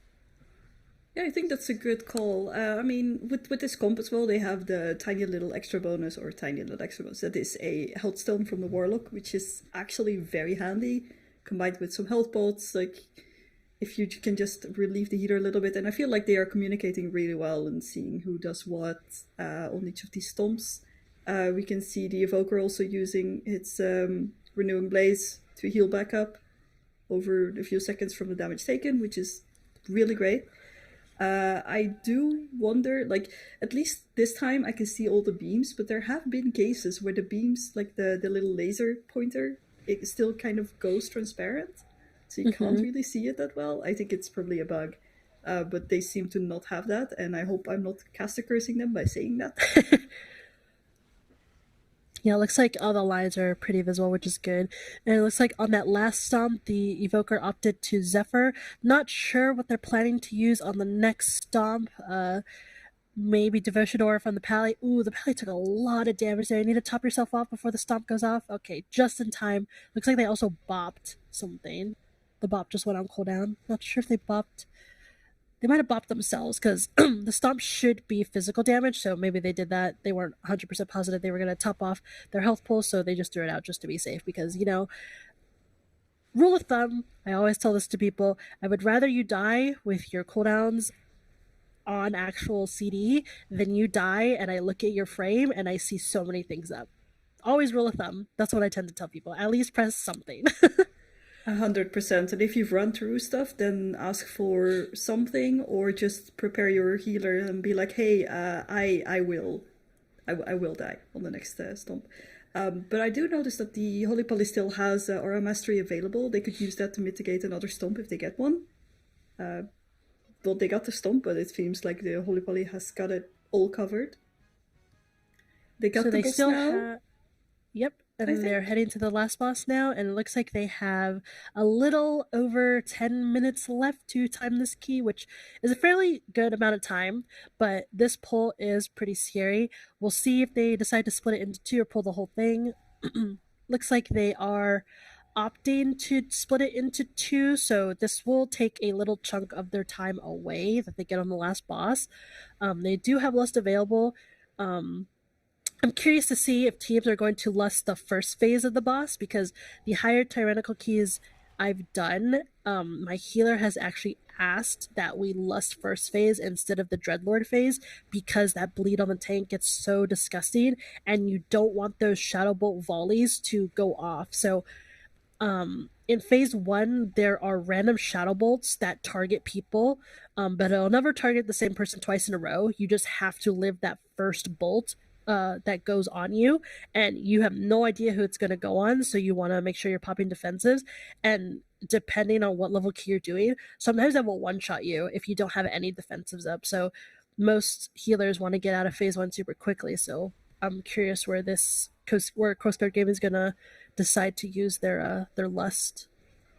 Yeah, definitely. And I feel like this boss in particular, since that bleed at the beginning is so rough, I was kind of surprised to find out that you couldn't dispel it. But I mean, that would be pretty strong if you could use one of your personals or bobs or anything to get rid of that bleed.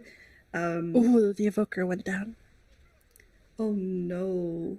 I mean, this trash, like, they do leap with the Raven's Dive, that is a lot quicker than you think it is. They also do I don't know how to say this. Coup de grace?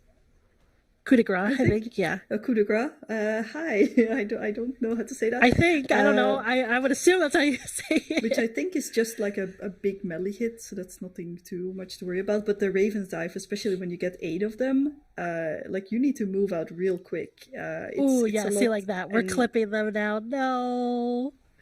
I'm sorry, I guess we are maybe caster cursing them somehow. But in any case, they seem to be living and just slowly taking all of these mobs down. They do have plenty. Well, they have a couple of AoE stops left that they could use to kind of. Oh, they can't though. It's raging. That's the scary part. It's raging, so they can't. That is true. Well, raging in this dungeon, I hate it so much because these mobs do things you have to stop, and if you don't kill them fast enough, you can't CC stop them unless you have a soothe.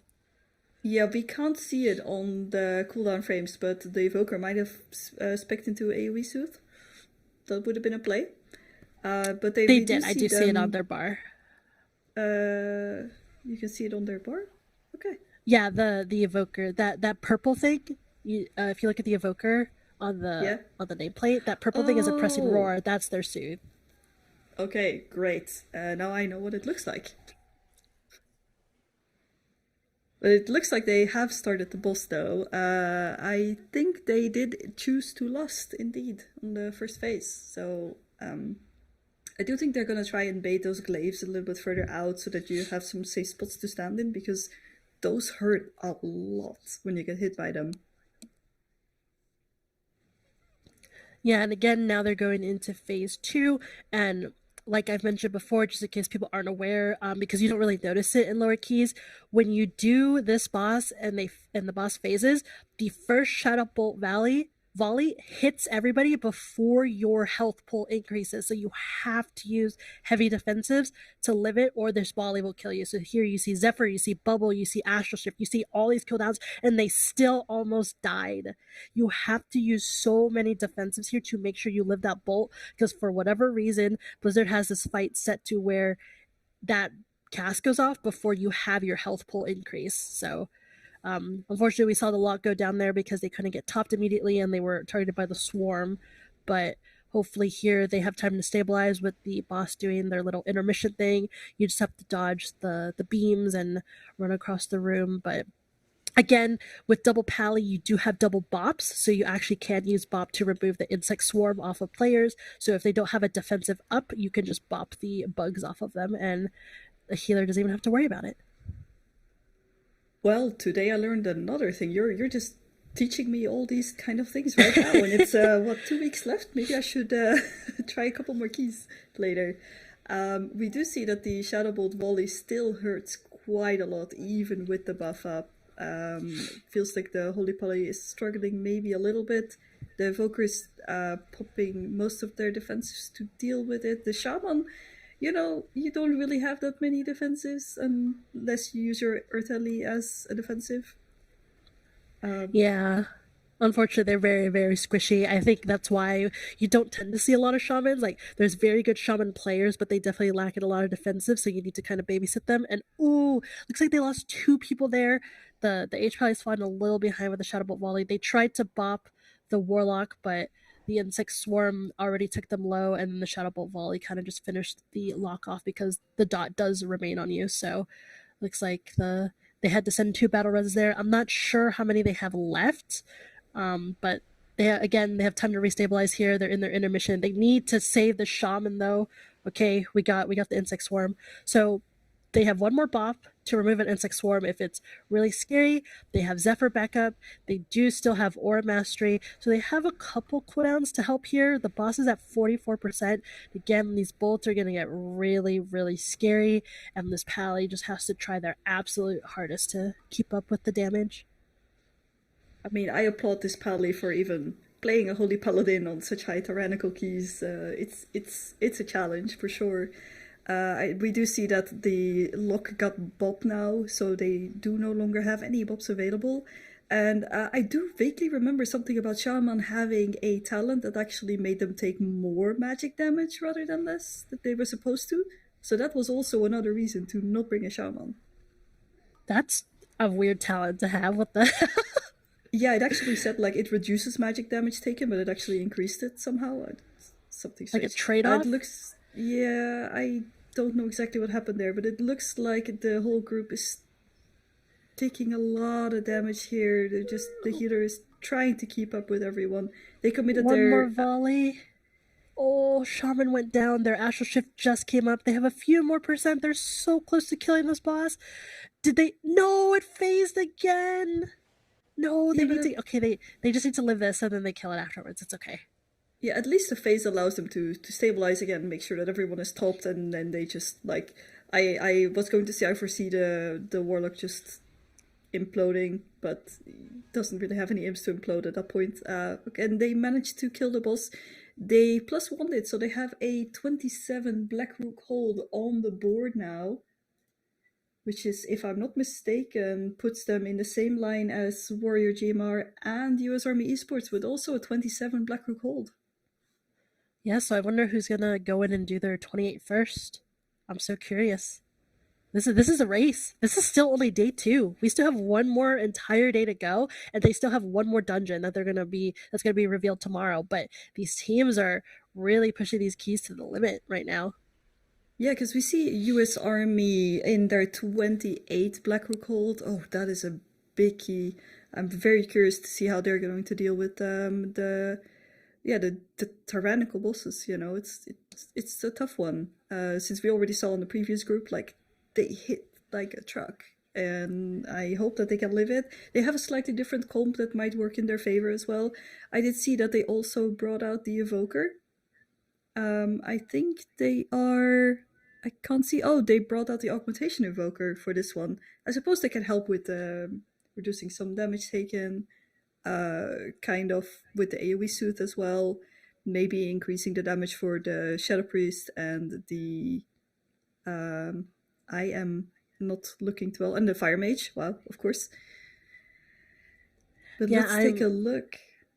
So they have 3 Night Elves. So I kind of mentioned this the other day, and I'm so curious if any of these teams are going to do it. But there is a Night Elf tech you could do on the last boss of Blackrook Hold to make sure that nobody dies from the Shadow Bolt Volley. That first one I was talking about that does a lot of damage because you don't have your health amp applied yet. I'm so curious if any of these teams know how to do it. If no teams do it by the end of the weekend, I will happily explain it to other people. I don't want to spoil it. I want to see if we see it first. But yeah, I'm so curious, especially on this 28, if this team is going to opt to do that because they don't have a lot of immunities. I mean, the tank will be fine. The mage can cold blood it. The monk can like diffuse and cocoon it. The priest can disperse, and the evoker can probably what is it, scales, and they have Rage Heart equipped, it looks like. I think that's what that icon is. But Yep. yeah, I'm curious if they're going to use the tech or they're just gonna rely on their cooldowns to keep them alive. Yeah, this is just an interesting comp. I'm kind of happy to see augmentation again. Like, it was kind of the mainstay for quite some time, especially in the higher keys. Then they got taken a little bit less, which is perfectly fine as well. But like you said, for example, in Waycrest, where you need the extra DPS for the thorns, for example, if you can't bob them off, you wouldn't really want to bring an aug for that per se. But I think in a key like this, where maybe extra mitigation is key and some focus damage, it could be worth bringing an aug. Yeah, I know for Waycrest, like a lot of the live strategies are some groups that do Waycrest will have people run out before they do Goliath and equip the PvP trinket for Goliath. If people run an augmentation evoker in the run, I know some of them have their aug run out and switch to devastation for Goliath and then go back to augmentation afterwards.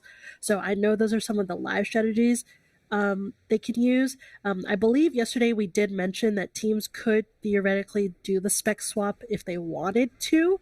I'm not sure if they're allowed to gear swap or anything as well, but I do know that per the rules, there is nothing that is against someone just going to go quickly change their spec and coming back for a boss fight in a different spec. So not sure if any of the teams are planning to utilize that or if they were even aware that's something they could do, because I know not every group like thinks of that, because not every group needs to do that. I just know the reason I know it, for example, is because my group struggles with single target, for example. So I know Rep Pally.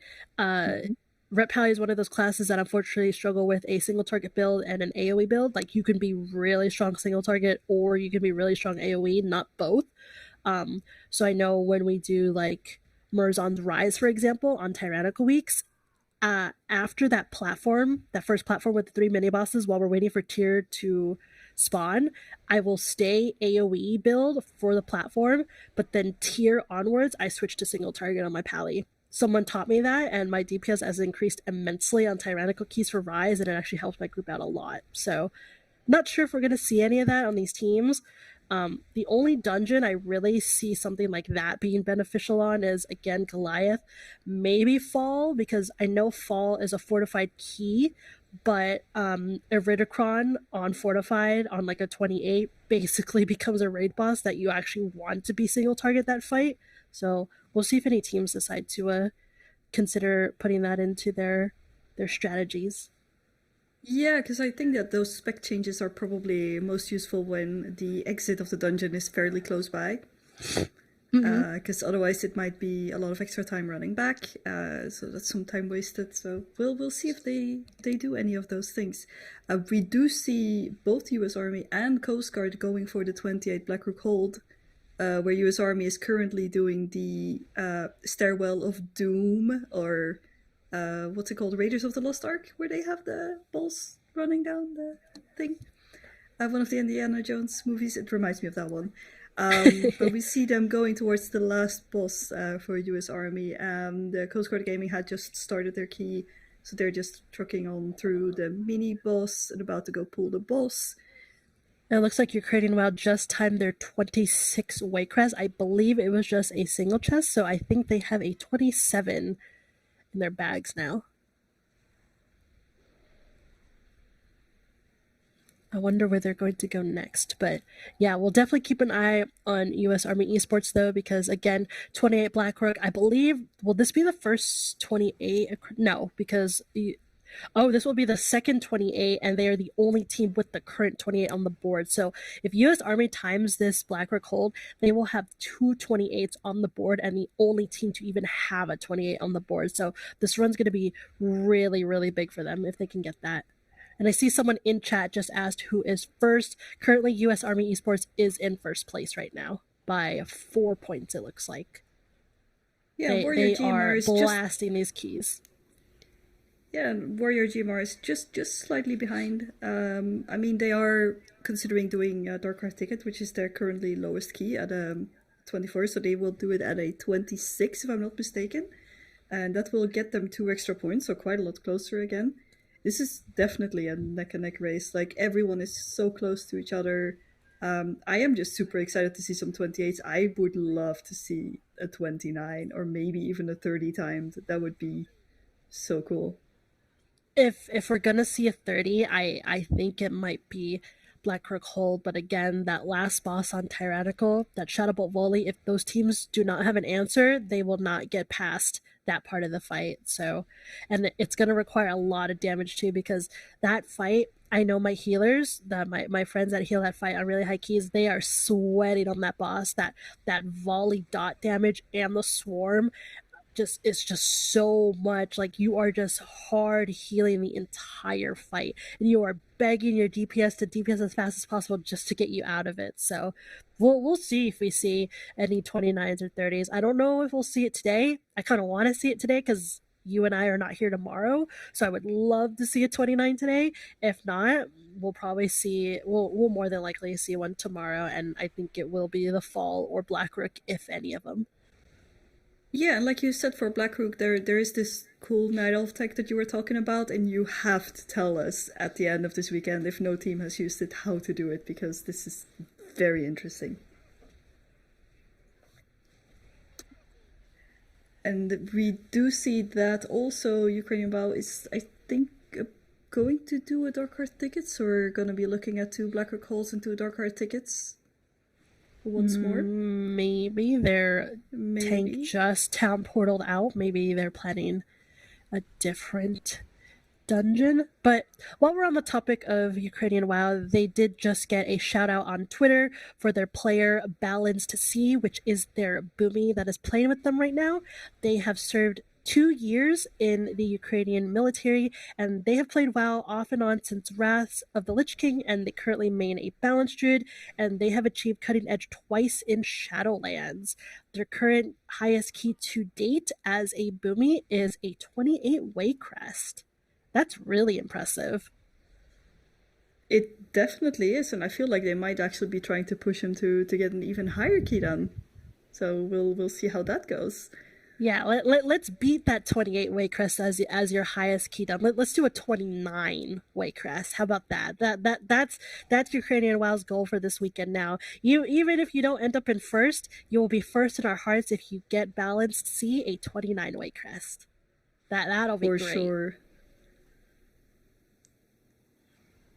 So it looks like they actually are going Blackrook is where they're going.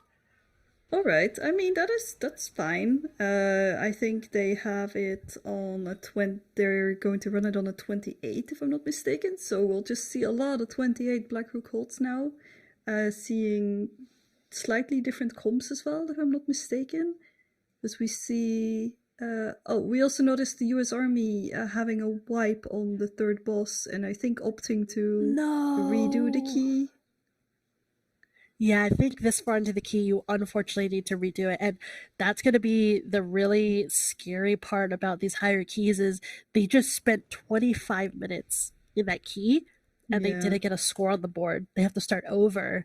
So that's the really scary part, that as you get higher and higher keys, that if you make a mistake at the end of the dungeon and it costs your run, you're kind of on the back foot there, because you spend 25-30 minutes in a key and you just open the door for another team to catch up to you now. Yeah, because now they would have to retry basically most of the dungeon again, and they have 55 minutes left today to play. So we'll see if they can pump out another 2 keys. At least one for sure. Should be doable. We see Warrior Gamer doing the trash that is like just slightly before the first boss. I always don't like this trash. The Nightclaws just truck all over the place, give everyone bleeds. They're hard to deal with. Oh yeah, I've been in some pug keys. So the number one thing I've seen with pug keys, especially lower keys, like, I am a true believer that anyone can push IO. It's just a matter of learning what's actually happening. And a lot of the people most of the time just don't understand like trash mechanics. That's usually the biggest thing.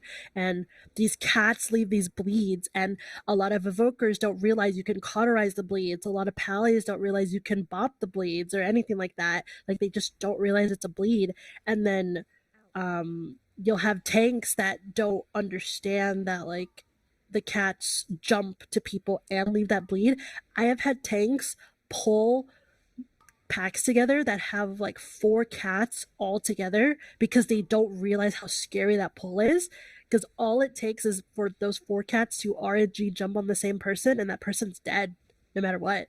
And then you just cause a chain reaction of other people in your group dying. So it's just simple things like that once you learn how to deal with it, you're like, oh, okay, maybe we shouldn't do that pull because of this reason.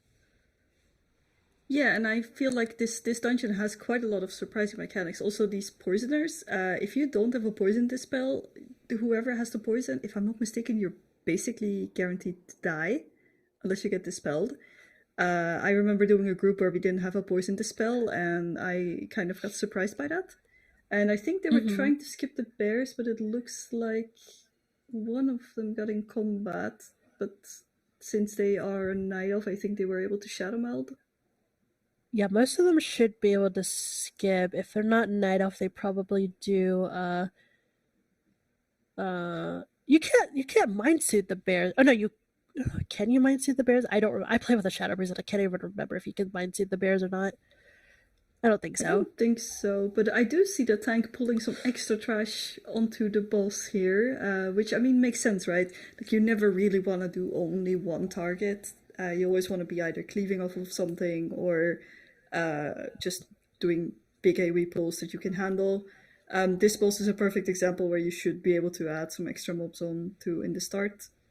And I'm pretty sure 3 mobs is the ideal cleave target for BM hunters, right? I believe 3 is like the magic number, so you're actually buffing your hunter's damage here as well.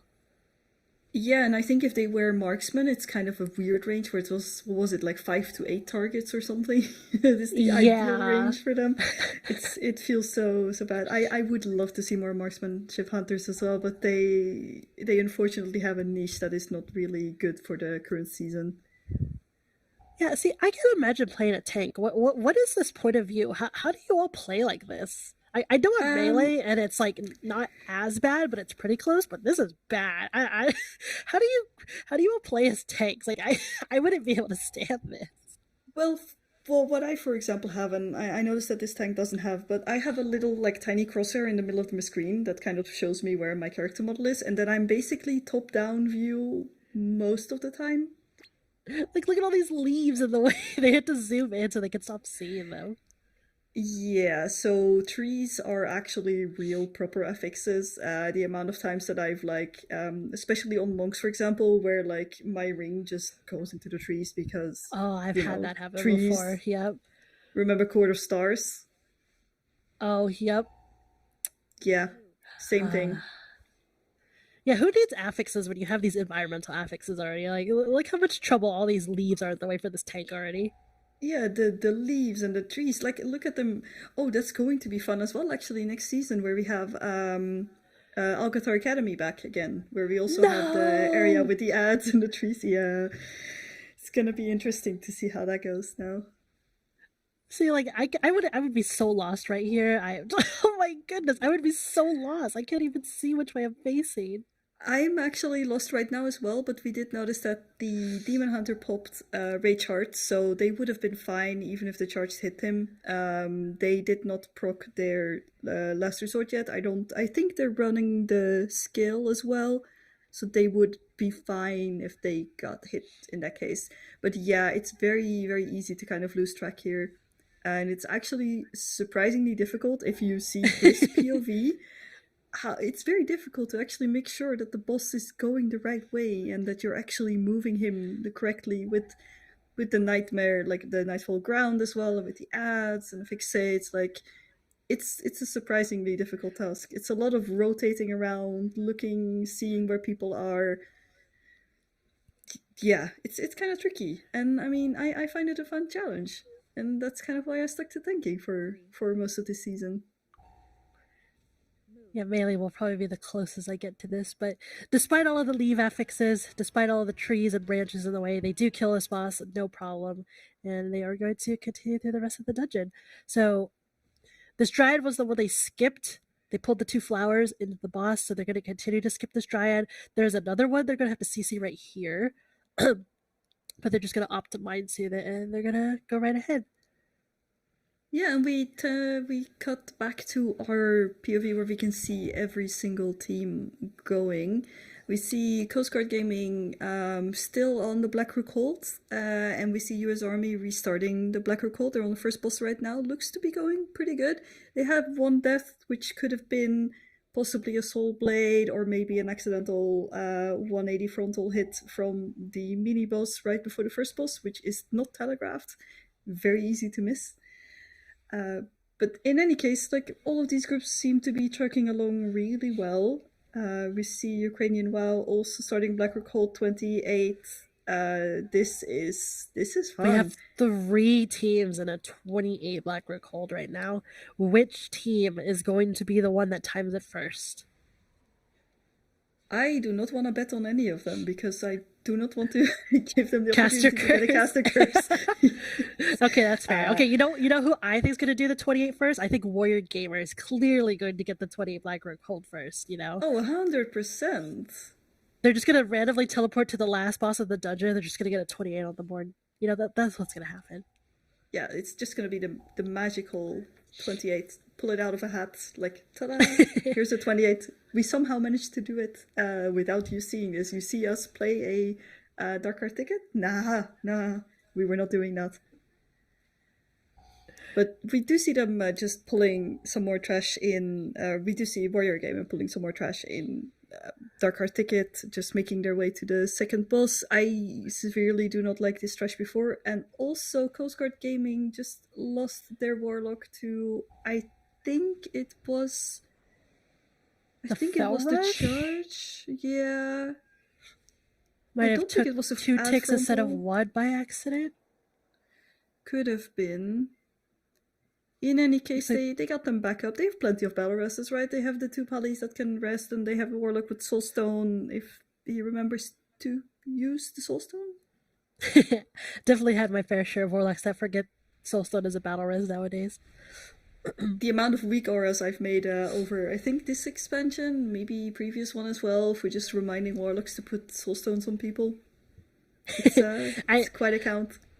I know I had one of my friends make me a weak aura to run certain talents in dungeons because I would just forget. So I know for druids in Rise, you want mass entanglement for the Morchi fight, and I would always forget to run it because having a demon hunter and a druid alternate between sigil misery and mass entanglement on the boss just trivializes that mechanic where your what are they called?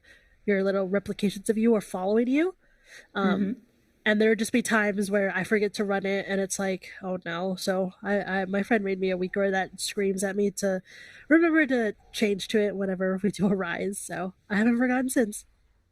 Yeah, I remember at the start of the expansion, especially, we had a lot of these kind of weakers going around for people to remind to take their dispel and interrupts, even. Because, you could opt out of it. I've seen, I think, many druids, I think Resto Druid tends to opt out of the interrupt sometimes. Yeah, Resto Druid or Druid tree, like the Druid class tree in general, is not, in my opinion, a really good tree. They're like, if you're Boomkin, it's easy for you to take Dispel. If you're Feral, you have to drop like 3 points of defensives just to take your Dispel. So with my group, with a coordinated 5-man group of friends, they actually never let me run Dispel. They know I need my defenses, and they're like, okay, we will cover it. We will go into this knowing you don't have a Dispel, which is super nice. But yeah, telling a Feral Druid to spec into Dispel or telling a Resto Druid to spec into Kick, it just messes with your tree way too much as I love these new tree designs, some of them definitely need a little more work still. Like the favorite one I like to bring up is, why does my druid need to spec into Soothe just to get Stampede Roar? Because not every dungeon I need Soothe, but I need it to get to Stampede Roar, even if I'm not using it. So definitely like the new trees, but some of the abilities definitely need to be moved around still. Yeah, that one in particular sounds very, very strange, to be honest, that you have to go that path in order to get there. I kind of wish that some of these like more optional optional talents would be on a kind of one node, then branching out, so you kind of tend to choose only one of them, but you don't have to go through other nodes to get there. It's kind of like a tree shape for that particular one. Or a multi-choice node that also works for those talents. I do think that maybe with the new expansion we might be getting slight revamps here and there, as well as those really cool crossover talents. Hero talents, I think they're called. Yeah. They are hero talents. I'm looking forward to some of them. So Coast Guard Gaming did defeat that second boss. They are at 9 deaths, so not sure how this timer is going to look for them. They are doing that scary hallway with all of those spinny, fiery boys, so looks like they are, again, going to opt to do it into 2 separate pulls. Again, do not blame them. This pull is very, very scary to deal with. You want to make sure your tank has defensives going into it and that you are coordinating AoE stops so that the little I don't even know what to call them. We always call them spinny dudes in my group, but you just want to make sure that their abilities aren't going off, so that is the most important thing. And if you have to split it into 2 pulls, completely fine, as long as your DPS can make up damage for it. And again, Ukrainian WoW also in their 28, they are on the first boss of Blackrock Hold. Looks like they already did get through the intermission, so the rest of the fight is basically a breeze. They have 6% more to go. U.S. Army, they are in that scary hallway of a 28 Blackrock Hold on their way to the second boss. They just got to deal with those archers. As you can see, the mage is kind of playing LOS. They're waiting to get topped up, and then they're going to go back in. And then Warrior Gamer, our only current Dark Heart Thicket contenders, trying to get their 26 done. Yeah, I mean, them finishing the 26 would get them a lot closer to US Army as well. So I wonder if they're maybe gonna opt to also join the rest of the gang in 28th Blackrock Hold after this one. And I wouldn't be surprised if that's where all these teams want to end today, is with a nice 28 Blackrock Hold on the board. Yeah, definitely, because with about 42 minutes left now, there's not too much time to start a completely new run, and I feel like, for example, US Army that had to restart their 28 run That was rough, but since they still had quite a lot of time, they might still be able to do another key after this, which would be cool. I have a feeling that hopefully these groups will time all of their 28s and we will get maybe a spicy 29 as the finisher keys of today. But we shall see what happens. Yeah, so again, the higher and higher these keys go, the more scarier they're getting, the more perfect that these teams have to play. I mean, Warrior Gamer currently has 0 deaths in their Dark Heart. US Army has 3 deaths in their 28. Ukrainian WoW, 0 so far. Coast Guard Gaming, 9. So again, these timers cut it really close. Like every death matters now. If you have a death in the wrong spot when you just popped cooldowns, oh, it looks like Coast Guard Gaming also aggroed the Denominator while they were trying to set up the Warlock gateway, so they are going to have to res their Warlock, which is going to cut into more of their time. Not sure if we just backed up a little too much, or we pulled the bat, which Social pulled the Denominator, but looks like we are setting up the gateway skip again. It looks like he was walking a little bit too far to the right, where he pulled that one bat and then got the Dominator, yes. But luckily no one else in the group got aggro, so it was only the 5 seconds plus the rest timer. It wasn't too bad. But yeah, I do know that Blackrook Hold, like on lower keys, definitely has quite a roomy timer to work with.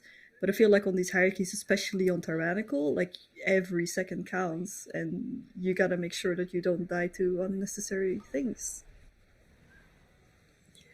Yeah, it looks like they went up all the way to the top again with the 3 denominators. And again, if you weren't really here on our commentary earlier, this group has a really good comp to deal with 3 denominators at a time. I know the Shaman, because they have a 12-second interrupt with Wind Shear, they can solo a denominator on their own as long as they are kicking it last second. The Paladin gets a lot of Avenger Shield proc resets, so they have an extra interrupt when they need it. And then you have the Healer with the kick, the Evoker with the kick, and a Lock with the kick, so they could be controlling the last mob. But looks like one Fell Frenzy did kind of squeeze through there, but as long as they are controlling the rest, I see they kick those 2 right there, then they are A-okay. But again, when you do this triple denominator pull, ooh, we're pulling into the boss? I don't know if that was on purpose or not, but ooh, this is getting spicy. I mean, considering it's not bolstering, although actually that wouldn't affect them, or it's not sanguine, or anything else that could affect those bosses, I think it might be an option, because then, again, you can cleave off of the boss to get those last mobs down, because they were fairly low health already. If you were here before or not, if you weren't here, then this boss definitely tracks with the stomps. I'm curious to see how they're going to handle it this time, because we saw them on the 27 earlier. There were moments where it was quite a struggle to deal with the stomps, but I feel like maybe now they have some more experience with it, so they're kind of coming in and having a little bit more of a better approach to it. Yeah, so we already did commit Zephyr, it looks like, and so I'm assuming the next stomp will probably have to be some personals. Someone else is going to have to soak this charge for the Warlock, because the Warlock does already have a charge. It looks like the Shaman did it, opted to Astral Shift it. Everyone's basically healthy. It looks like Healer got a little bit scared and decided to bubble after the stomp there. As you can see, the lines are getting a little bit out of sorts, but they are trying to fix that with these newer lines coming out now.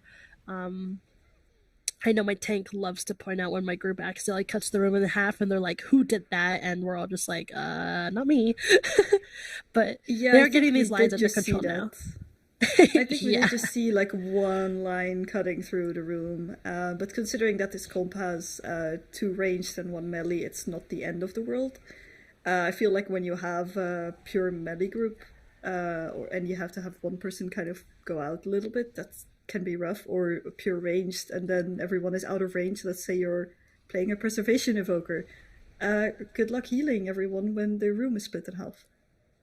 I do want to shout out how this Evoker is utilizing their rescue as well. I feel like that's a lot of thing that newer Evokers kind of struggle with, that rescue is a 50-second cooldown and they tend to use it for mobility, when in actuality, if you run the talent for the shield that it gives you and the person when you use it, it's a very, very good defensive. is very strong because of the short CD, so I'm happy to see that this evoker is using that. Unfortunately, the lock was a little low into that stomp and did die, but they do have a battle res. They get them right back up. They just need to top everybody and make sure that the next stomp in 12 seconds, everybody is 100% HP and healthy. Yeah, we do see the gaze going on the Warlock again, but since he died, his debuff got reset, so I guess that is kind of a way to deal with it in that sense. I do hope that the Shaman ends up living. He still has Astral Shift, probably needs to keep it for the next one. I'm curious why they haven't committed any of the Aura Masteries yet, or like just one. However, they are on 30%, so there's still a couple of stomps left to go. I do wonder, does this boss actually start to ramp up in speed when he gets lower health, or does he just stay the same? I believe it's the same. I don't think I've really ever noticed the mechanics getting faster and faster. I think the lines get faster and faster, but I think the other mechanics are the same, because I think the lines are getting more frequent, but I don't think the boss itself gets faster. Alright. Well, in that case, we see the boss charging basically to Narnia, and the stomp coming in, the lock positioning himself very well to get knocked safely, and oh no, the whole group just basically went down. The Warlock is like, I'll try. But I feel like this might actually mean that they won't be able to time this key, and this is once again one of those cases, like you said before, where it's like, well, I guess we're gonna have to just restart. Which is a shame because they committed, 20 plus minutes already to this key. It's quite heartbreaking to see that.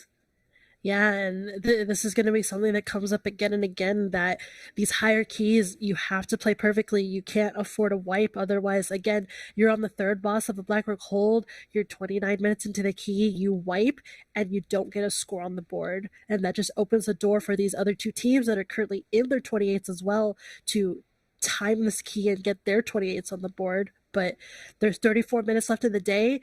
I'm assuming all of these teams can at least get one more good key in and then start another key that they could still complete, because again, per the rules, as long as you start a key before the timer hits 0, you can complete it. So these teams could theoretically sneak in 2 more keys if they have very, very clean runs. They would have to have some really, really clean, like perfect runs, because I think most of the timers for the dungeons that we have available, which is Waycrest, Fall, Blackrock Hold, and Darkheart Ticket, are 30 plus, if I'm not mistaken. But I think Blackrock Hold has the shortest, with Blackrock has 36 minutes. Oh, wow! I thought it had the shortest. I believe the shortest is the 30-minute ones, I believe. Yeah, which is Darkheart and the Talbazar. Maybe I just always thought that Blackrock Hold was short. It just felt like quite a quick dungeon, actually. But it looks like Coast Guard Gaming is opting to go into Darkheart Ticket instead of doing another Blackrock Hold try. And if they are going Darkheart Ticket, then it would be a 26, if I'm not mistaken. So maybe they don't think they want to do another 30 minutes in Blackrock Hold, that they're going to opt to try to get this 26, maybe clear their head a little bit, get this 26 on the board. Maybe this 26 will be easier for them, get a nice score on the board, and then head back to that Blackrock maybe at the end of the day if they time it. Because again, this timer is only 30 minutes. So even if they time this key last second, they will have time to get into another key, as long as they do it quickly as soon as this key is over. Indeed. And we can actually see that Warrior Gamer is on their way to the very last boss of their Darkheart Ticket 26, which is looking to be going fairly okay. I'm not gonna be too optimistic because Caster Curse, no, we don't do that. But they are like on a roll. I won that so far. That's prickly. But yeah, it's the defeat the week on this boss is especially difficult, right? Because you can't really do much about it. It does a ton of damage. Is there anything you can actually do against it? If you're a Night Elf, you could Shadow Meld, Feed the Weak. If you're a Hunter, I'm not 100% sure, but I'm assuming you can Feign Death it. So they do have those options. But they do have about 4 minutes to time this boss. They do have Lust, which I assume they will opt to use in Phase 2, because Phase 2 is the very scary part, especially on Tyrannical Week. So they're just going to manage these Feed the Weeks for a bit. They're going to manage the Nightmare Bolt, and the Paranoia person's going to make sure they get out. But again, these Nightmare Bolts do hurt. You do see the Evoker there popping Obsidian Scales before it goes off, because the higher and higher this key goes on Tyrannical, that Nightmare Bolt does chunk a lot of your damage that you do want to pop it defensive before the cast goes off on you. Feed the Week here going off again. Looks like they're very healthy though. I think that went on the tank, so the tank was very healthy there. But as you can see there, the Evoker had no defenses for that Nightmare Bolt. They just had the Renewing Blaze to heal them back, and that bolt took them down to like 10% HP. So that's why you want to pop defensives. Like if you didn't have anything there on a 28, you'd pretty much be dead. So they're doing a good job of managing their defensives, though. They're at 56%, and they are going to phase this boss very shortly. The Monk is getting the Nightmare Bolt again. No biggie. Monk has Fist Weaving build, so they are already in melee. Looks like they are actually parking the boss in the safe corner this time. I know we saw some of the other teams just keeping the boss in the middle, but we are kind of close to the corner. But here we go. We're phasing Zephyr. Nice Zephyr for the transition, and then they're going to Lust here. Nightmare Bolt onto the Shadow Priest, which I believe I'm not sure if they faded that or what, or maybe it was the end of their disperse, but they do live. Paranoia, unfortunately, going to go on the Mistweaver, so they're not going to be able to Fistweave here unless the tank moves to the other side, which they did now, but I think the Mistweaver is already out. You see all 3 of the range DPS stacked with the Nightmare Volt. And again, because Xavius is in this quarter, Xavius is not getting hit by that many of the swirlies, so he's not getting super buffed or anything. But yeah, everyone's looking pretty healthy. Paranoia on the Evoker, so everyone else is going to stack now. Feed the Week on the Mistweaver. Very easy for a Mistweaver to handle. They have Expel Harm. They still have a lot of defensives here. They got 12% left on the boss. Nightmare Bolt on the Priest. Look really good Cocoon by the Mistweaver there to keep the Priest very healthy on that Bolt. Paranoia again on the Mistweaver. I know my Mistweaver that I play with complains every time he gets it. He can't Fistweave. There he goes, rolls away. But yeah, Xavius looks like he's going to die here. 3% left. 2%. And they still have a whole minute and a half left. One more Nightmare Bolt out onto the Evoker. Nicely handled with an Obsidian Scale. Stacked in melee, and the boss is dead. So they have a 26 Dark Heart on the board now. Wow, that was actually pretty smooth, honestly. I saw that they handled it very well with their defenses, with Renewing Blaze for the Evokers, saving their lives, I would say, a couple of times there with the Feed the Week on them. But I do think we are going to head towards a ad break again. So there would be a 90 seconds ad break. If you aren't subscribed, if you are, then you're welcome to stay here and enjoy our commentary. If you aren't subscribed, feel free to. And I think Warrior Gamer is about to try and decide what key they are going to do. I am not sure which one they will do. They have a lot of options. But this last Dark Heart ticket that we just saw was the last 24 that was still on the board. Now every single key has been done on a 25 plus, meaning every team has more than 100 points at least. So it's definitely neck and neck right now. We see US Army on the third boss in Blackrook Hole, the mage dipping low, but they are close to killing it, and I think this is where the previous key actually bricked for Coast Guard Gaming. So it's great to see that there's a team continuing on now. They finished the boss. Let's see how they handle the thing. They did have the interesting bug where sometimes the lasers from the bats still just continue on, even though you've killed the boss. They just stay with you for another bit. It's like they want to attract the cat's attention, or I don't know, something like a little lines. laser pointer. Yeah, but it's a green one. I don't know if it works on cats, but I've always wondered if it was maybe something related to that. Oh, looks like US Army's opted to do the entire hallway pull. They're not going to break this into 2 separate pulls. They do have 9 minutes left in this dungeon, so as long as they get through this trash pack relatively safely, they will have a good amount of time on this last boss. And again, I'm so curious if we're gonna see it. Like, I'm gonna keep mentioning it until one of these teams pulls it out, but I want to see if any of these teams know the Shadow Melt tech. I'm so curious because I love when people do these mechanics that just like, as soon as you see it, you're like, why have we never done that before? It's so effective. I wonder if they actually checked out the recap from yesterday, because I remember you mentioning it yesterday as well. So I wonder if they Someone were do trying the to figure it Night out. Elf tech. Yeah, we'll see. But you said that was it US Army that had a couple of Night Elves in their team? So they Yeah, they might be able to have pull it off. their tank and healer and their priest are all night elves. And as long as your tank is night elf and you have one other night elf in your team, you can do it. You need a minimum of 2 night elves to do it, and one of them needs to be a tank. And the reason it's usually the healer is because you need a taunt to pull it off. So usually the healer and Okay. the tank are the ones that do it. Okay, you've given me some hints. Now I'm just gonna cook on it here a A little bit in my taunt is brain. required for the night elf tech to work. That is very interesting. All right. But we do see that US Army is about to pull the last boss of the dungeon. Let's see how that's gonna go. I do think that they are not able to last for another while. I can't see if it's 3 or 5 minutes exactly, but it's looking like they might not be able to last on this boss. They are doing their best to bait the little glaives to the edge, because again, those hit like a truck, and you really don't want to get hit by them because you can avoid it.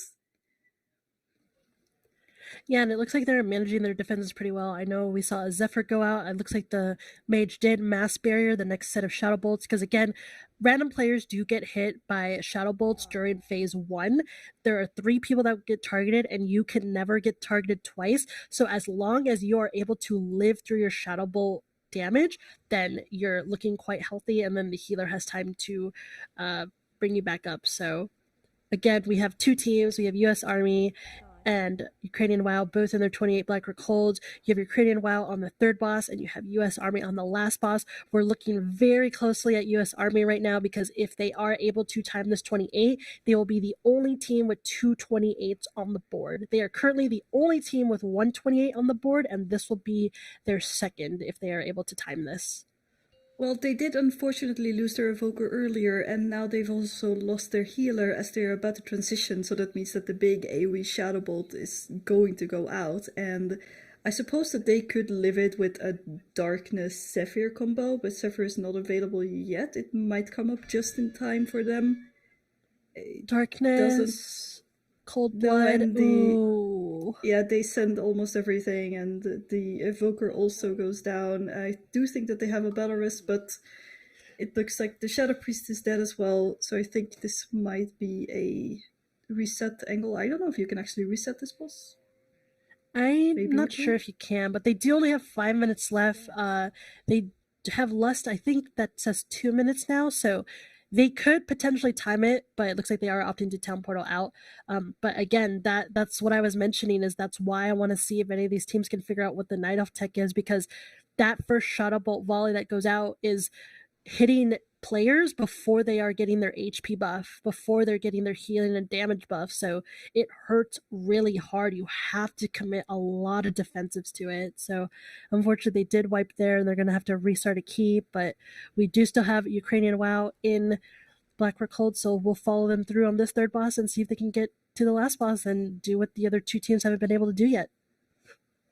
Yeah, and I think the previous teams we've seen a Prot Pali Holy Pali combo do this boss. We've seen a Mistweaver Vengeance combo, and now we see another one of them. I feel like a Mistweaver on this boss is got an okay time handling the stomps. But I feel like this Boomy here is just having his best Boomy life in range, baiting everything, always being the target of the charges. So you always know where they are as well. So this is a pretty solid thing so far. They're on 10% now, very close to killing the boss. Ooh, the warrior went down there. Not sure if we didn't use a defensive on the charge is why the warrior went down. He might have gotten hit by the charge the second time again, because that tends to kill people. Unless you somehow manage to parry, dodge, or block or immune it, I suppose. I think the rogue will soak this last one with evasion, and they're not going to opt to B-res the warrior, even if they did have one up. I'm not sure if they have one. I can't really find it on the UI, but even if they did, it's best to save it. You want the B-reses for the last boss because the boss was close to dying. You still have 9 minutes left in the dungeon. That you definitely want those B-reses on the last boss, because more than likely, unless you have something to cover that first shadow bolt, someone is probably going to die on that phase 2 part of the boss. So they've actually been stocking up their Belaruses. If you look at the rebirth icon of the druid, it has 3 stacks on it, so they have 3 battle reses available, which I think is a good call going into the next boss, like you said. Because this is definitely like where everything kind of comes down to. They have about 8.5 minutes left on the timer, and they still have this trash here to do, which can be kind of rough with the dives. You know, if you get clipped by it, it's a tough one.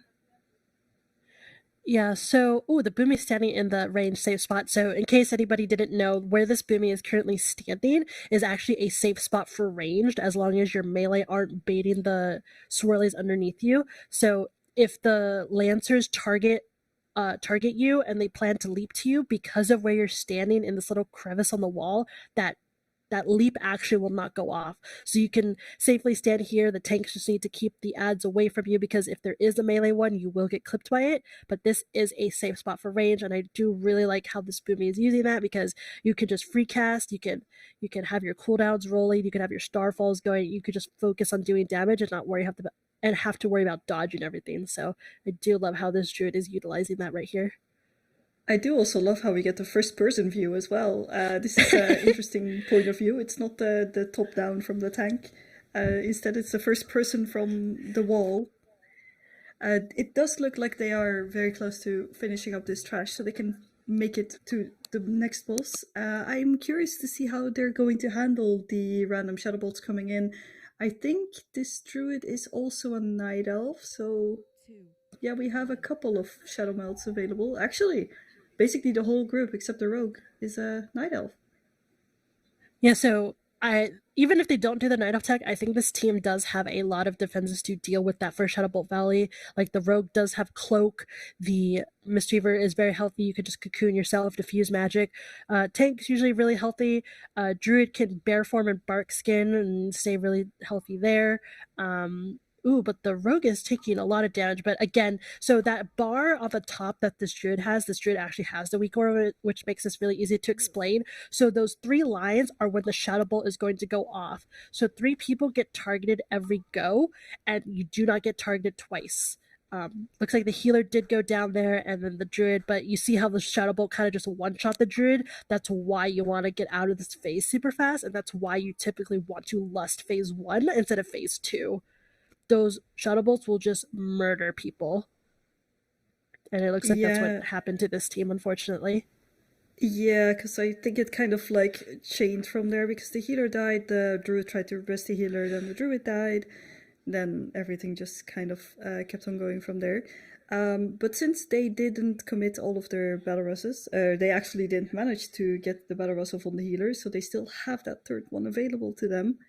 And they have 5.5 minutes. They have lust available. I want to see them lust phase. I want to see them lust phase 1, so they can get out of the shadow bolt phase.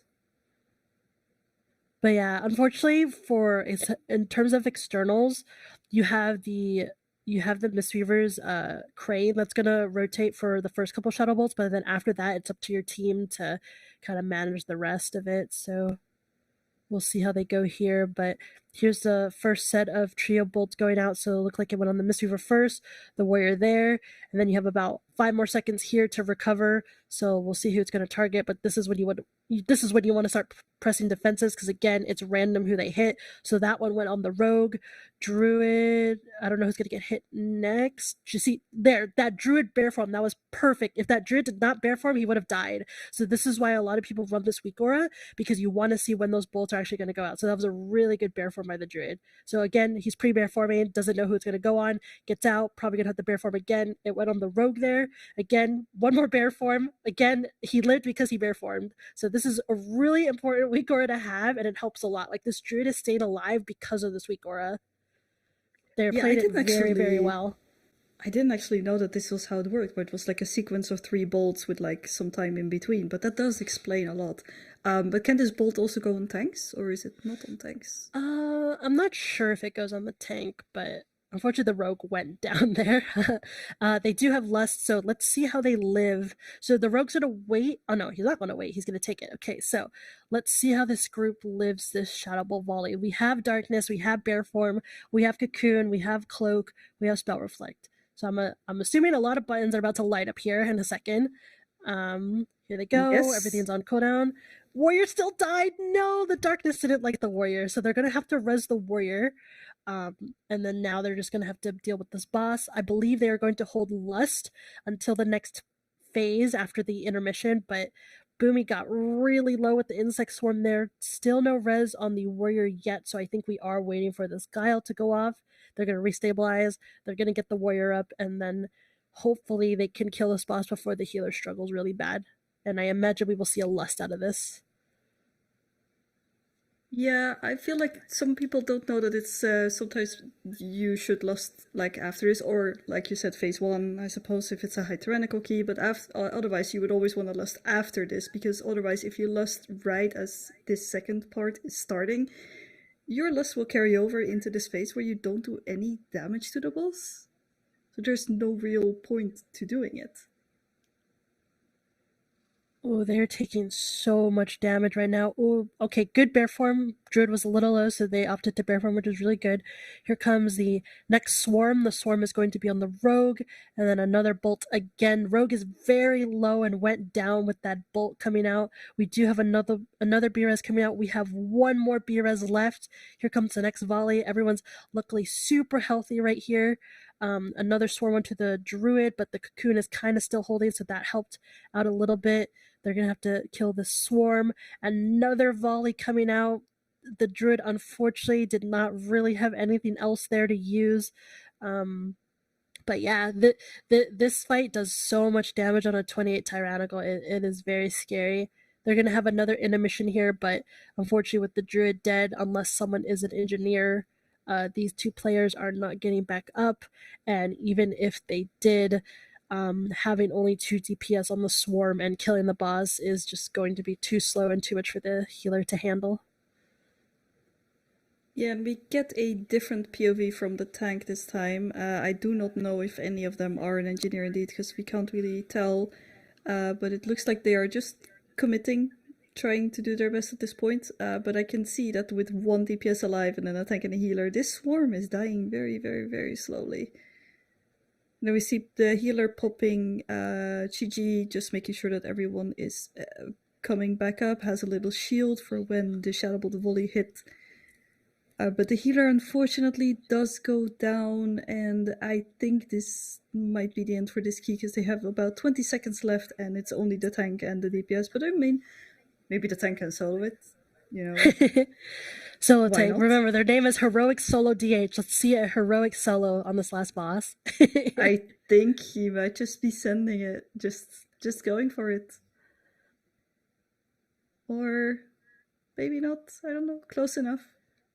Oh no, they get the swarm too, no! Oh, but yeah, this 28 Blackroot hold is going to be really hard for these teams. The Shadow Bolt is absolutely murdering the teams. There's a lot of healing requirement, there's a lot of defensive management, and yeah, it's a lot. But again, I really like how when we were on the druid that they were showcasing like a really good, like, the ideal situation of what you should be doing during those Shadow Bolt phases. Obviously, it's a little more rough with druid because we only have bear form, but with anybody else, you'd be popping a defensive when that timer is getting close to 0, so that if you do get targeted by the bolt, you know that you live. But those Shadow Bolts are absolutely trucking people. Oh yeah, for sure. And I think we're going to have a quick look at the leaderboard now, because there is a 2 groups going into keys, but we can have a quick look and see what the current standing is. We have US Army Esports in first place currently, Warrior GMR, Ukrainian WoW, and then Coast Guard Gaming. Everyone is really close. neck and neck. We've seen our first 28 with Gala controlled by US Army Esports. Many attempts at a 28 Blackrook as well. I'm curious to see what they're gonna do for their last keys, and we'll see if we manage a couple more hierarchies. I think most teams will be starting on their last key now because we only have about 12 minutes remaining on the time when they can actually still start a key. If they are in a key when the timer ends, they can still finish it. So we shall see how that is going to work out. Yeah, I'm curious to how much. see. Oh, go ahead. Yeah, I was curious to see because I saw that there's still a 25 dark heart on the board. It would be really nice to see all 26s, just so my brain likes seeing all those numbers be the same thing. Oh, we actually have teams going back into Dawn. So Warrior Gamers attempting their 28 fall and Coast Guard's attempting their 27 fall.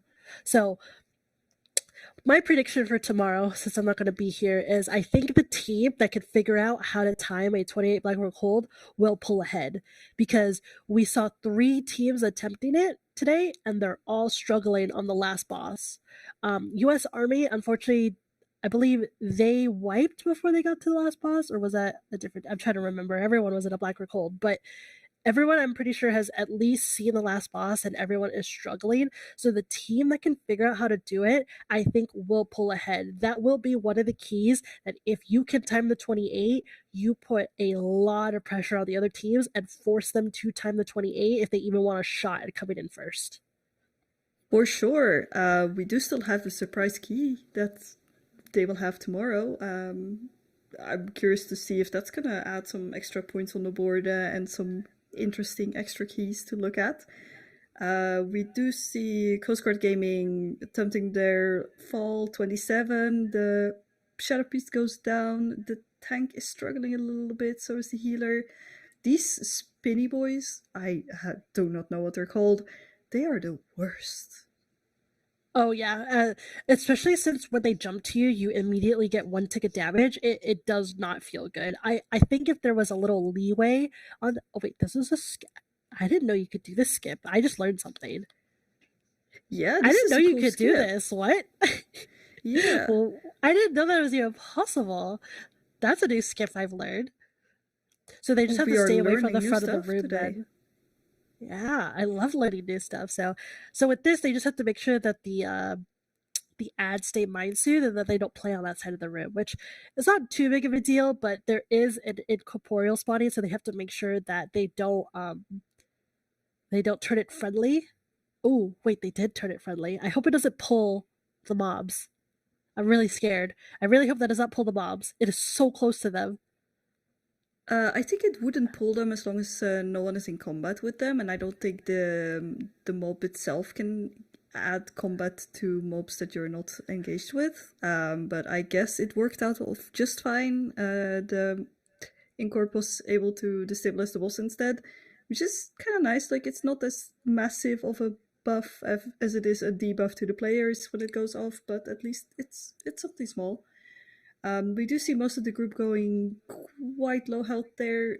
I feel like this is a fortified, but it still hurts quite a lot when the sandstorms come out. And also, like, I've seen many groups in my pugs lately forgetting to soak that little swirly at the end there. I think everyone thinks devastating. I think everyone thinks it's a tank mechanic, and they're like, surely the tank will do it, and then the tank is like just out of mobility, not even there, and then it goes off, and the team's like, so nobody soaked? Yeah, so let's say you're a blood decay, or I suppose a prot poly that has just used their horse, and your range decides to throw their second Eon Shatter all the way on the other side of the room. You're not going to get there in time. In this case, it would have been great if people knew that you can just soak it. And the ideal situation is whoever has just dropped their shatter just walks back in, because they tend to be the closest. Oh my goodness, the Warlock almost died there. Yeah, he almost got there. They are doing a great job handling the destabilize though, although there is one unfriendly mob, but they just despawned, so they got quite lucky there. These sands do hurt a lot, and also, like, on these hierarchies, since these bosses live so much longer, you're gonna start running out of space with this mechanic that feels very simple at first. Yeah, but they are doing a good job of stacking them as close as possible. Like you see even the tank running on sand that already exists to make sure that they have as much room as possible because they do have limited space. They kept that trash pull in the beginning of the room up, like right here. They need to be really careful. The priest is doing a great job of keeping the mind soothed, but you just want to make sure nobody accidentally AoEs or accidentally pulls them, and they're doing a great job with that. The healer actually went down there. I'm not sure if they ate one of those projectiles to the face. I know I've done that a few times, but I believe they're just going to wait for the team to run through because this is a checkpoint. Once the team runs through, the healer can just res here. They don't have to wait for anybody to res them, and healer should be releasing here. Yep, so the healer just waited for them to run through. All right, and we do also have a poll rolling in the chat for what key do you want to see tomorrow? Like, which one is going to be the 5th key of this thing? And a couple of people saying Halls of Reflection. Well, now, no, I would like to pass on that. I don't know. What do you think it would be? I kind of want to see a harder key. So I see a lot of viewers are voting on a Taldazar.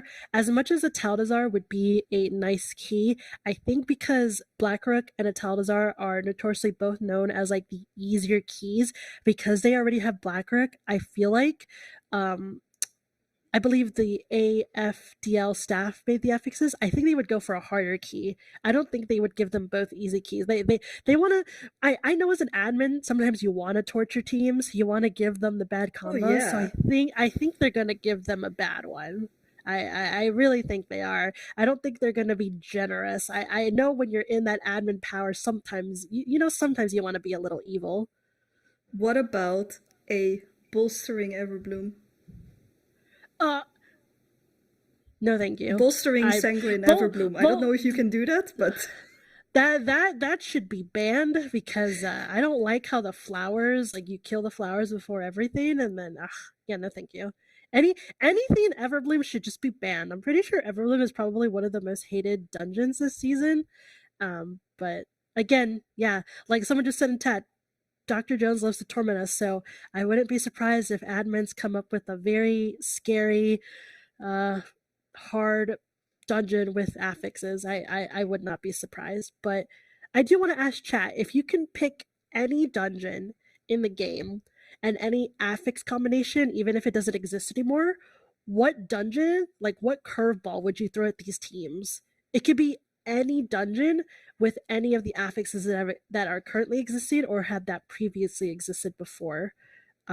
So I have I'm curious what chat would now. pick. What would you pick? Oh, I'm thinking a Toldagor. Oh? Yeah. With what affixes? Possibly the old Sanguine. Oh no. Maybe an explosive as well, or a teaming.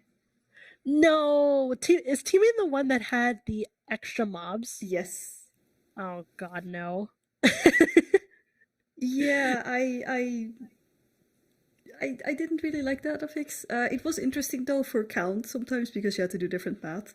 But also, just a quick callback to the current dungeon. The tank is getting quite low. I don't think they had a bloom debuff, but I feel like this mob actually hits quite a lot harder than I remember it hitting. Yeah, this mob is kind of chunking them. Looks like the tank is kind of trying to kite the mob around a little bit while the healer comes back, but those chronobursts hurt a lot. Oh, but the volley went off. They didn't have a kick, so that's another reason they're taking a lot of damage as well. But yeah, this sand room is notoriously known for having, I think, the most amount of deaths in fall. At least it's scary. You have the random dot going off. You have all these interrupts you need to take care of. You have bloom that's really scary, but I'm not sure how pallies deal with the bloom, because just for anybody that's may not know how this mechanic works, but the bloom is always casted on the tank.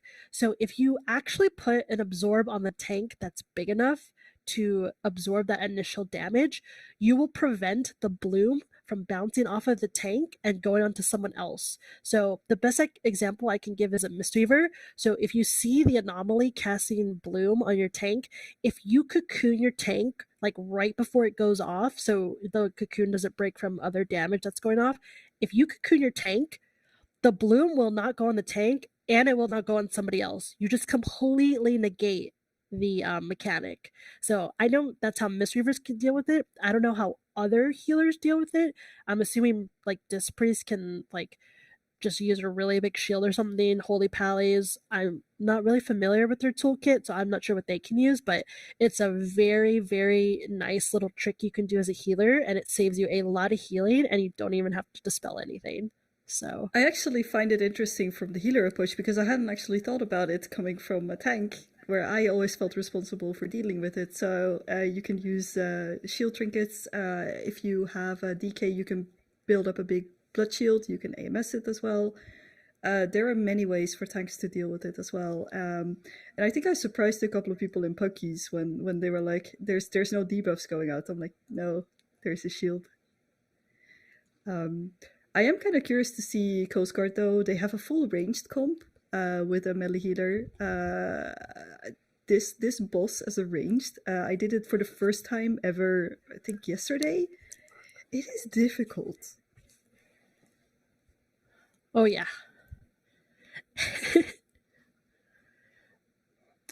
Oh, I see that we got a sub in the chat. Lunar Dia, thank you for the subscription. And just a quick shout out while everybody's here and while these teams are finishing up, they do have about 50 more seconds left to either restart a key, otherwise they are locked into the key that they are currently in.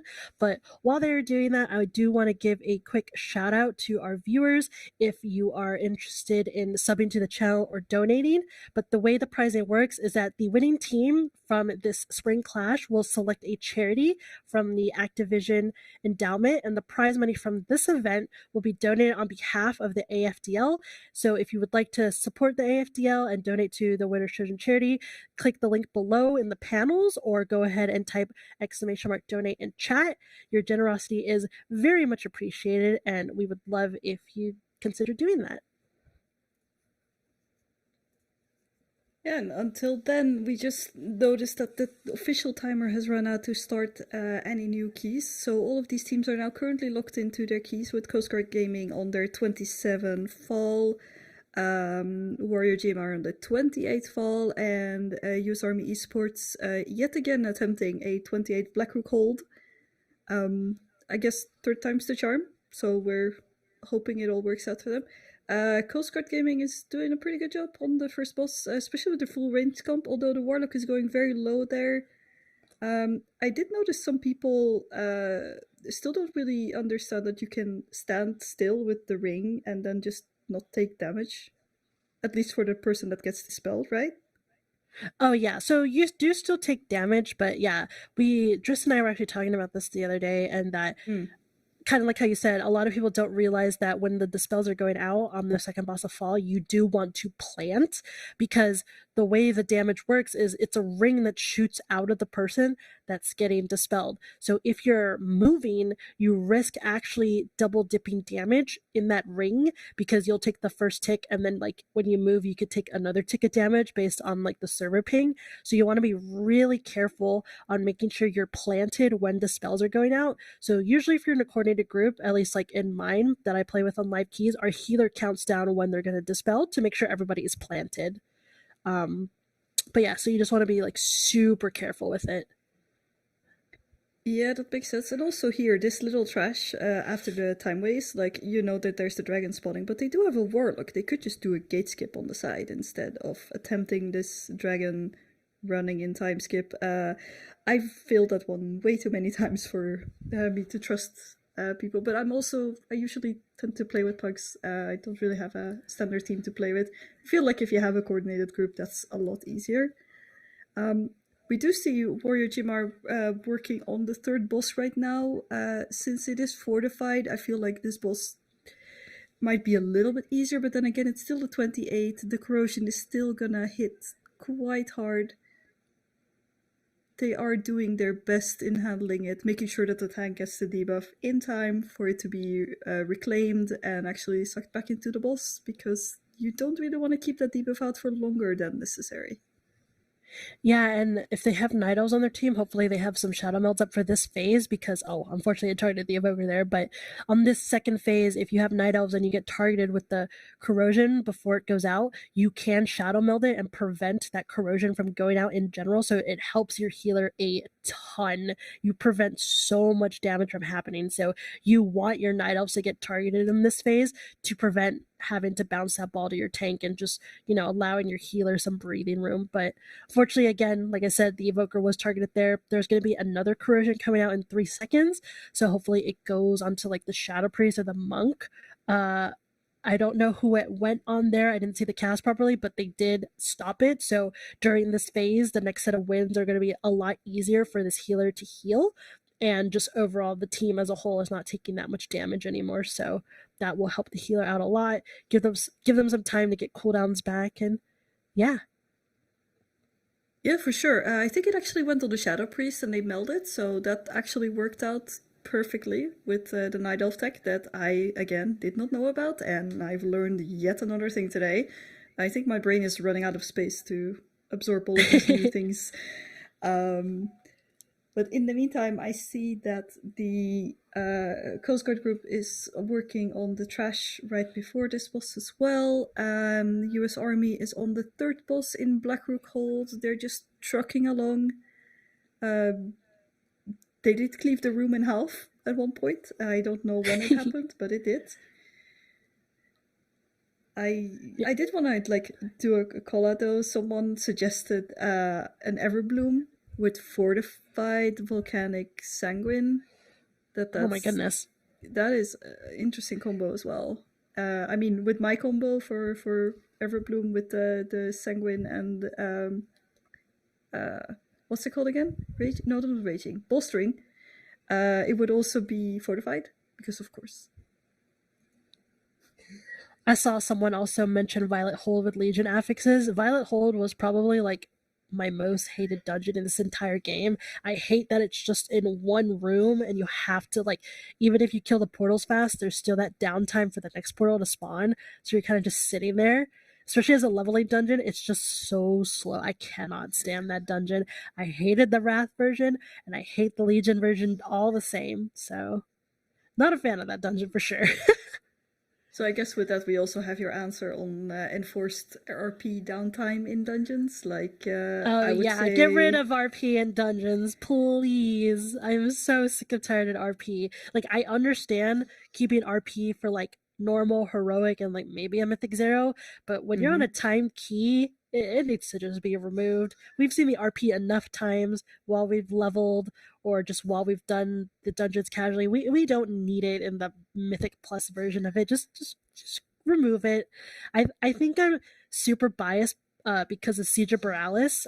As far as I was concerned, again, BFA Season 4 was my first season of Key, so I could be wrong. So please correct me if I'm wrong, but I'm pretty sure Siege of Borealis, that pull or that when after you kill the second to last boss, only Alliance got the RP when they broke the gate and Horde went through instantly. And the moment I found that out, I was very upset. I was like, so just because I'm Alliance, I get RP and Horde doesn't? That doesn't make sense. I don't remember, but that was most likely because I was Horde. Yeah, apparently Alliance had RP on that part. And I do want to shout out Technically PvP. Thank you for the subscription to AFDL. Your generosity is much appreciated, so thank you for your subscription. Yeah, I'm also thinking, Season 4 BFA, was that Beguiling? I don't remember. I can't remember. Yeah, I don't really remember the... We're gonna have to call in some chat help. Season 4 was away. Oh right, it was the pillars because of the freehold tech. Yeah, because it was Nyalotha. So that's what it was. Oh, and then you could do the cool skips, and then that's when we got the freehold with the freehold Mistweaver tech. Yep. Oh, those days. Those, oh wow, that's a throwback and a half to that one. No, I kind of like that affix. That was fun. That was the first season I did keys, and I even enjoyed that affix. It was a lot of fun. I think I technically tried keys season 1, I believe was the one with reaping. I didn't understand what was happening, and I never went into another key again. So I'm very glad my friends convinced me to try it out again, because keys are my main content now, so I'm happy to be doing them. Yeah, I happen to be wearing a shirt with the season 4 affixes on that I got many years ago from people from Raider.io, and yeah, looking at the names, I'm like, oh, those were these affixes, and I feel like those seasonal affixes were one of the better ones. Reaping, so good, Still but could don't also be understand how so it works bad to if you this didn't. day. If you, it's at every 20% or every 25%, everything you killed comes back to life in some sort of form and shape, and then you have to kill it. So it could work out in your favor if you timed it well, but it could also work against you when you weren't ready to see an extra thing. And we see Coast Guard Gaming losing their healer now on the third boss. I think the Warlock is trying to Belarus him, and succeeding Looks like it in went that. off. Yeah, they got lucky there. Ooh, so let's keep an eye on U.S. Army. They have 8 minutes. They're on the last boss, and they don't have lust yet, so they will not be able to lust phase 1. So phase 1's going to be super, super scary for them, but let's definitely keep a close eye on them, because if they time this 28 Blackrock hold, they are in very good shape for tomorrow. Are we going to see Night Elf tech?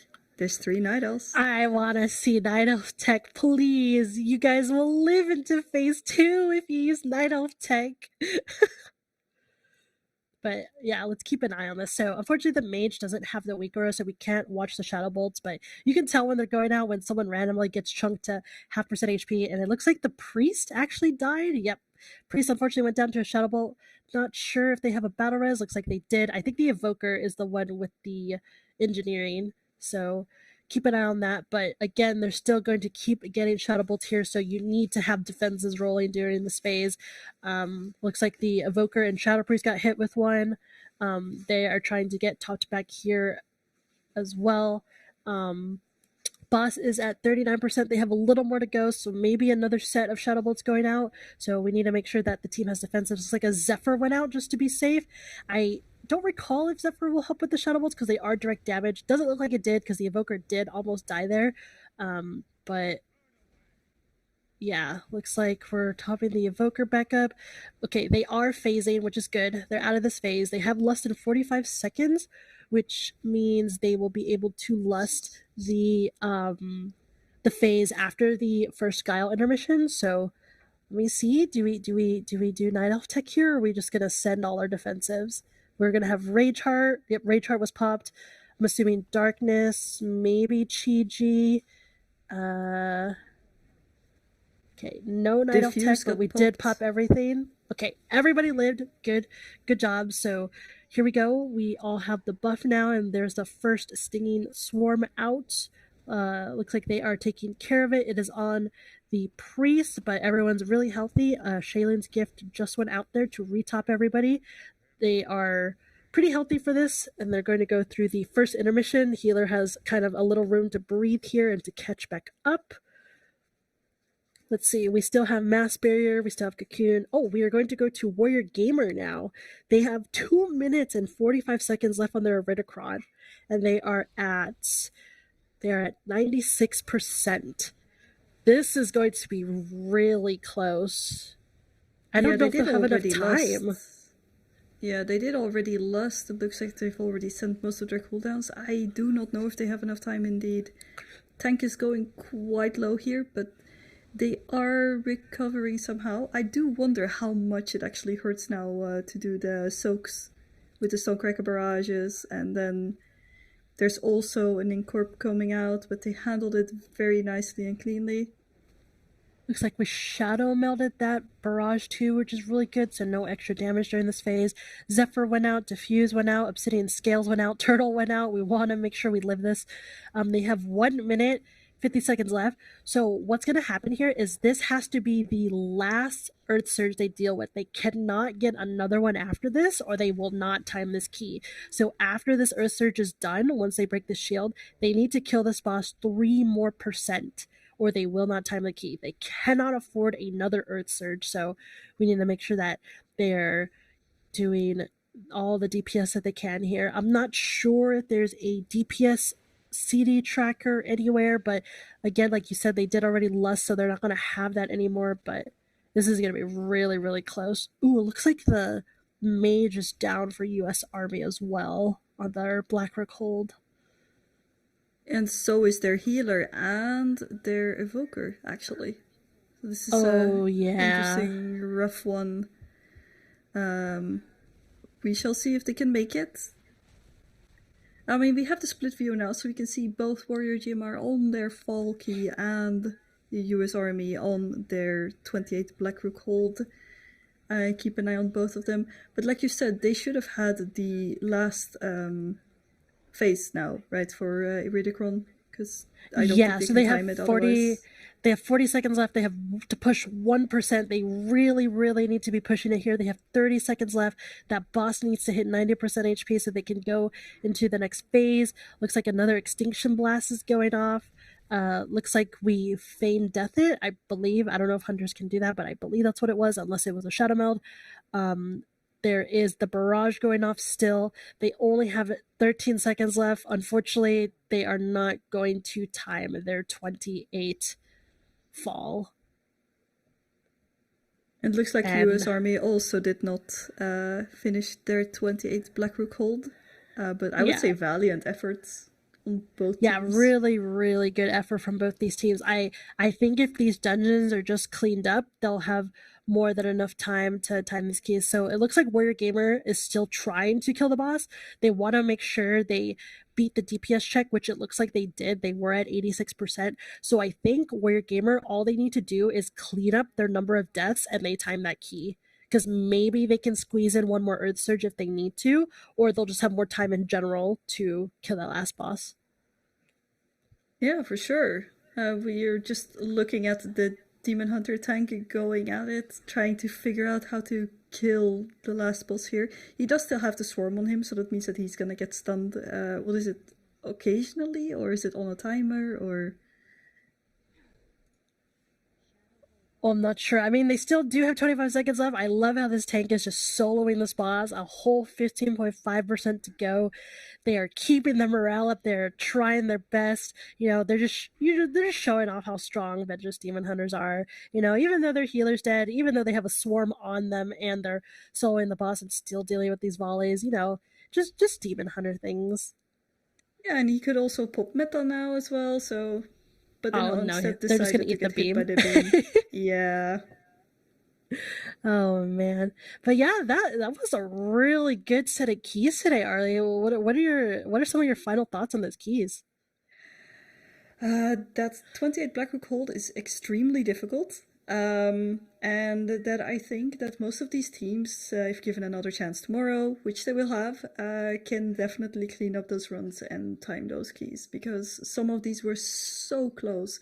Like just 1 or 2 deaths left and right less, just a little bit more cleaner pulls on trash, they would have totally gotten it. How about you? Yeah, I think tomorrow, hopefully, the same exact thing. Hopefully, we'll see some of those 28 times. Because if you think about it, we did come on the latter half of the day. So these teams key for 5 hours a day for this tournament. So getting to those higher keys later in the day and then having to attempt them while you've already done 3-4 hours worth of keys is very exhausting. So hopefully tomorrow, after they get plenty of rest, they eat some food and they come back ready to play, that we see a lot of those 28s starting to be timed with a fresh mindset, fresh morale, ready to go in, ready to tackle those keys. And ready to find out what the 5th key is tomorrow. Yep. So if we just take a look at the leaderboard before we finish today, it looks like the US Army is still holding number 1. They end today with 108 points. Warrior Gamer is number 2 at 106. Ukrainian WoW is 3rd at 104. And Coast Guard Gaming is 4th with 103 points. So again, really, really close tournament. It's going to come down to these higher keys. It's going to come down to these runs being cleaned up, them figuring out, okay, maybe we need to change our strategy a little bit. Maybe we need to use more defensives here rather than there. But yeah, these teams are like really gunning for it. And tomorrow's the last day, the final 5 hours of their tournament for this weekend. And it's really, really close. Yeah, definitely. I'm just curious to see how they're gonna do, like, given the time and space to reset a little bit. Maybe they'll actually take the time and figure out this Night Elf tech, and we'll see it tomorrow. Who knows? Maybe. I know I'll show you. I have a VOD where my team is the Night Elf tech. I'll even show you after this run. But Please do. yeah, I'll enlighten you on the Night Elf tech. But until then, we do appreciate everybody, hanging out today, whether you donated or you subbed. It's very much appreciated. And thank you to everyone in chat that's supporting your teams and showing love. That's what community tournaments are all about.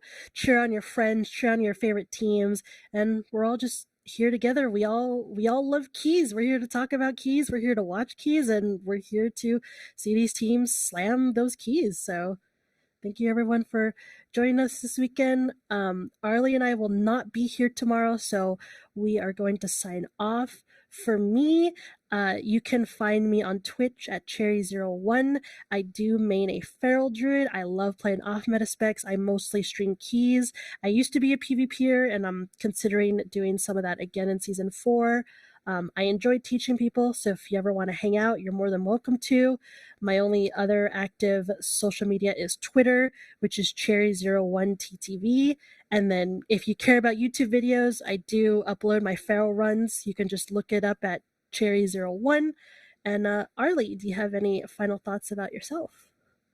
Well, you can find me almost everywhere as Arlie Plays. I tend to stream either my raids or some keys as well. I've not been as active lately, but I hope to get back into it with Season 4 starting and me rolling a fresh new spec.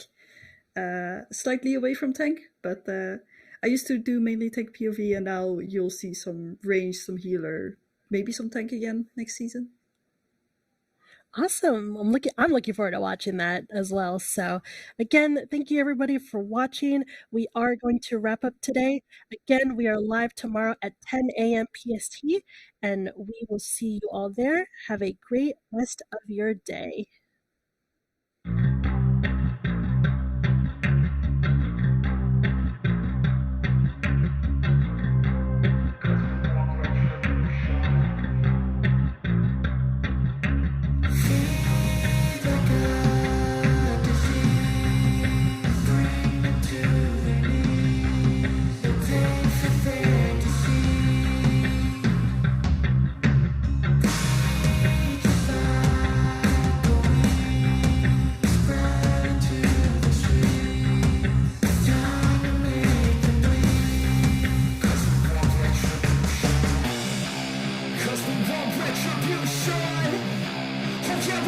Retribution!